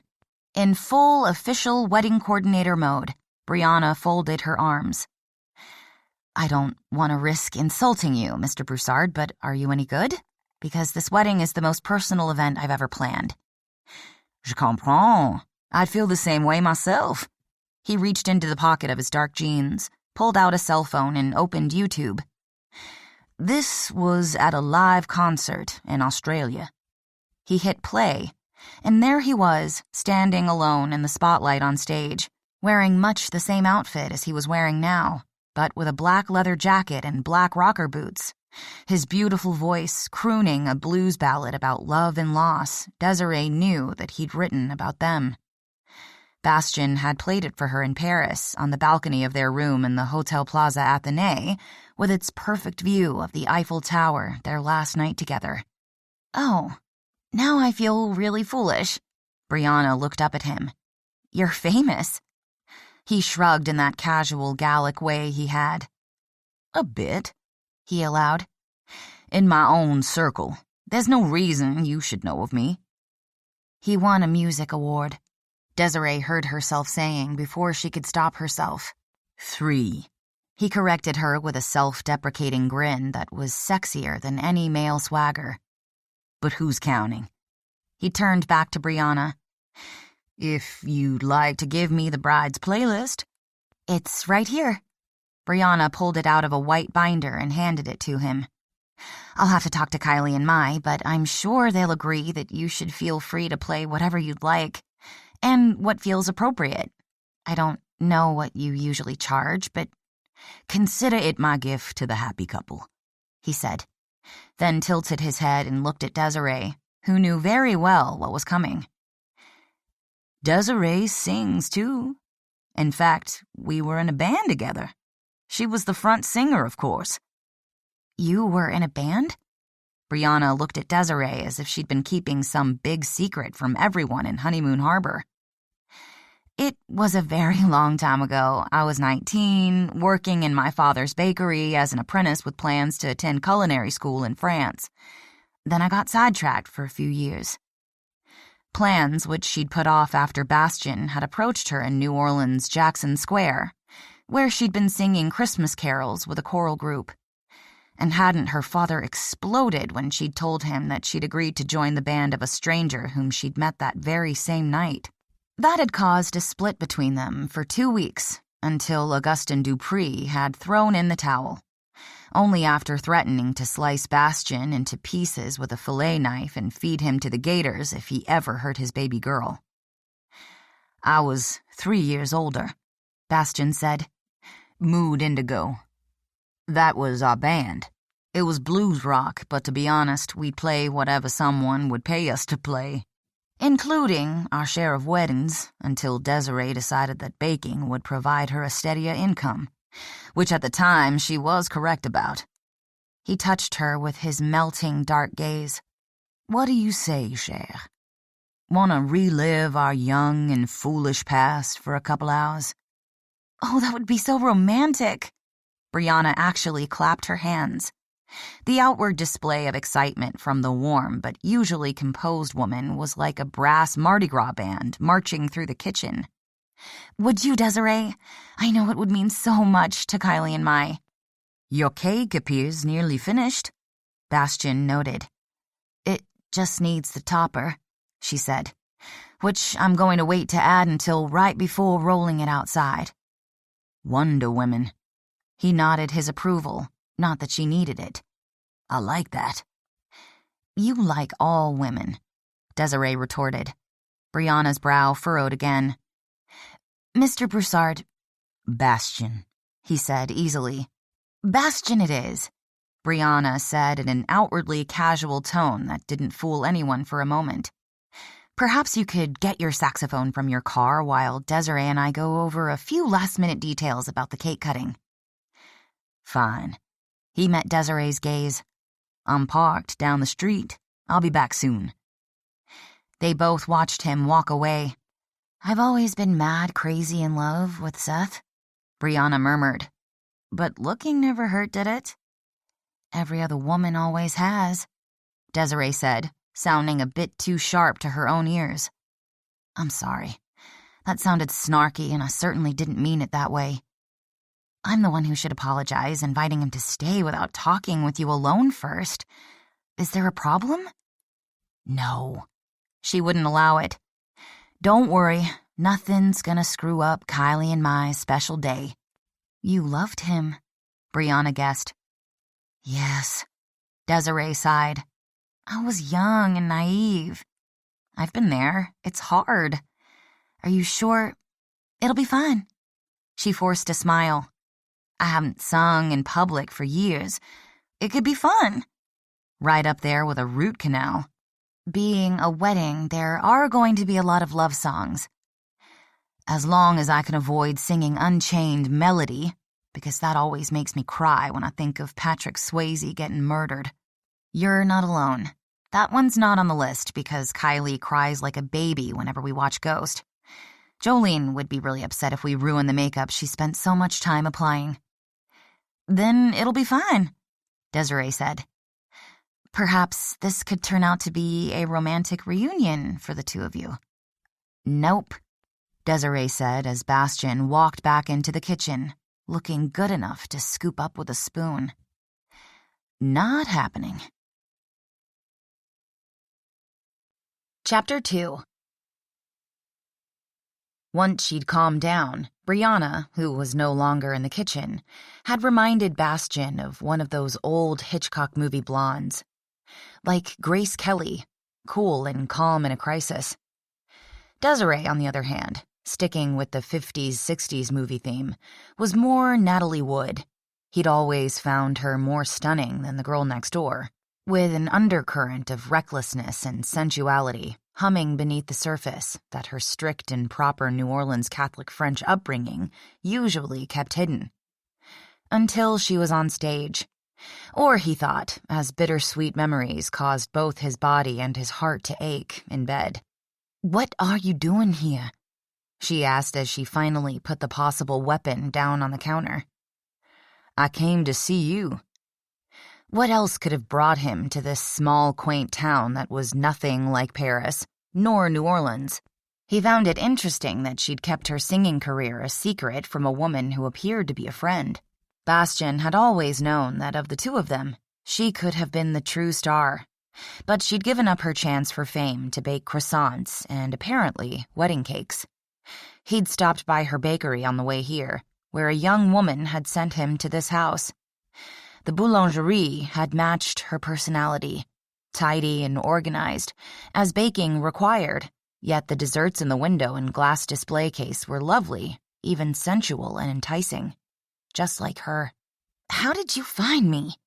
She made it sound as if he'd discovered her in the witness protection program. Nor did she seem at all happy to see him. Bastian could have taken that as a sign he stood no chance of winning her back. But he had always been an optimist. He decided that there'd be no reason for her to put up that protective wall if she weren't susceptible to being won over. "Well, I could have Googled you, but decided that could be considered a bit stalkerish. So I simply asked your father." "You asked Papa? I don't understand. Did you call him all the way from Paris to ask, 'Hey, Augustin, where can I find your daughter? I know you've always believed she's much too good for me, but I want to see her.'" He found it interesting that she knew he'd been living in Paris. True, he did appear in music magazines like Rolling Stone and on various entertainment shows from time to time, and had even written a song for a Disney movie, but perhaps she'd occasionally checked up on him, as he admittedly had her. "No, I asked him where to find you while having coffee and beignets at the Café du Monde, which is admittedly touristy, but nevertheless, they do make great beignets. And it's conveniently near the French market where we both happen to be shopping for greens, boudin, and shrimp." Her eyes, a vivid clear blue of the Caribbean Sea that contrasted so sharply with tawny skin, that was a beautiful blend of her Creole father and Islander mother, widened. They'd always had a way of focusing in on you as if you were the only person in the room. He wasn't the only man to get lost in those thickly lashed eyes. He'd witnessed audience members react the same way when, after looking for an individual to sing directly to, she'd single one out. "What were you doing at the market?" Like I said, shopping. I've been living in New Orleans for the past 2 years. But I was visiting Papa just a few months ago, and he never said a thing. I doubt he wanted to encourage a reunion. Also, I asked him not to. Why? Were you still angry about me leaving? Not just about having broken up the band, but after that night in Paris 2 years later? After playing a gig in Madrid, he'd taken a train to Paris, where he knew she should be finishing up her 2 years of culinary training. Bastian called the number he'd never gotten out of his head, suggesting they meet for coffee at a cafe not far from the school. They hadn't bothered with the coffee, but had instead gone straight to his balcony room at the Hotel Plaza Athénée, which, by then, he could almost afford. They'd been drinking champagne on the balcony when he'd sung her the song he'd written just that morning, about the love of a man for a woman and the loss Bastian knew was going to break his heart. Afterward, they'd made love in the deep soaker tub that had a perfectly framed view of the Eiffel Tower, and then went on to spend the night making up for all the time lost since she'd left the band. The next morning, they'd shared a continental breakfast in bed. As if it were yesterday, he could picture her plucking an elegant, golden, crusty croissant from the basket, biting into it, intently studying it as if preparing for the superior pastry certificate she'd only just achieved at Paris's Le Cordon Bleu school. I could make a better one, she decided, but the hint of almond admittedly marries well with the buttery flavor. She held it out to him, inviting him to take a bite. "I'd rather take a bite of you," he'd said, nevertheless tasting the croissant, because he'd never been able to deny Desiree anything. "Good," he'd decided, "but not as tasty as my angel." Putting their mimosa glasses on the table beside the bed, he'd pulled her down on top of him.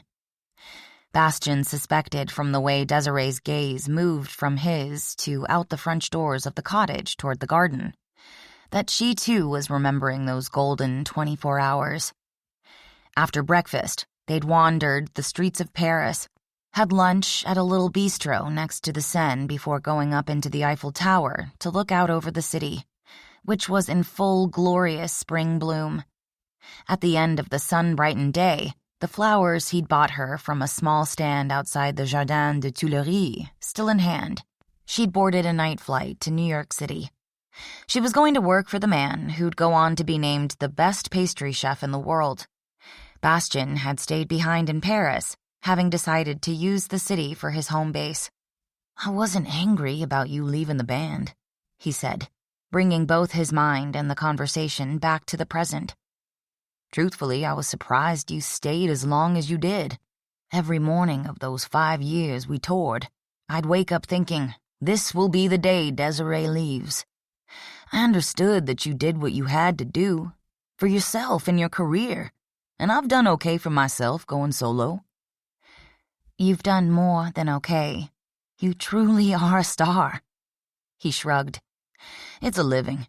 I'm not going to lie and say it didn't hurt, watching your plane fly away, off to New York.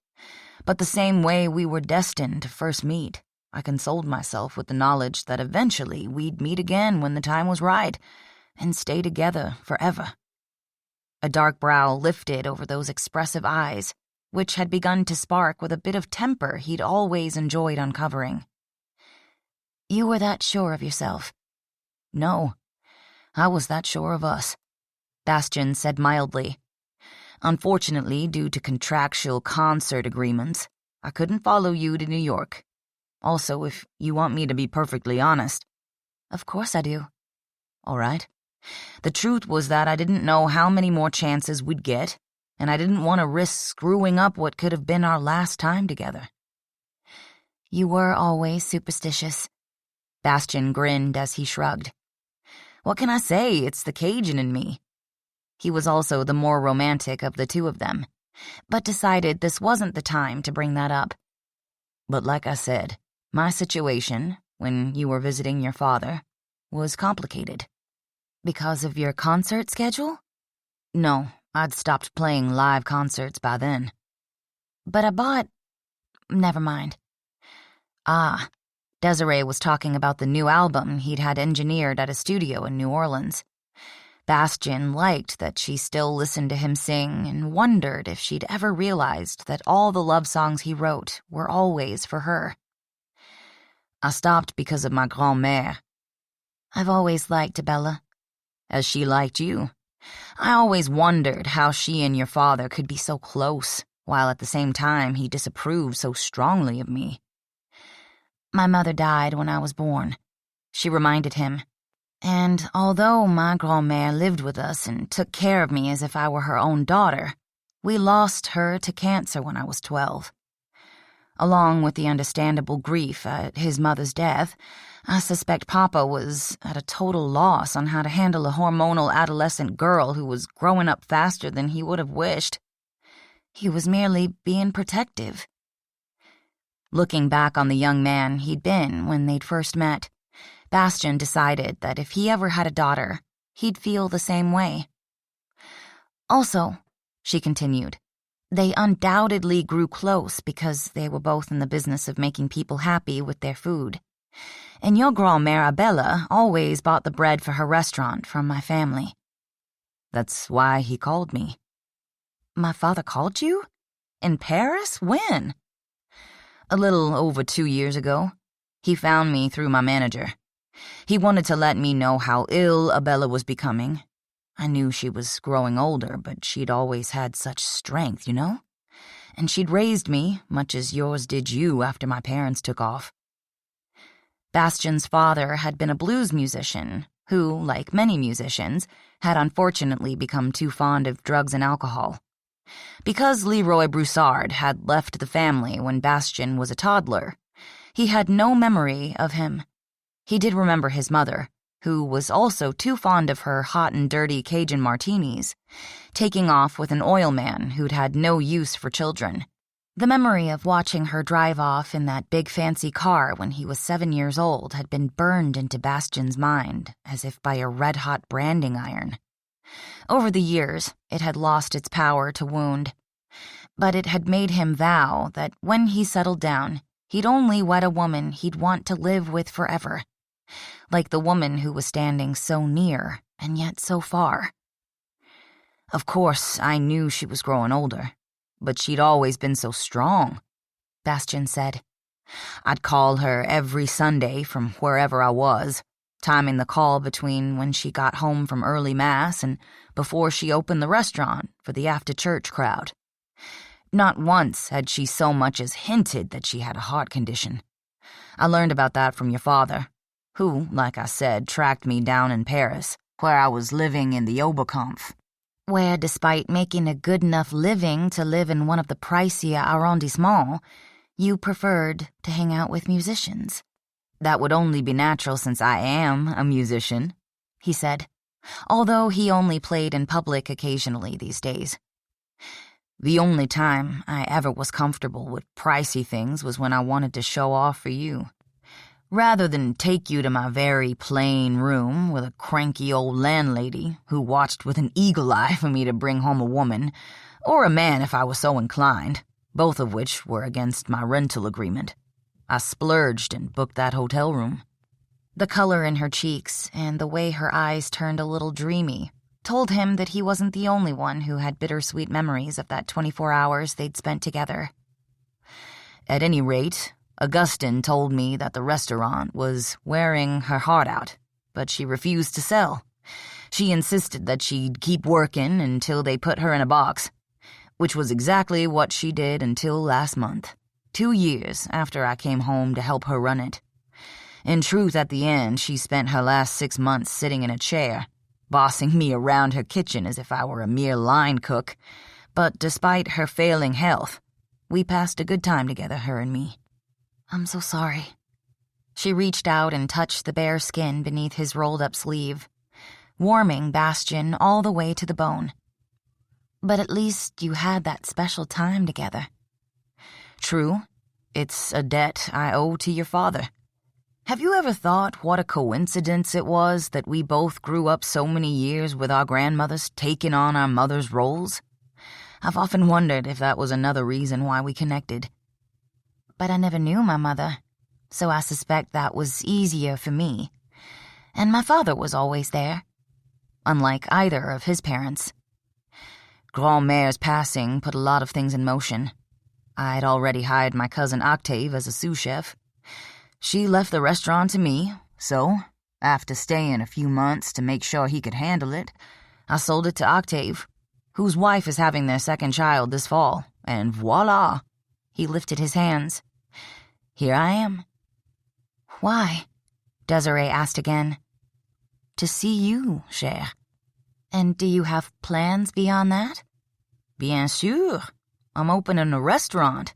I checked this town out online and it's definitely lacking in dining choices. So I decided it would be a perfect location to open a Cajun cafe. She tilted her head and put her hands on her hips. You're opening a restaurant here? In Honeymoon Harbor. I am. I find the name prophetic. I saw a couple getting married in that pretty little gazebo as I drove by. What would you think of us exchanging our vows there? Or would you prefer being married in New Orleans, where your father can walk you down the aisle in the same cathedral where you received your first communion and confirmation? I'm certainly not going to marry you. Of course you are, he said easily, because we're soulmates. But don't worry, I'll give you all the time you need to get used to the idea. You gave me that soulmate line that day you asked me to join your band, after you'd heard me sing. It wasn't a line then, and it isn't now. It's the God's own truth. And while I'm being truthful, here's another fact for you. I wouldn't have cared if you could sing or not. I just wanted an excuse to be with you every day. That, by the way, has not changed. You're out of your crazy Cajun mind. Over you, he agreed. And here's the best part. She folded her arms over her white apron with Ovenly written in pretty script on the bib part. I can't wait to hear it. I'm opening up that cafe in the space next to your boulangerie, which will make us neighbors. You are not. Her remarkable eyes were now shooting flaming daggers.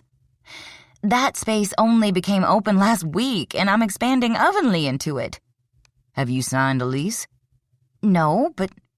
He flashed her his most sincere smile, the one that had usually charmed Sister Mary Constance out of assigning him to detention. I'm sure compromise can be worked out, but why don't we discuss that later, chère? He glanced down at his watch.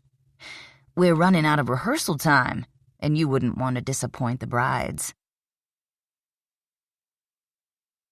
Chapter 3. While Desiree and Bastian were going through the song choice list Brianna had given them, editing it to take out a few that they felt had been overdone and adding others, two of the bedrooms were a hive of activity. Gloria Wells, owner of Therapy Salon, was styling the bridal party's hair, as well as that of many of Mai's family members who'd flown in from Hawaii for the occasion. In the other bedroom, Gloria's daughter, Jolene, who'd arrived the previous day from Los Angeles, was using her pots, pencils, and powders to create her own kind of magic.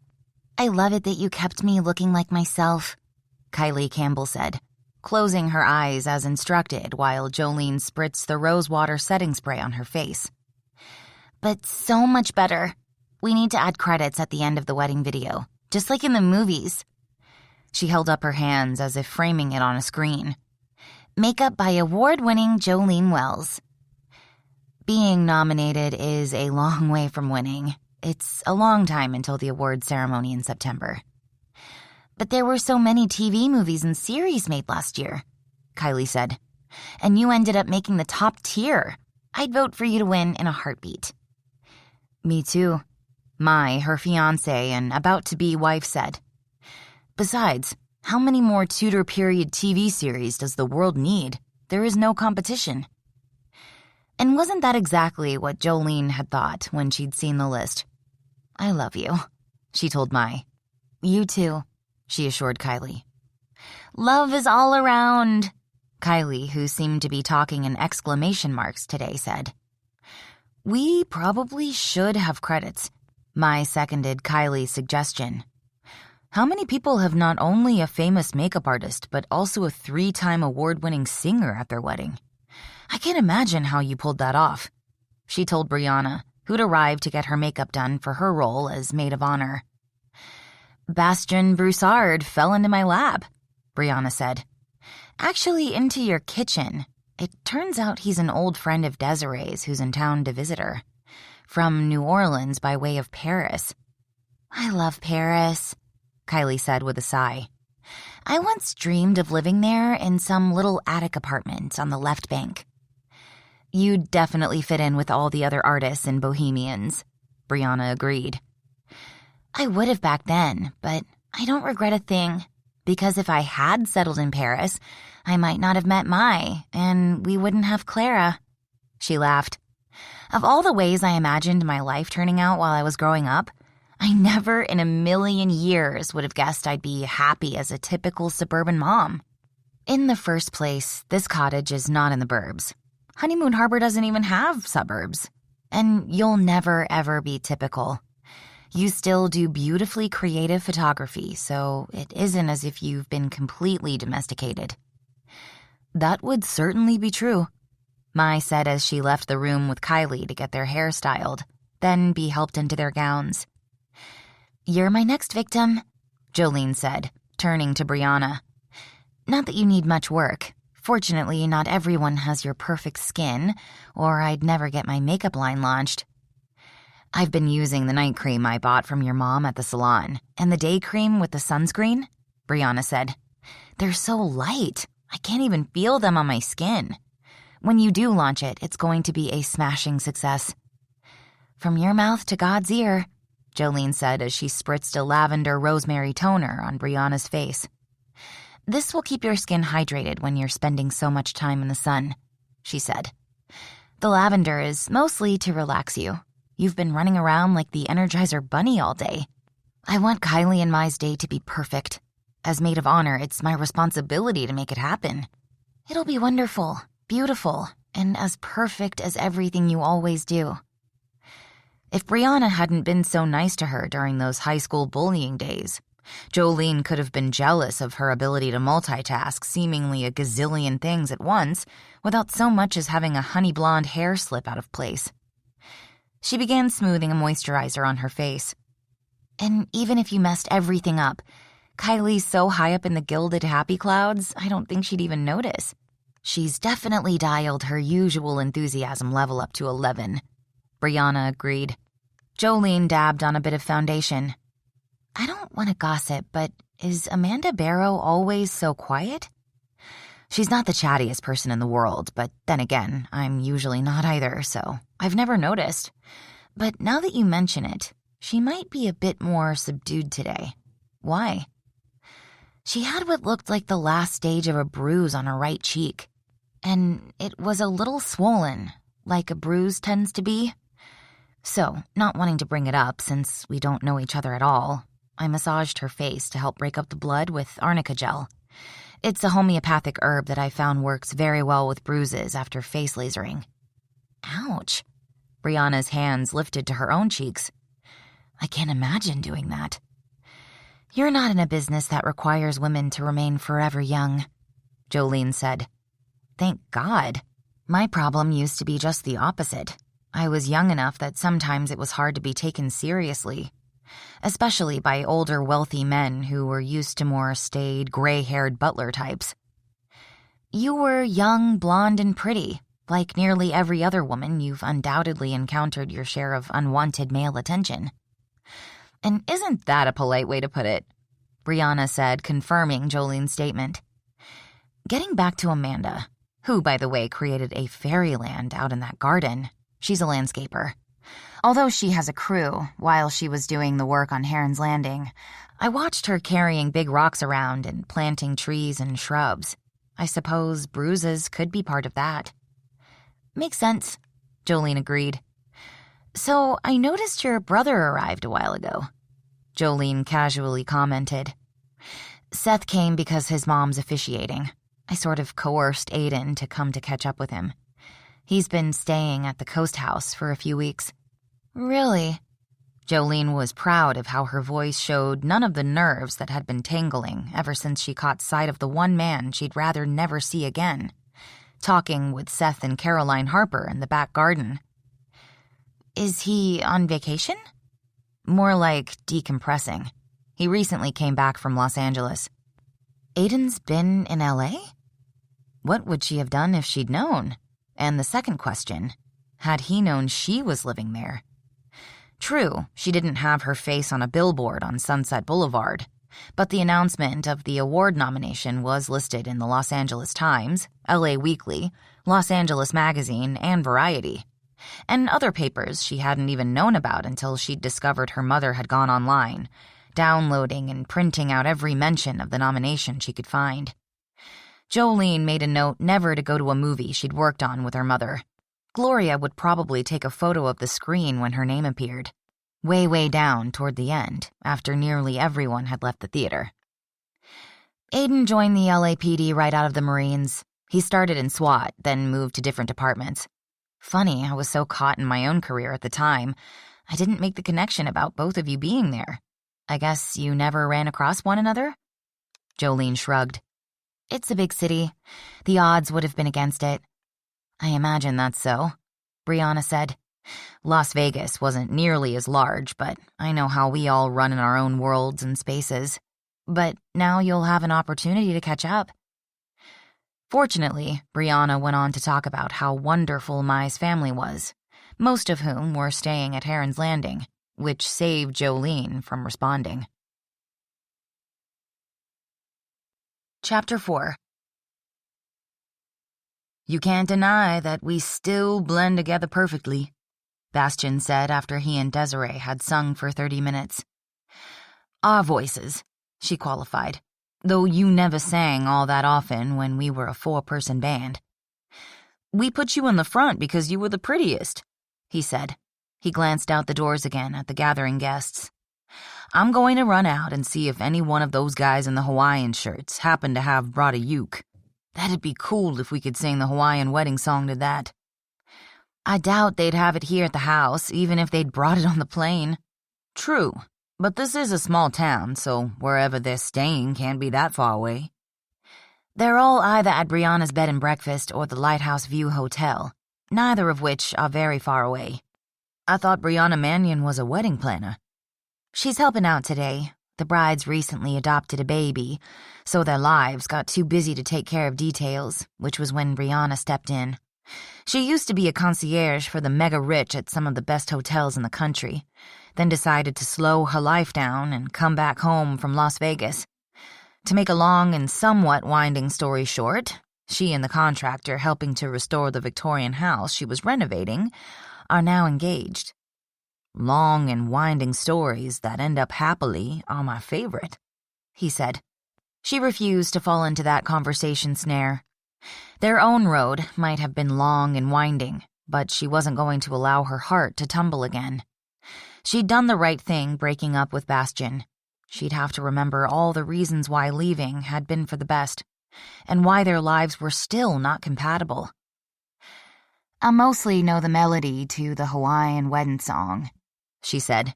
Enough to keep up if I knew the words, which I don't.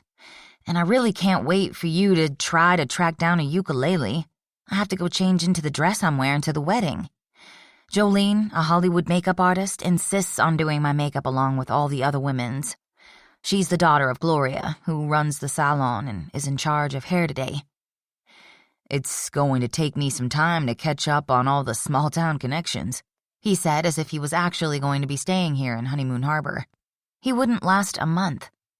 You're gorgeous just the way you are, he said, unaware of her thoughts. But you should have time to go online and check it out while she fancies you up. You always were the quickest of us to memorize lyrics.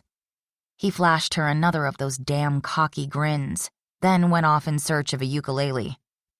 Shaking her head, she went off to get fancied up. Since baking in a hot kitchen could melt off makeup, it had been years since she'd worn anything but a bit of moisturizer. When Gloria Wells had started selling her daughter's organic products at Therapy, she'd fallen in love with the light and smooth lotion. Well, JoAnn said as Desiree sat down in the chair in front of the dressing table, I've been gilding a lot of gorgeous lilies today, but it's still fun. Other than a bit of lipstick and sometimes a touch of powder for New Orleans humidity, I haven't worn makeup since I used to sing, which was years ago," Desiree said. "Brianna told me you were in a rock band." Jolene swept a moisturizer over her face, then followed up with a light-as-air primer. "That must have been fun." "It was blues rock, and it had its moments." Desiree smiled for the first time since Bastian had appeared in the kitchen. "Who am I kidding? It was fun. For a few years. Then I decided it was probably time to grow up and get a job where I could earn a living down the road. The music business, like Hollywood, was and still is extremely sexist. Not every woman can have a career for as long as Cher or Carly Simon." "I suppose you can probably do makeup as well as I do."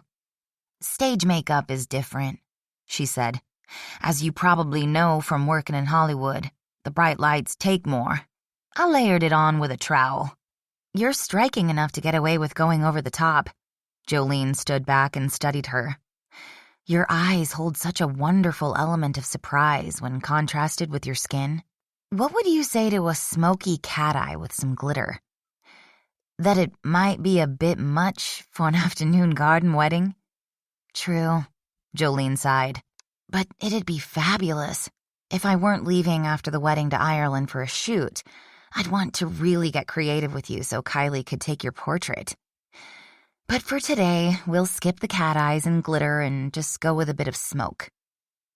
As she got busy with her artistry, gathering up her brushes and color, Desiree went online and looked up the lyrics for the song, which fortunately were short and simple and perfect. "I'd imagine your work allows for a lot of travel," she said, after she'd committed them to memory over 2 readings. "At times," Jolene said. "But even with films set in fabulous places, many of the interior shots are done in studios in LA, so there's not as much as you'd think, though sometimes the constant traveling for work makes it difficult to have a relationship. I'm going to be in Ireland for 3 months while my boyfriend, I guess that's what you'd call him, although it sounds so high school, will be shooting in Australia and Hawaii." I didn't want to say anything because you probably get tired of answering the question, but since you brought him up, I've seen the photos of the 2 of you on magazine covers at the checkout in the market. Is it difficult dating an actor? "I've never dated one before Mark," Jolene said, sweeping color across Desiree's lids. "I always stuck with guys in the trade. Electricians, carpenters, the occasional camera operator. But yes, I'll admit that it can get bothersome having paparazzi cameras in your face whenever you go out to the grocery store." "I can imagine. When Bastian and I were together, women would send notes and even nude photos to him. Sometimes they'd even have them delivered to the dressing room we shared, or they would wait outside the club door and hand him envelopes with their phone numbers. It was hard on our relationship because being young, I'd get jealous. I can't believe I just told you something I've never admitted to anyone." "Hairdressers and makeup artists are like bartenders," Jolene said cheerfully. "Clients always tell us everything. We're also like priests in a confessional. We're sworn to keep all secrets. And if I had to put up with that behavior, it would really upset me. But to be honest, my relationships never last long enough for me to get jealous." She drew a line with a black pencil and smudged it with her fingertip. "My mother said I was born leaving. She's probably right." "I envy you," Desiree admitted. "Being able to move on so easily." "It has its pluses." She looked into the mirror. "So, what do you think?" "I have never in my entire life looked this good. No wonder you were nominated for an award." "Nominated is the operative word," Jolene said. "The awards aren't until September." "It doesn't matter. I'd vote for you in a heartbeat." "Too bad your vote doesn't count. Close your eyes." She spritzed Desiree's face with setting water. "And if I weren't leaving right after the wedding, I think we could become besties. Now that my BFF back in LA is engaged, I suspect I'll come back from Ireland to discover I've lost her to her fiancé." She took a mascara brush and swept it across Desiree's lashes. "I don't know a woman in Hollywood who has lashes as thick and long as yours," she said. and I'm including those who paid big bucks for extensions. This mascara is waterproof just in case you end up crying at the wedding." "I don't cry," Desiree said. "Never?" "Not since my grandmother passed when I was 12. My mother died when I was born. There were complications with the birth.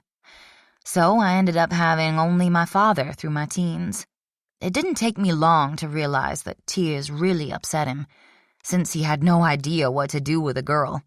I just learned, the night of my grandmother's funeral, to cry into a pillow. By the time I graduated, I'd lost the tears, I suppose," she said, meeting Jolene's eyes in the mirror. "A bit like your ability to move on." That wasn't entirely true.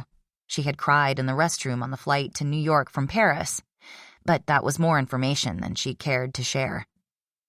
She was, Desiree told herself as she left the room to change into her dress, going to have to gather up all her strength to resist Bastien Broussard. Or she'd be right back where she'd been when the most delicious man she'd ever seen had sauntered up to her after she'd finished singing Joyeux Noël, and without so much as an introduction asked, "Hey, Cher, want to be in my band?" It was the first time in her life she'd understood that near occasion of sin the nuns were always warning girls against. It was also the first time she'd wanted to experience it. In that frozen moment in time, if Bastien Broussard had asked her to fly to the moon with him on gossamer wings, she'd have accepted on the spot. She had assured the rest of the choral group that she'd be fine, and although she'd known it would be considered foolish, she had gone with him down Pirates Alley, where the famed privateer Jean Lafitte and Andrew Jackson had formed an unlikely alliance to plan the successful defeat of the British at the Battle of New Orleans. Unlike the noisy holiday mood throughout the quarter, the bar had been reasonably quiet. He'd ordered a beer for himself, a Coke for her, and he'd explained about how he had a 3-piece band that needed a front girl, and since she was not only the most beautiful girl in the Crescent City, but also sang like an angel, she'd be perfect. She'd been vaguely aware of him saying something about not making much money, but she needn't worry. He'd be sure she'd be taken care of, and he'd protect her against any drunk guys who might want to harass her, and how he'd promised her they'd pass a good time together. By then, she'd already been swept away by his smooth, deep voice and dark brown eyes, and with their fingers linked together, she'd walked with him to a little hole-in-the-wall bar on Royale, where he introduced her as his new front girl, and within 5 minutes, they'd left with a gig that had been only 2 nights away. "I don't know any of your songs," she'd complained at the time. He'd stopped, framed her worried face in his beautiful hands and said, "Don't worry, Cher. We have 2 whole days. I'll teach you." And hadn't he? About a great deal more than singing the blues. Chapter 5. Desiree had always been a beauty, but whatever magic Jolene, daughter of Gloria, had done had turned her into a goddess. "No one will notice the brides." "I strongly doubt that," she said dryly. "I saw them getting dressed. They're stunning." "There must be something in the water here," Bastien said, "because all the women are beautiful." "You've always had an eye for women." She didn't say it in the angry, sulky way she once had. Bastien hoped that was because she'd grown older and belatedly realized that he'd had no reason to look at anyone but her.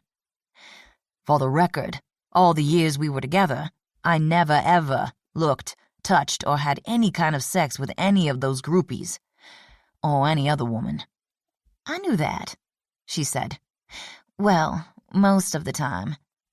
She shrugged shoulders bared by a dress with a floaty, longish skirt that looked as if it had washed off a painting of Monet's garden at Giverny, but sadly didn't show off her long legs he could still, during long dark nights, remember wrapped around him. "But you were always waiting for me to cheat."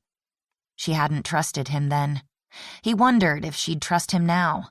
If not, it may take longer than expected to win her over.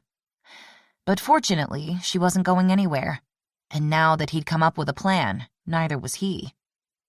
"Perhaps," she admitted, She shrugged those bare shoulders that gleamed as if they'd been polished. I was young and insecure.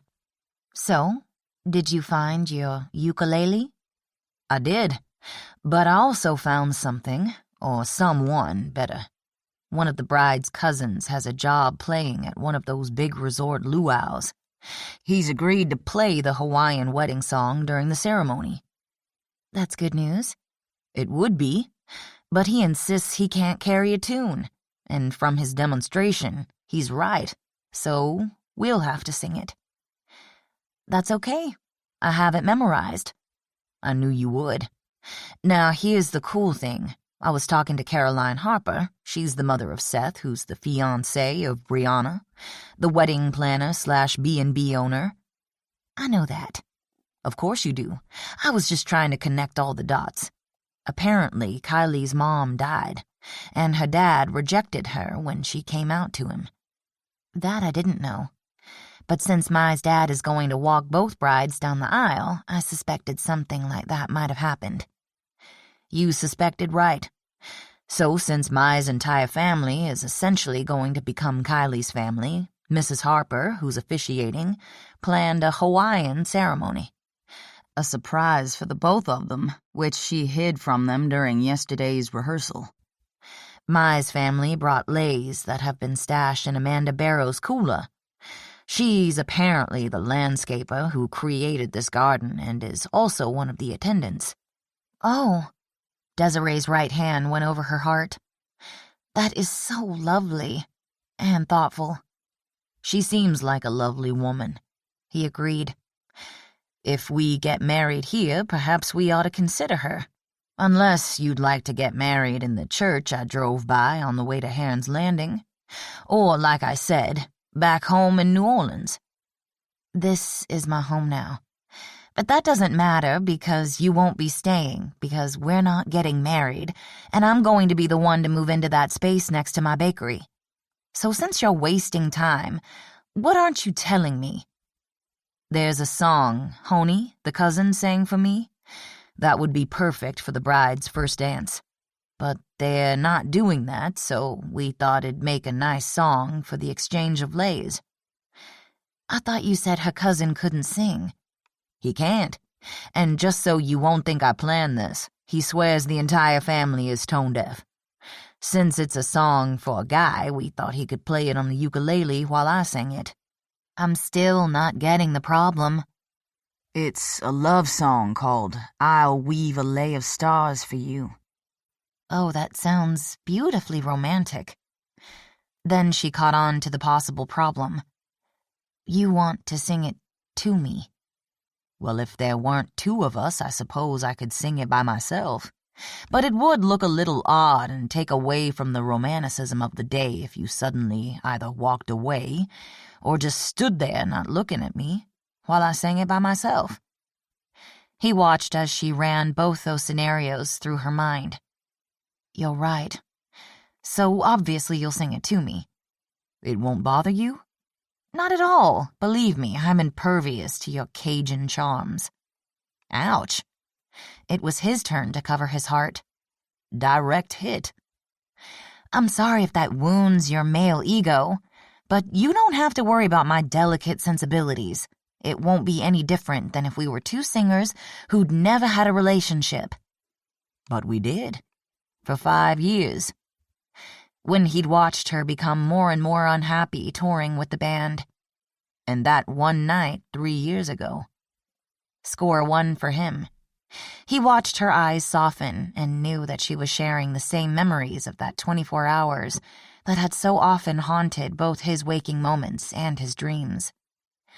Well, she said finally, I guess we should both just think of it this way. We'll always have Paris. They decided that Bastian would play from the list that Kylie and Mai had compiled as the guests gathered, while Desiree brought out the pastry trays and attached the Wonder Women to the base she'd already secured to the top tier of the cake with straw dowels before covering it with more buttercream frosting.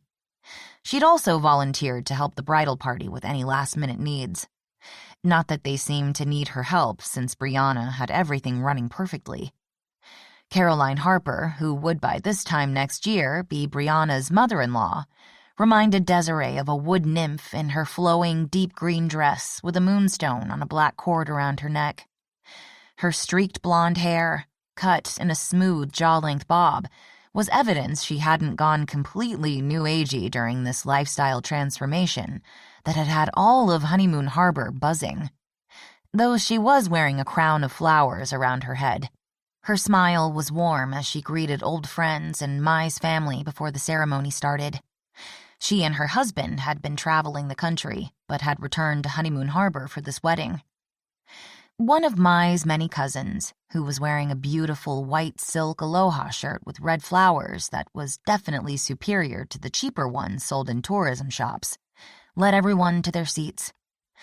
Because of Kylie lacking an immediate family, there were no sides. There were only family and friends gathered together in this magical fairy garden Amanda Barrow had created for them. After everyone was seated, Seth Harper rolled out the white runner that led from the second patio outside the master bedroom's French doors to the arch covered with summer wisteria, under which the brides would exchange their vows. Her work completed until it was time to cut her cake, Desiree went to stand beside Bastian. Although it had been years since they'd sung together, as he paused to smile down at her, it was as if time had spun backward and she was precisely in the place she was meant to be. Dangerous thinking, that she reminded herself as an older man came forward to stand at the end of the runner. Brianna's attention to detail was demonstrated by Mai's three brothers, who were accompanying Brianna, Chelsea Prescott, Honeymoon Harbor's librarian, and Amanda Barrow, down the aisle, wearing Hawaiian shirts in the same colors as the dresses worn by the women they walked beside. Brianna, maid of honor, had chosen a sapphire blue that brought out her blue eyes. Amanda had gone with a sunny yellow that worked with skin tanned from years of working outdoors, while Chelsea's bright purple was a perfect choice for her burnished brunette hair. They looked like beautiful flowers in this lush summer garden Amanda had created. They walked up the aisle, carrying small bouquets of tulips in the colors of their gowns mixed with white, to All You Need Is Love. It was such a positive song, one that was often requested at weddings, and one Desiree wished could be true. But she'd learned that love, while sometimes wonderful, could also be painful. And it wasn't always enough. Still, when she got to the part about it being easy to be where you're supposed to be, her voice faltered just a little. The guests didn't notice, but she felt Bastian's knowing glance, as if reinforcing the song's message. As they split when they reached Caroline, the men to the right, women to the left, there was a momentary pause, allowing for suspense as everyone waited for the brides. Then an older man, who'd been introduced to Desiree last night at the rehearsal dinner as one of Mai's uncles, stood at the end of the runner and lifted a conch shell, and blew a deeply rounded tone that spiraled over the garden and could probably be heard all over the harbor, announcing the arrival of the brides. Watching the bridal couple carefully, Desiree saw Mai's gasp of surprise as she touched her cheek, as if wiping away a tear. While they might have gone a bit old school with Elvis's Can't Help Falling in Love with You for the processional, there was nothing ordinary or expected about their gowns. While getting dressed earlier, Desiree had been awed by Kylie's beautiful black-fitted strapless midi dress embroidered with oversized red, yellow, and purple beaded flowers. Dottie and Doris, who'd come to help the... This short intermission is just for you. A quiet moment to breathe, relax, and find comfort in peaceful sound. Thank you for listening and supporting this free audiobook channel.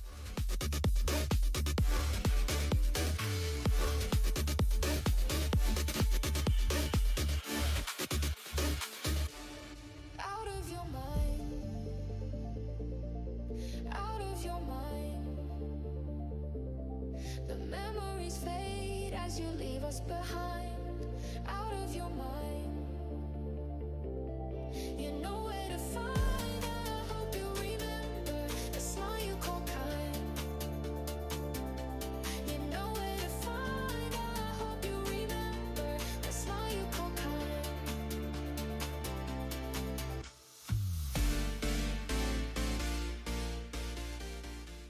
women into their gowns, had told her they'd ordered the dress from a designer Kylie had met on a photography trip through Italy.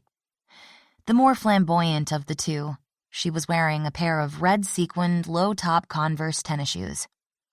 According to Dottie, the more talkative of the elderly twin sisters, it was traditional for Japanese brides to wear white for the ceremony, then change to red for the reception. Wanting to be modern while paying homage to all the women in her family who'd married in the traditional style, Mai had embraced both looks in a Western-style white strapless sheath gown, with a red sash embroidered with gold butterflies that fell down her back instead of a train. She'd chosen to wear simple white ballet-style flats. They were accompanied by Mai's Japanese Hawaiian father, who walked down the aisle with a bride on each arm. He kissed both their cheeks, then sat down next to his wife in the front row. "Greetings and aloha," Caroline said. "We're gathered here today to celebrate the love of Kylie and Mai as they exchange vows in this very special union of marriage. Before we begin, I'd like to ask all the family and friends here today to take the hand of the person next to you and unite with us with one heart as we close our eyes and picture those who could not be here with us today. The Hawaiians have gifted us with the lovely knowledge that when the breeze stirs in a wedding, as it's doing lightly at this very moment in this garden, it's the presence of their ohana, or family, who are physically absent but are surrounding the brides at this moment with their love, support, and blessing." As she felt her eyes moisten at the thought of her mother and grandmother, Desiree was glad Jolene had brought along that big waterproof mascara tube, especially when Bastion's fingers lightly brushed the back of her hand. The touch was as quick and light as a butterfly's wings, but it struck like a gilded arrow straight to the center of her carefully guarded heart. "The traditional Hawaiian lei signifies love and respect," Caroline said as she continued the ceremony. "Like a wedding ring, it's an unbroken circle that represents your eternal commitment and devotion to one another. Just as the beauty of each individual flower isn't lost when it becomes part of the lei, but enhanced by the strength of its bond, so will you, Kylie and Mai, remain unique individuals, enhanced by the strength of your bond. May the lei of life you weave together as wife and wife be as beautiful and fragrant as these two you give to each other here today," Caroline said as Mai and Kylie exchanged leis. Singing the song he'd learned from Mai's cousin, Bastion looked deep into Desiree's eyes, and when he got to the part about always greeting her with a kiss each time she wore her lei of stars, she knew that she wasn't alone in remembering all those kisses they'd shared.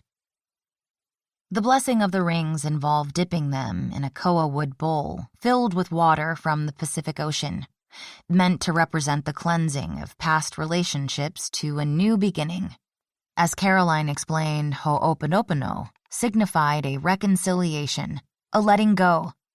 Desiree felt Bastion glance down at her, but she steadfastly kept her eyes on the couple. While Kylie poured water from the harbor, and Mai poured the water her family had brought from the ocean outside their home into a wooden bowl, Mai's cousin came forward with his ukulele to play the Hawaiian wedding song. As Bastion and Desiree sang the lyrics, she couldn't help noticing they were, as they'd once been both on stage and off, in perfect harmony. Kylie spoke her vows first. "My darling Mai, when I went to France to take photos for my book of World War II American soldiers' cemeteries, I never expected to find my best friend and the love of my life. As a family, with our daughter Clara, we will create a home filled with laughter and compassion. I promise to respect you and cherish you as an individual, a partner, and an equal, knowing that we do not complete, but complement each other. May we have many adventures and grow old together." She took Mai's hand in hers and said, "I give you this ring as I give you myself, with love and affection. Wear it in peace always. A collective sigh rippled through the guests as she slipped the ring on Mai's extended finger, the open love shining in her gaze as she looked into Mai's eyes reminded Desiree of the way she'd once looked at Bastian. And then it was Mai's turn. Dearest Kylie, when I took my grandmother to visit my grandfather's grave in France, I never expected to find my best friend and the love of my life. I promised to laugh with you, cry with you, and grow with you. I promised to share my whole heart with you and Clara and love you loyally as long as I shall live. She slipped the ring onto Kylie's extended finger. I give you this ring as I give you myself, with love and affection. Wear it in peace, always. At that moment, the breeze blowing in from the water picked up, stirring the air as it sighed in the tops of the tall fir trees and set the garden's flowers to swaying. Caroline returned the wooden bowl to a small table draped in white linen. Dearest Kylie and Mai, as you embark upon this wonderful shared life, I ask that you remember this special day in your beautiful garden with joy and thanksgiving. May your love and understanding grow throughout the years. May yours always be a shared adventure, rich with moments of serenity as well as excitement. May your home be like a peaceful island where the pressures of the world can be sorted out, brought into focus and healed. And may you love to live and live to love. To all present, I invite you to remain after the ceremony for the christening of the couple's beautiful daughter, Clara, who has brought such joy into all the lives of those who've met her. And now, with the blessings of everyone who is present here today, and by the power vested in me by the state of Washington, it is my pleasure to pronounce you legally married. You may kiss your bride. As the conch shell sounded and the brides shared their wedding kiss, the guests stood and applauded. All stayed standing as Mai's mother, Tamami, walked down the runner in a pink kimono, embroidered with white lotus flowers, carrying a baby girl whose white christening dress, Desiree had learned as the women dressed, was the same one Mai had worn. The christening was brief but meaningful, and it was impossible not to see the love and wonder in both Kylie's and Mai's eyes as they gazed at their adopted baby girl. This time, when Bastian looked down at Desiree and smiled, she smiled back. It was impossible to keep a closed and guarded heart when she was surrounded by so much joy and love. Then the brides, followed by the grandmother and daughter, walked down the aisle to "From this moment on," as the guests showered them with white rose petals. Her heart feeling so much lighter, Desiree began flirting with the harmony, which had Bastian winking at her, the way he would those times on stage, when their eyes would meet, and it would feel as if they were the only two people in the world. Once again, time spun backward to that first Christmas they'd met, when this Cajun sax player had stolen her heart. Oh yes, Desiree admitted. She could feel herself falling all over again. And even as her wary head warned her she could be in trouble, her newly emboldened heart didn't care. Chapter 6. The reception was buffet style, catered by Luca's kitchen, and with Desiree's bakery providing not just the cake, but various pastries and cookies. Bastian played his sax and Desiree sang for the gathered guests while they ate. Brianna was finally breathing a sigh of relief at how well everything had gone when Kylie, who'd changed into more casual attire, came up to her. That was amazing, she said, throwing her arms around Brianna. Thank you for providing memories for a lifetime. It was truly my pleasure, she said. Although, I'll admit, Mai's family made it easy.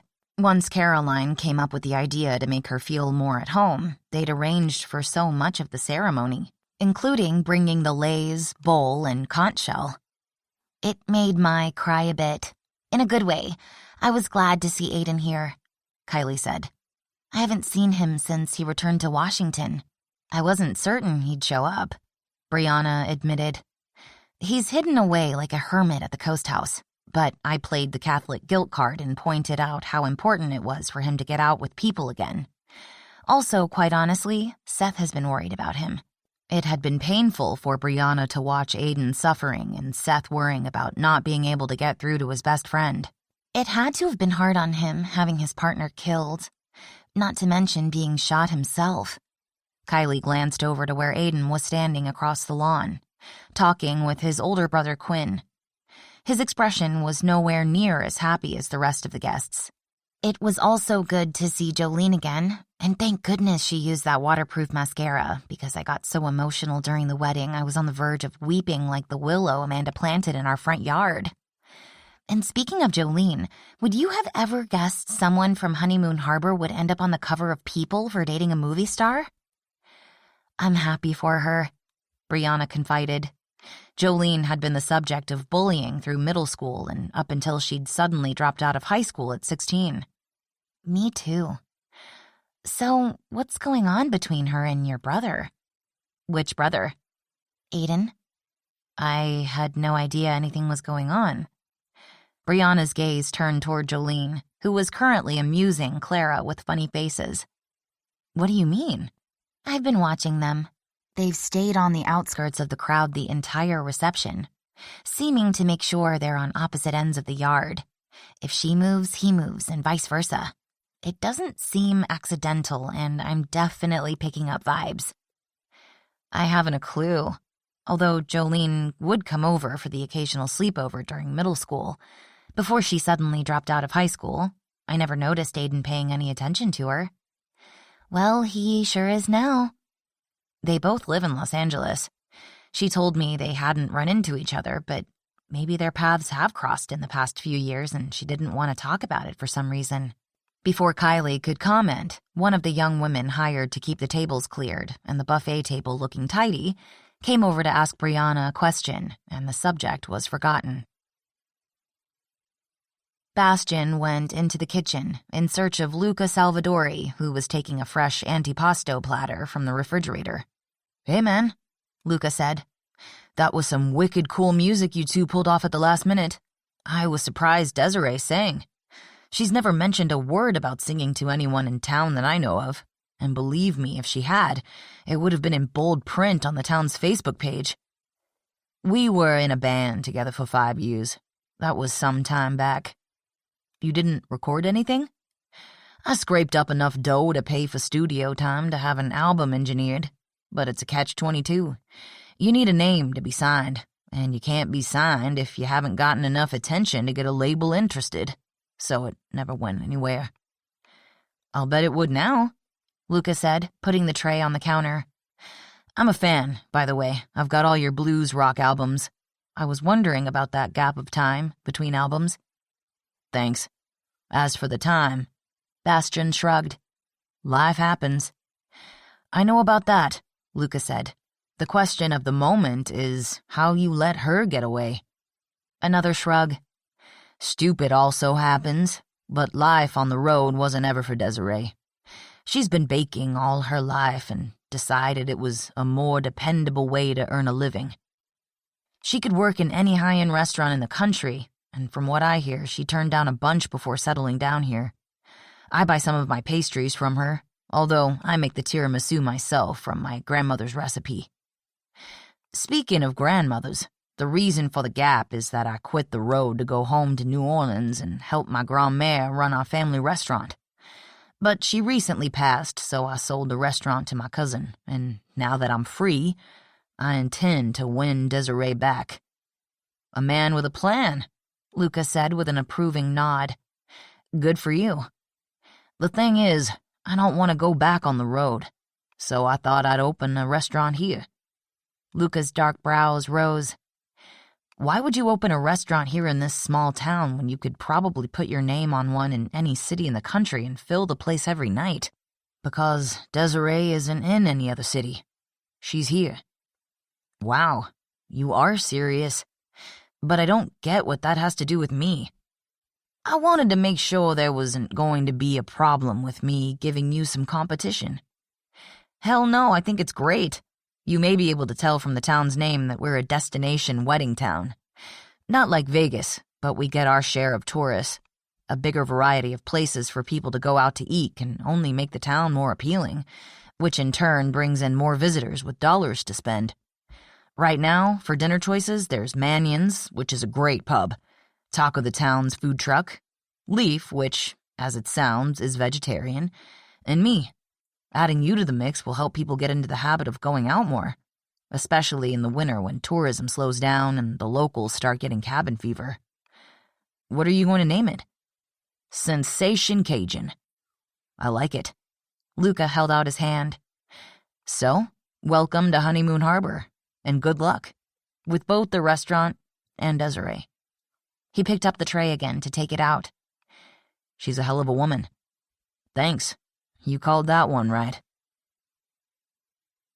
Although they'd stopped singing, the wedding reception showed no signs of slowing down. And as long as Kylie and Mai seemed to be enjoying themselves, why should it? The best thing about summer was the long days when the sun wouldn't set until after 9 o'clock and the twilight glowing with shades of gold and amber would last for another 30 or 40 minutes. During that time, Honeymoon Harborites expressed surprise to learn that the town's baker had once been in a band. It's as if you two had been singing together all your lives, Dottie enthused. It was 5 years. Desiree repeated what she'd been saying for the past 20 minutes. A long time ago. Well, Dottie's twin Doris said. It may have been long ago, but it's obvious the connection between the two of you is still there. I suspect we'll be fitting you for a wedding dress before this time next year. I wouldn't bet the store on that, Desiree said with a laugh that faded as she saw Bastian heading toward her, setting off those all-too-familiar butterflies in her stomach. After greeting the elderly twins and accepting their compliments, he took Desiree by the elbow and led her to the far end of the garden. How could such an innocuous touch send heat flowing through her entire body? I talked with Luca Salvadori, he said. I wanted to make sure he was okay with me opening up a restaurant. He thinks it's a great idea that will create more business for everyone. I'm delighted he approves, she said, folding her arms to steel herself against the charm offensive she knew would be directed her way. Perhaps you may have thought to ask me how I felt before you made your plans to attempt to steal my building space. What would you say to taking this conversation somewhere more private, before we start garnering even more attention? She narrowed her gaze. Where? First to the building in question. I have an idea. I also have a question. When was the last time you ate? I've been busy, she thought back. A croissant this morning. Then you should be hungry. Let's take off. I'll show you my idea, then cook you dinner. Where are you staying? At the Lighthouse View Hotel. I was lucky to get the only available room. It seems that you were right about Mai's family filling both Brianna's B&B and the hotel. I didn't realize they had kitchenettes at the hotel. They don't. There it was. That slow, devastating smile she'd been expecting. I thought maybe I could use your kitchen. Her initial thought was to turn him down on the spot. Then again, if he actually did intend to stick around, and Desiree sincerely doubted it, since small towns weren't his style. There were other spaces Seth could remodel for him. He didn't need hers, which was what she was going to convince him of, over his damn dinner. I could use something to eat. And I've missed New Orleans food. Also, you're right about it giving us an opportunity to discuss the flaws in your impulsive plan in private. Believe me, cher, he said, his eyes turning as serious as she'd seen him since he'd put her on that plane to New York. There was nothing impulsive about it. And didn't that have her thinking about how he'd been spending the past 2 years? Family was important to Cajuns. And Bastian was no different. The fact that he'd give up a successful career to take over his grandmother's popular but small restaurant proved that under that hot sex-on-a-stick exterior was a huge and caring heart. Bastian had never been a bad man. He'd just proven to be the wrong man for her. Or perhaps they'd met too soon and she hadn't been ready for him. So, what do you say? I don't have anything in the house to make a meal with, she said. We'll have to stop by the market. And wouldn't that have Mildred Marshall posting about Desiree buying dinner groceries with the hot new stranger in town on the Facebook page before they'd left the parking lot? Sounds good to me. I'm guessing, since we're on a harbor, there's a fish shack? Desiree glanced down at her watch. Kira's Sea House should still be open for another 20 minutes. Bien. We'll start there. He was a fast shopper who knew what he wanted.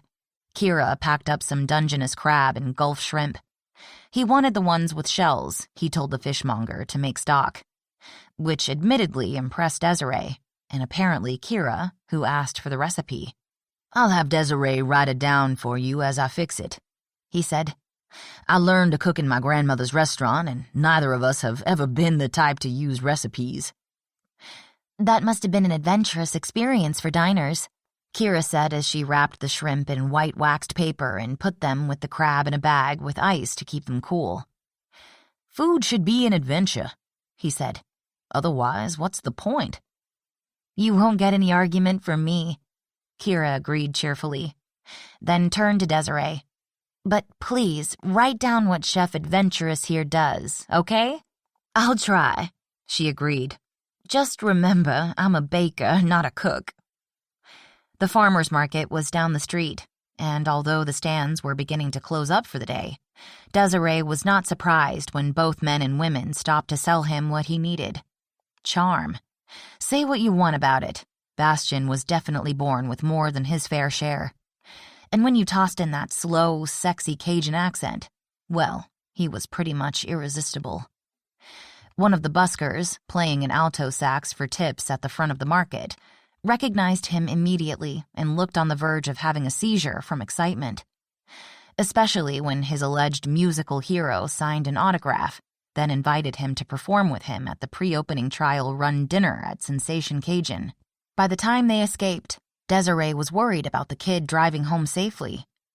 The rice, unfortunately, had to be bought at Marshall's Market, where Bastian had the usually stone-faced Mildred Marshall giggling like a schoolgirl as he laid on a Cajun accent as heavily seductive as Dennis Quaid's in The Big Easy, but a great deal more authentic. You're like the Pied Piper, she said as they walked out of the market to their cars. Having driven to the wedding alone, they had to take 2 cars to each of the stops, which kept her from being in a confined space with him before she worked out her feelings about him appearing so unexpectedly. Just being friendly, he said, being as I'm going to be part of the community. You are not. Of course I am, and for old time's sake, your first dinner at Sensation Cajun will be on the house.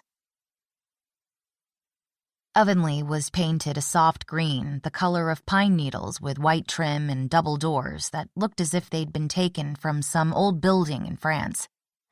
A green awning extended over the sidewalk, allowing for 3 bistro tables and chairs. Since she didn't serve dinner, the bakery had closed for the day. There's a brick patio in the back, she said. Normally, I'd only be able to use it about 2 or 3 months a year, but I extend the season into fall with portable post heaters. That's a good idea, and something I'll have to consider for my place. I still can't believe you'll actually build a restaurant here in Honeymoon Harbor. Want to bet? I'm not a betting person. You took a bet on me, he reminded her. And look how that turned out, she snapped, then pressed her fingers to her forehead where a headache was beginning to throb. I'm sorry. I didn't mean that the way it came out.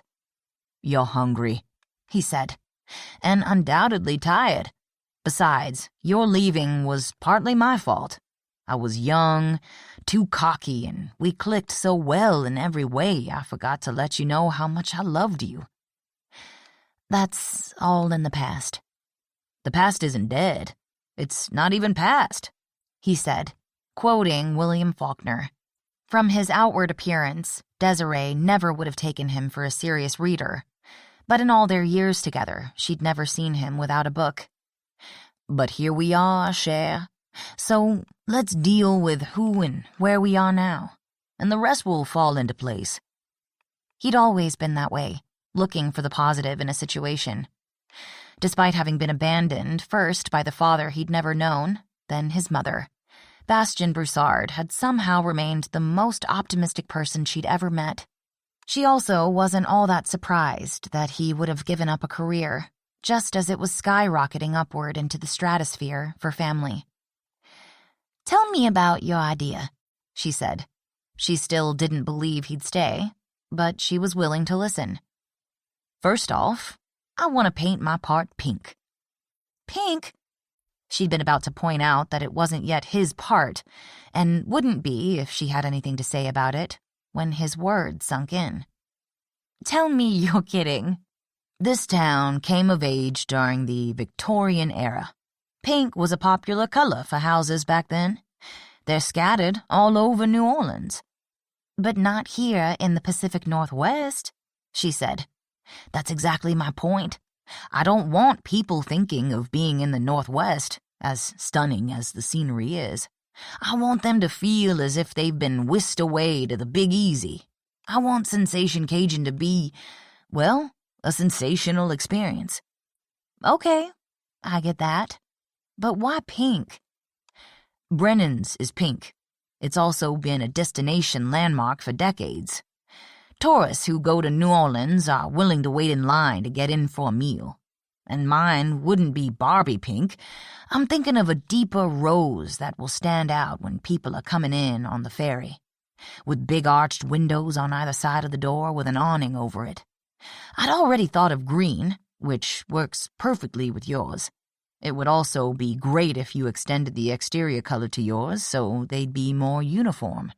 She folded her arms, tried to picture ovenly painted pink. Why would I want to do that?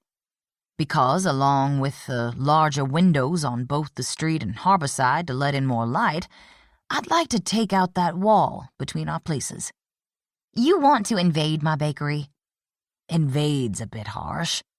My idea was to have Brianna's fiancé build some sort of archway between the two, keeping the old brick.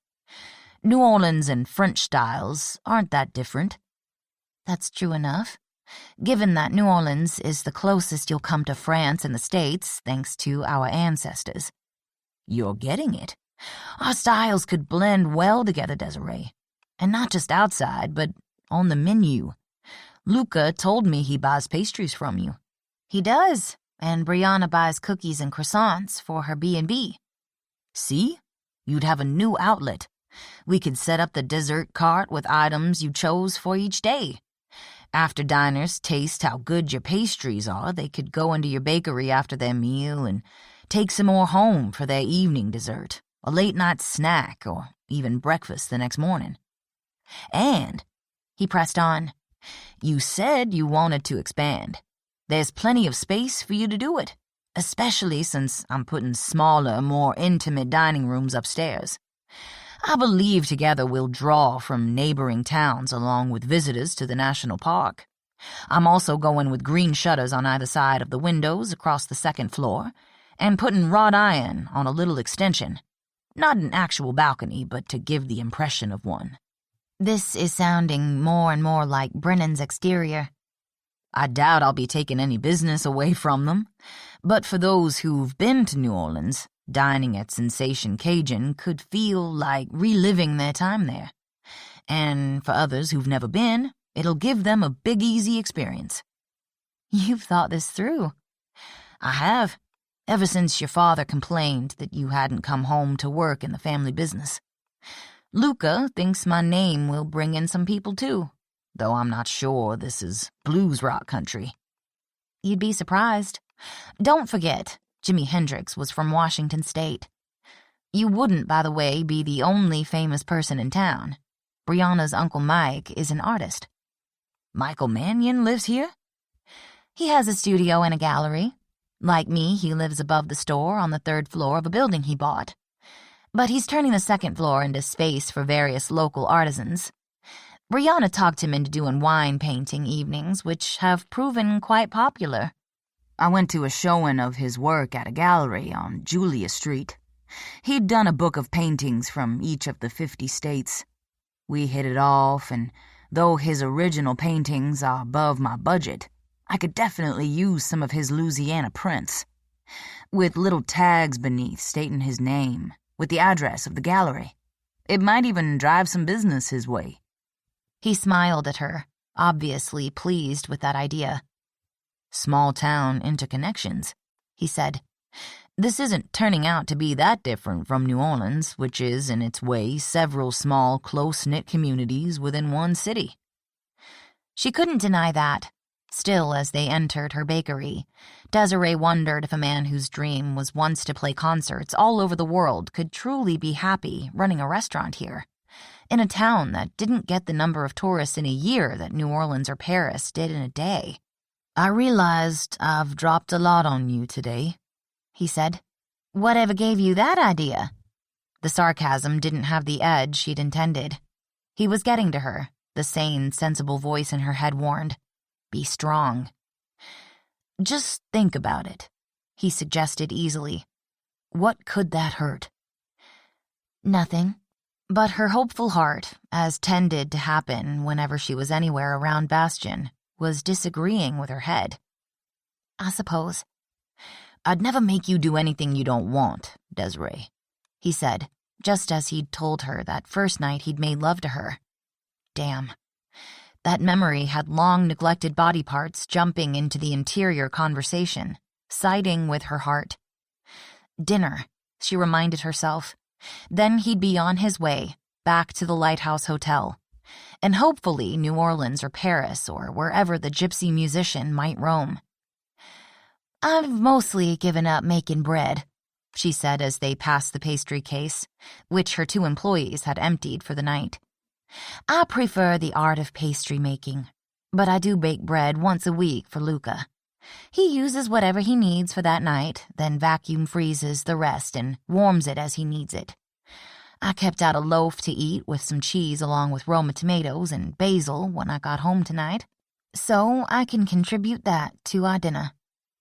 Great plan. We'll have bruschetta while the sauce simmers.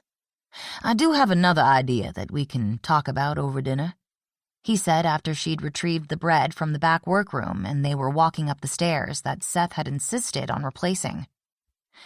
I'm not going to bed with you, she said, wanting to get that settled right off. Did I say anything about sleeping with you? That wasn't my idea. Well, not one I wanted to talk about quite yet.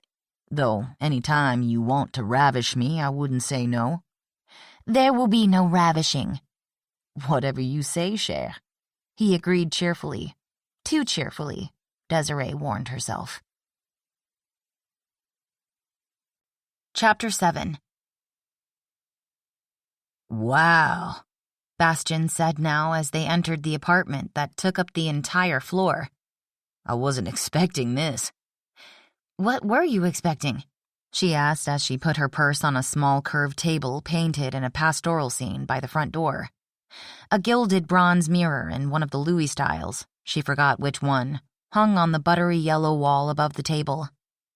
Desiree was well aware that her apartment didn't fit in with the typical Northwest design style, or the heavy and, to her mind, cluttered historical Victorian homes throughout town that always showed up on the annual home tour circuit.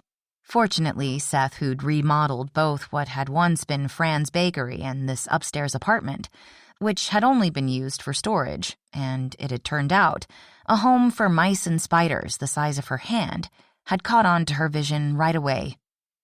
I don't know, because I hadn't given it a lot of thought, Bastion said, taking in the buttery yellow walls that brightened up the long, dark days of winter and the rains of spring. But it wasn't this. Tall blue draperies hung from the tops of 15-foot-high walls, boasting wide white crown molding to puddle on the floor. Desiree never would have been able to afford that luxury if Sarah Mannion hadn't sewn those drapes herself. There were prints and paintings in a variety of frames and eclectic styles. Scenes of Paris, of New Orleans, bright and colorful modern art and more classic art prints, like the mother bathing her child in a porcelain bowl, all of which she'd unearthed at various garage sales and flea markets Sarah had taken her to visit. I knew wherever you lived would be pretty, like you, and feminine, again like you. He swept a long, slow look over her that once would have had her panties melting on the spot. But not tonight, she sternly told the rebellious, reckless body of her youth. But I didn't expect to find myself back home, though this is more like the Garden District than my grand-mère's double shotgun house. There were times whenever she'd have people over for the first time, when she'd watch their eyes open wide and she'd wonder if she'd perhaps overdone the formality. But that feeling would only last a moment, as her guests would immediately settle in and she'd watch the cares of their day fall away, just as hers did whenever she came upstairs from the bakery. Brianna's mother, Sarah, designed it for me. She's principal of the high school but is taking design classes at the community college so she can have a new career in retirement. She used this apartment as a class project that entailed adding residential space to a commercial building. Usually people go industrial loft style in these old places, but I don't feel at home in that type of space. Some of the things, like the Mardi Gras masks on the bookshelves we ordered online, and the art on the walls were all my choices, but it was as if she somehow was inside my head, reading the thoughts I couldn't quite put into words. She definitely wasn't going to put into words the thoughts she was having now, like how much she wanted him to lift up her skirt and take her hard and fast against the door. Stop that, she told her bad head, dragging it back to a safer topic.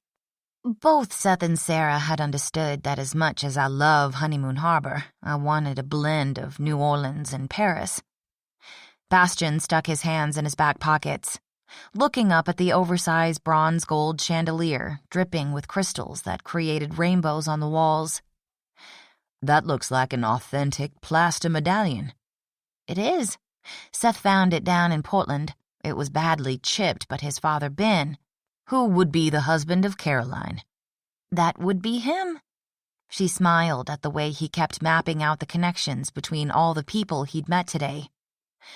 He's one of the few remaining old-time master plasterers. His family built most of the original buildings in town, and as you can see, he managed to repair it beautifully. Sarah had covered a reproduction curved Louis XV-style sofa in a deep blue velvet. Desiree had decided against sanding and repainting the cracked and peeling paint that gave the piece character and enjoyed imagining all the families who'd owned it before her. As they passed the sofa, an unwanted image of making love to him on that soft velvet flashed through her newly sex-crazed mind.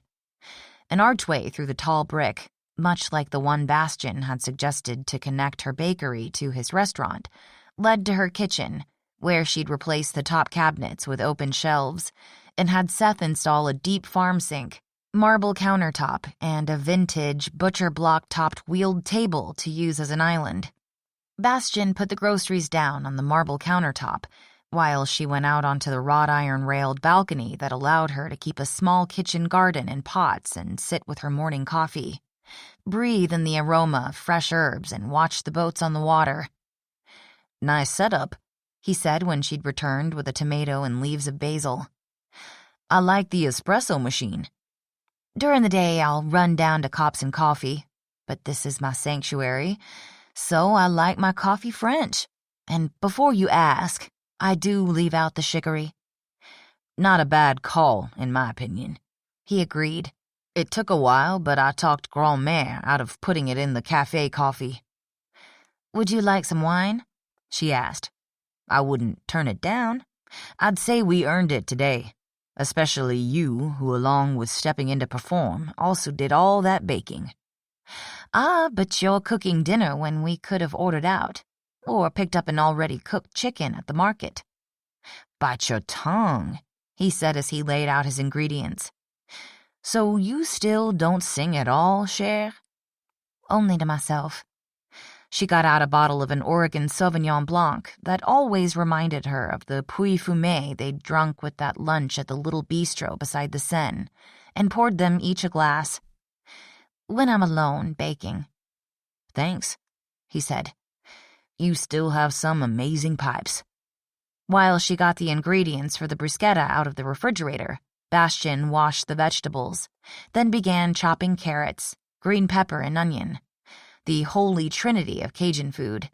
The first time I heard you singing that solo for JoAnn Noel, I thought I died right there in Jackson Square because I knew only an angel could sound so sweet. He looked up from peeling the shrimp. You looked like an angel come down from heaven, too. It's not going to work this time, Bastian. Oh, but it was. As it had been more and more all day. She sliced the bread on the diagonal and rubbed it with a garlic clove. What? The famous Broussard charm offensive, she answered as she brushed olive oil onto the bread, then put it beneath the broiler. It's the truth. Behind her, shrimp shells boiled in a pot along with leftover bits of vegetables to make stock. He'd always been as serious about his cooking as she was about baking. The difference, she thought now, was that baking was chemistry, while cooking, at least how he did it, was more art. Each fit their personalities, except when it came to this man, her head tended to rule her heart, while he'd always worn his heart out in the open on his sleeve. It's good to be back in the kitchen together, he said, the same way it was good to sing together at the wedding. There was no point in lying about the connection. It had felt like that first night they'd strolled through the quarter, singing together. On Bourbon Street, as they'd stood on a corner, waiting for the light to change, a man had come up and handed Desiree $1. You're a true professional now, Bastian had told her, making her laugh, but it had still felt rewarding. I'm sorry the musician Brianna hired cut her hand, but it was fun to sing again, Desiree admitted. The bread had browned. She put it on the butcher block island counter, cut up the tomato, rolled up the basil leaves and cut them en chiffonade from either side up to the bitter stem, which she tossed away. Especially at such a happy occasion. She spread on the goat cheese, then topped the bread and cheese with tomato, basil, and capers. That was a nice story about how they met at that World War II cemetery in France, he said.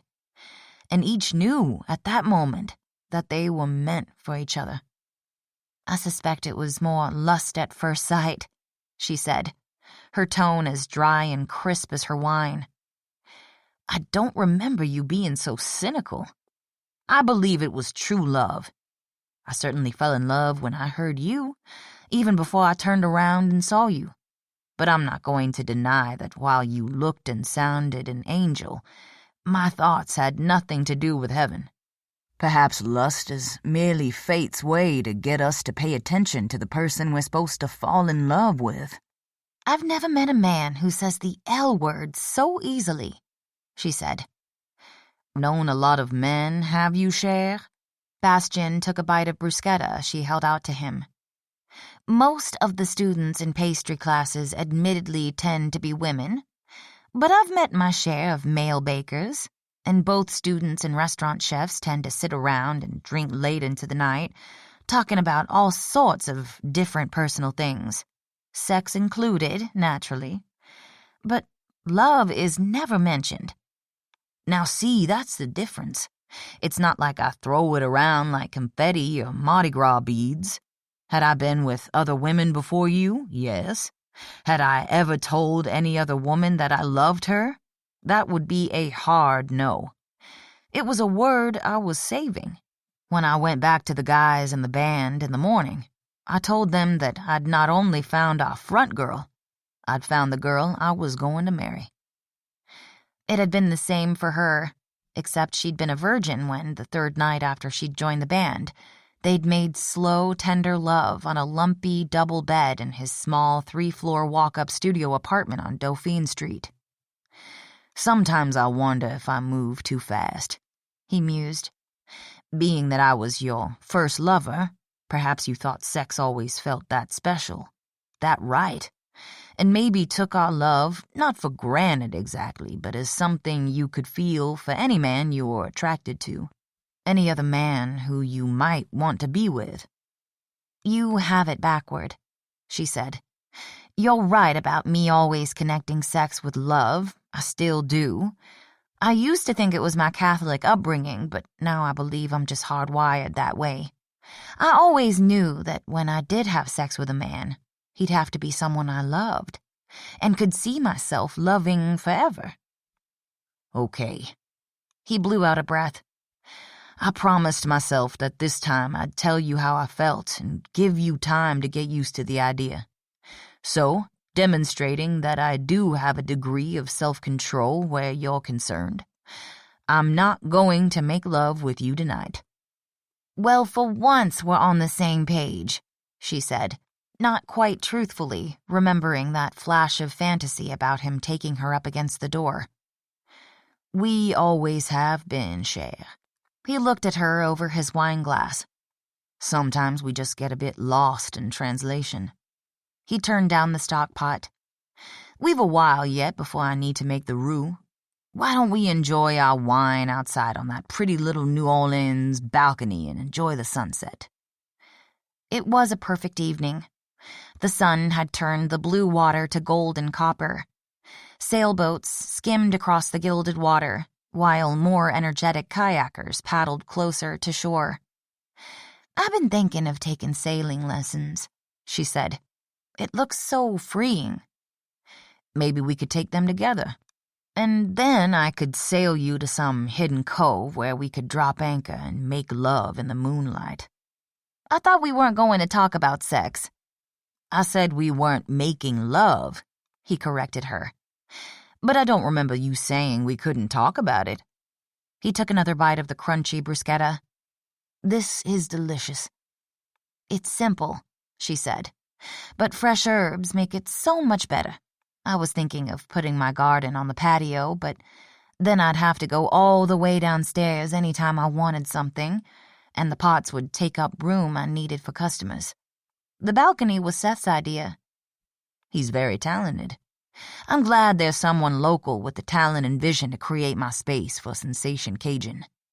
As I said, his family built most of this town. Each generation has taught the next. They and the Manions are Honeymoon Harbor. She told him of the ancient feud. So now he and Brianna Manion will be connecting the family in a more personal way, he said. She smiled, then took a sip of wine. I've been told there have been inter-family marriages over the years, but John and Sarah Manion beat them to it. She was Sarah Harper before she married John. He's mayor, she's the principal, and together they run the Manion family Christmas tree farm. They have a big festival from the day after Thanksgiving to until Christmas Day. It's a wonderful community tradition. We'll have to go and celebrate my first Northwest Christmas together. If you're still here. His eyes met hers and held. Her hormones were pinging around like steel balls in a pinball machine, and he was positively radiating testosterone. I told you, he said. I'm not going anywhere. What if I leave? I had some very good offers in Seattle and Portland before deciding to settle here after a visit. Then I'll move to Seattle or Portland. Even if you finish building your restaurant. He lifted his broad shoulders and took another, longer drink of wine. I'm betting that you have no intention of leaving. It's obvious you've woven yourself into the fabric of this town's life. But it's only a building, Desiree. To be with you, I could walk away from it, as I did the one I sold to my cousin to come here without a backward glance. He put his glass on the little bistro table between them, turned toward her and took her hand. Here's the thing you need to understand, he said. I already let you leave twice. You never asked me to stay, not even after Paris. And hadn't that hurt?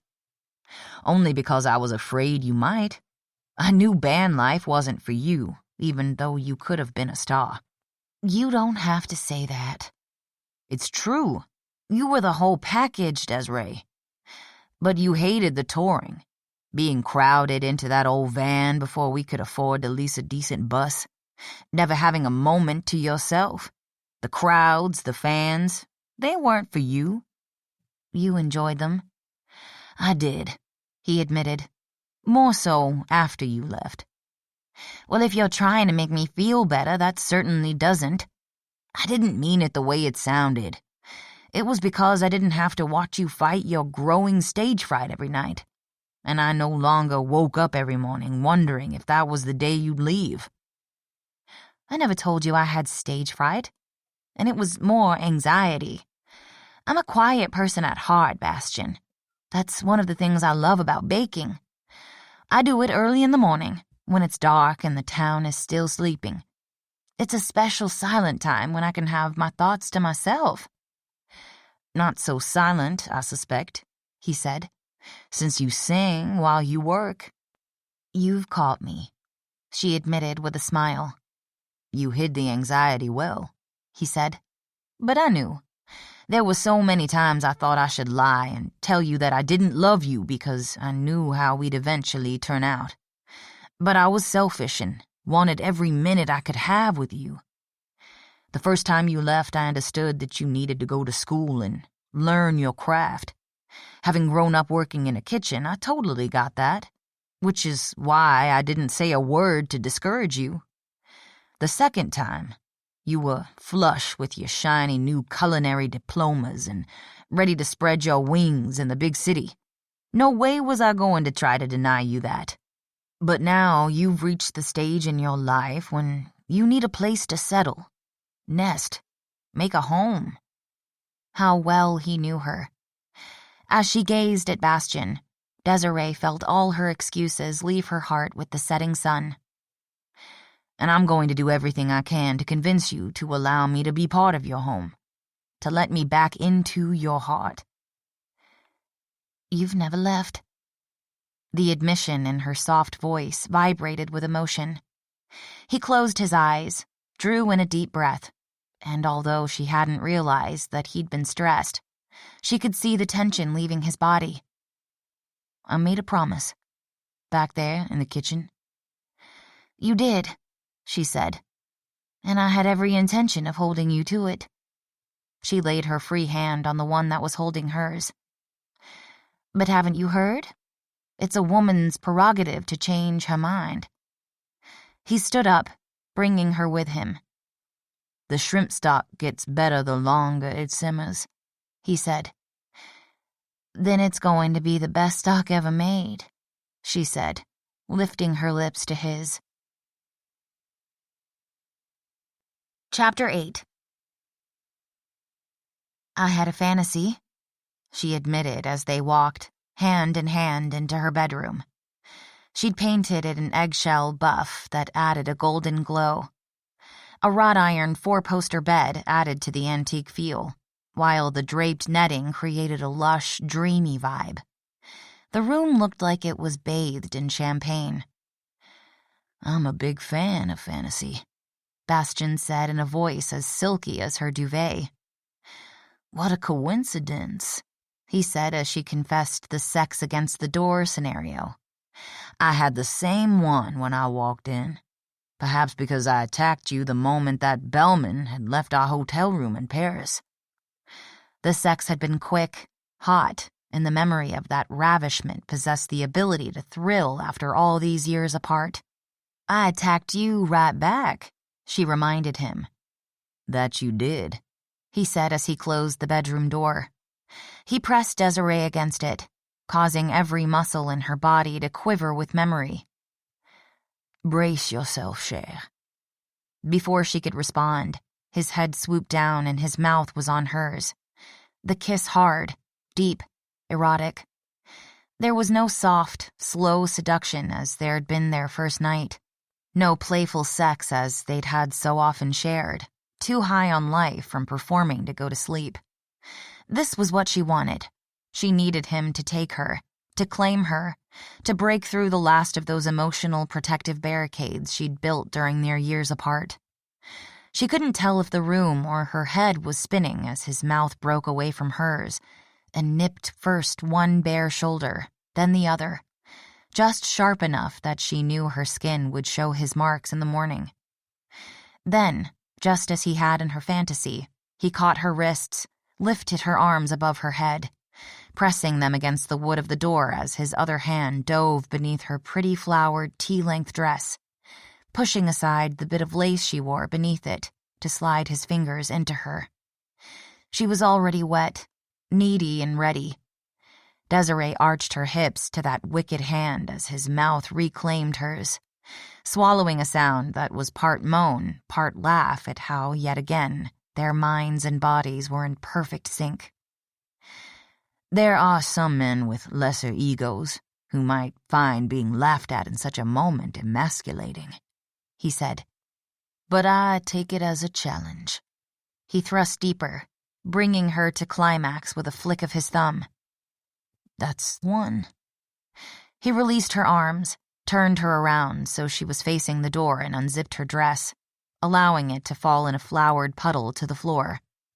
Her bra was next with a single snap of the hook, and then he slowed the pace, kissing a line from the nape of her neck, down her spine and lower as he pulled her undies down her legs.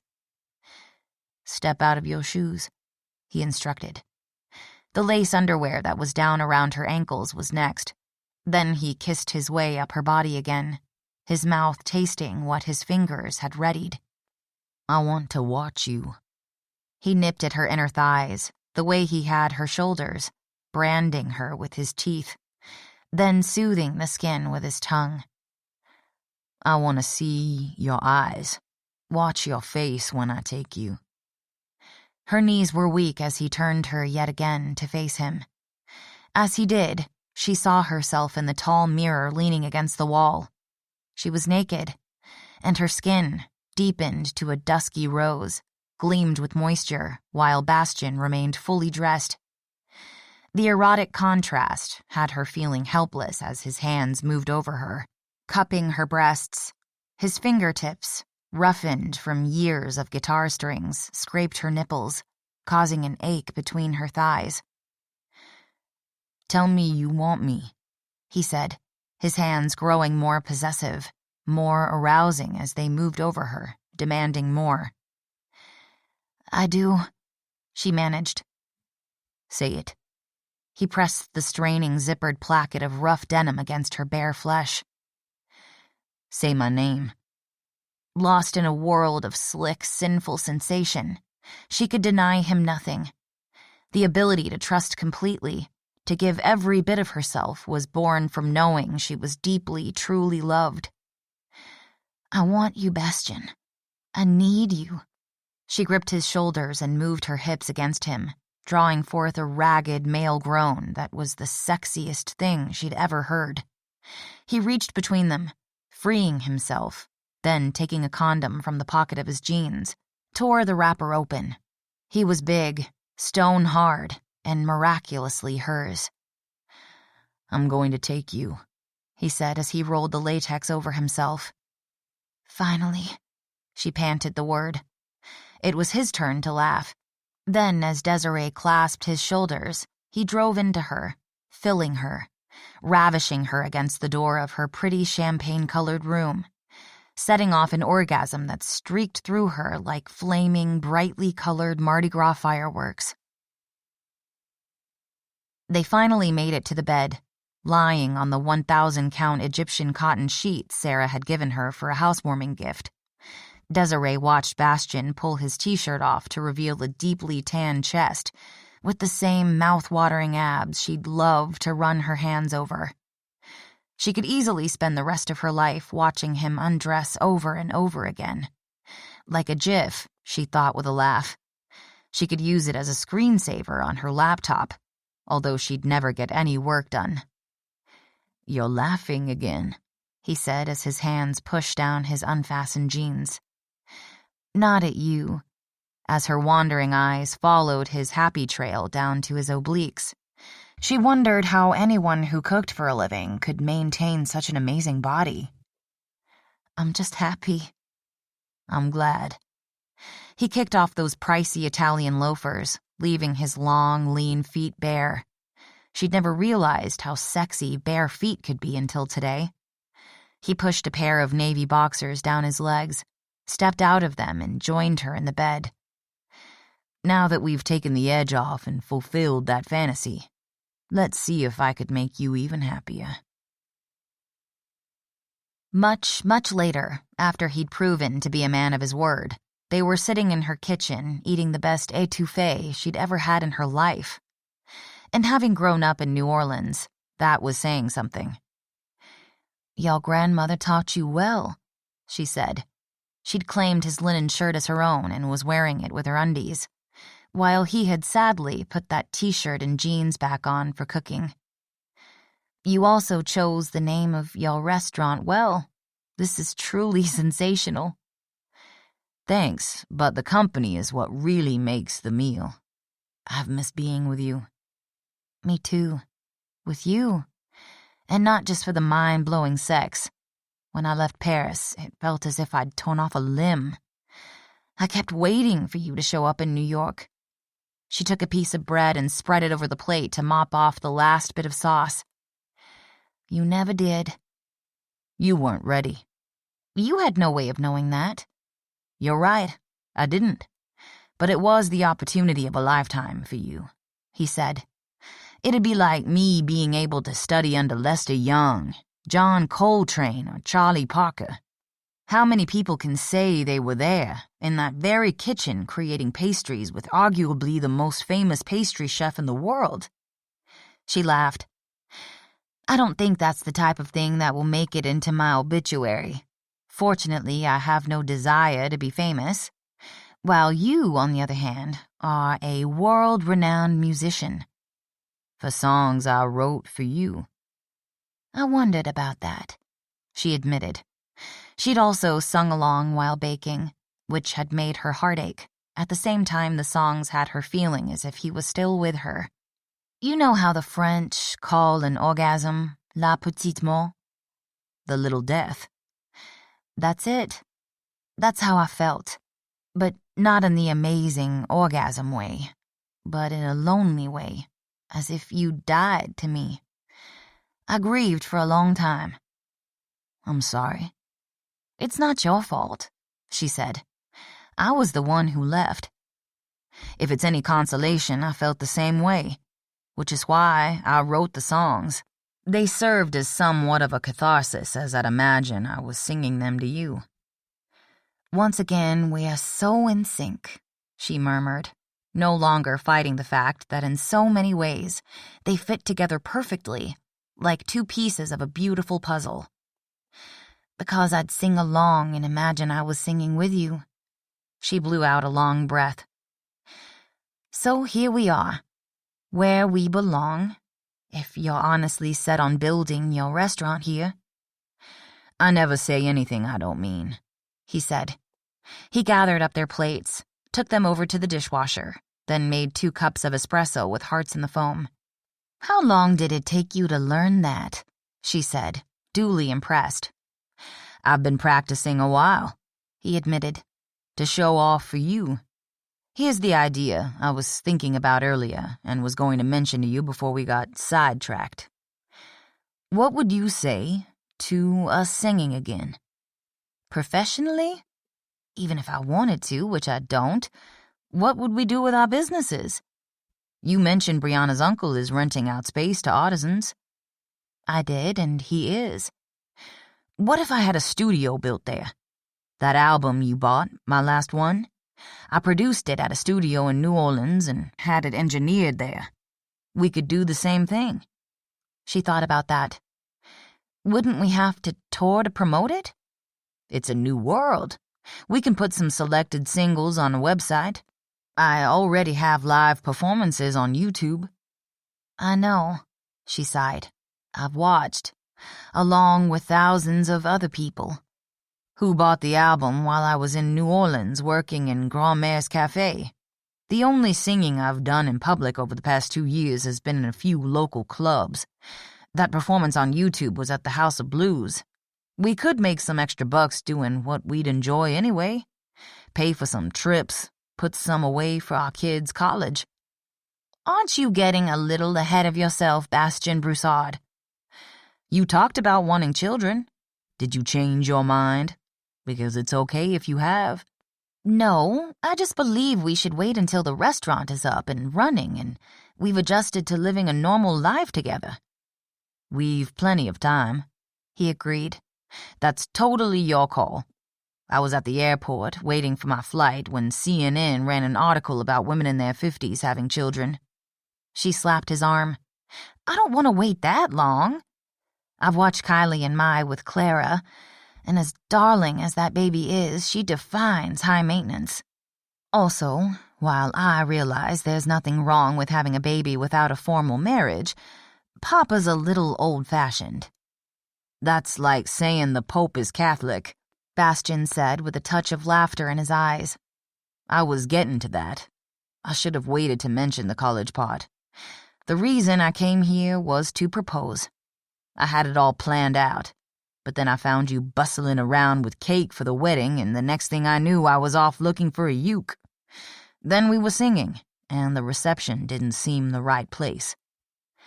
It would have taken away from the bride's day, she agreed.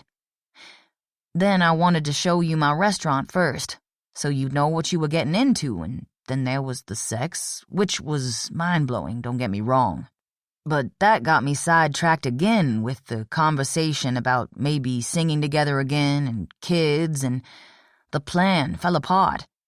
But the most important thing of all is that I wanted to propose. Desiree Marchand, heart of my heart. That was on your latest album. He'd sung it in both English and French. Cœur de mon cœur. So, what do you say? How about just asking me straight out? She suggested. He dropped to one knee, took her hand in his and placed it over his beating heart. Desiree Marchand, will you be my wife and let me love and cherish you all the days of my life? Yes, she said. I can't think of anything that would make me happier than becoming your wife and loving and cherishing you all the days of my life. Thank God. He blew out a breath. Bastian stood up, drawing her into his arms as they sealed their pledge with a kiss. Then, as Desiree laughed, her now freed heart felt so light that she could feel it floating up and out the French doors, over the moonlit harbor. This is Ashley Klanick.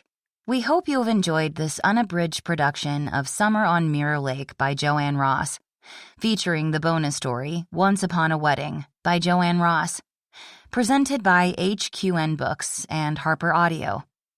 This program was produced by B Audio Limited. Executive producer Jennifer Lopes. Text copyright 2019 by JoAnn Ross.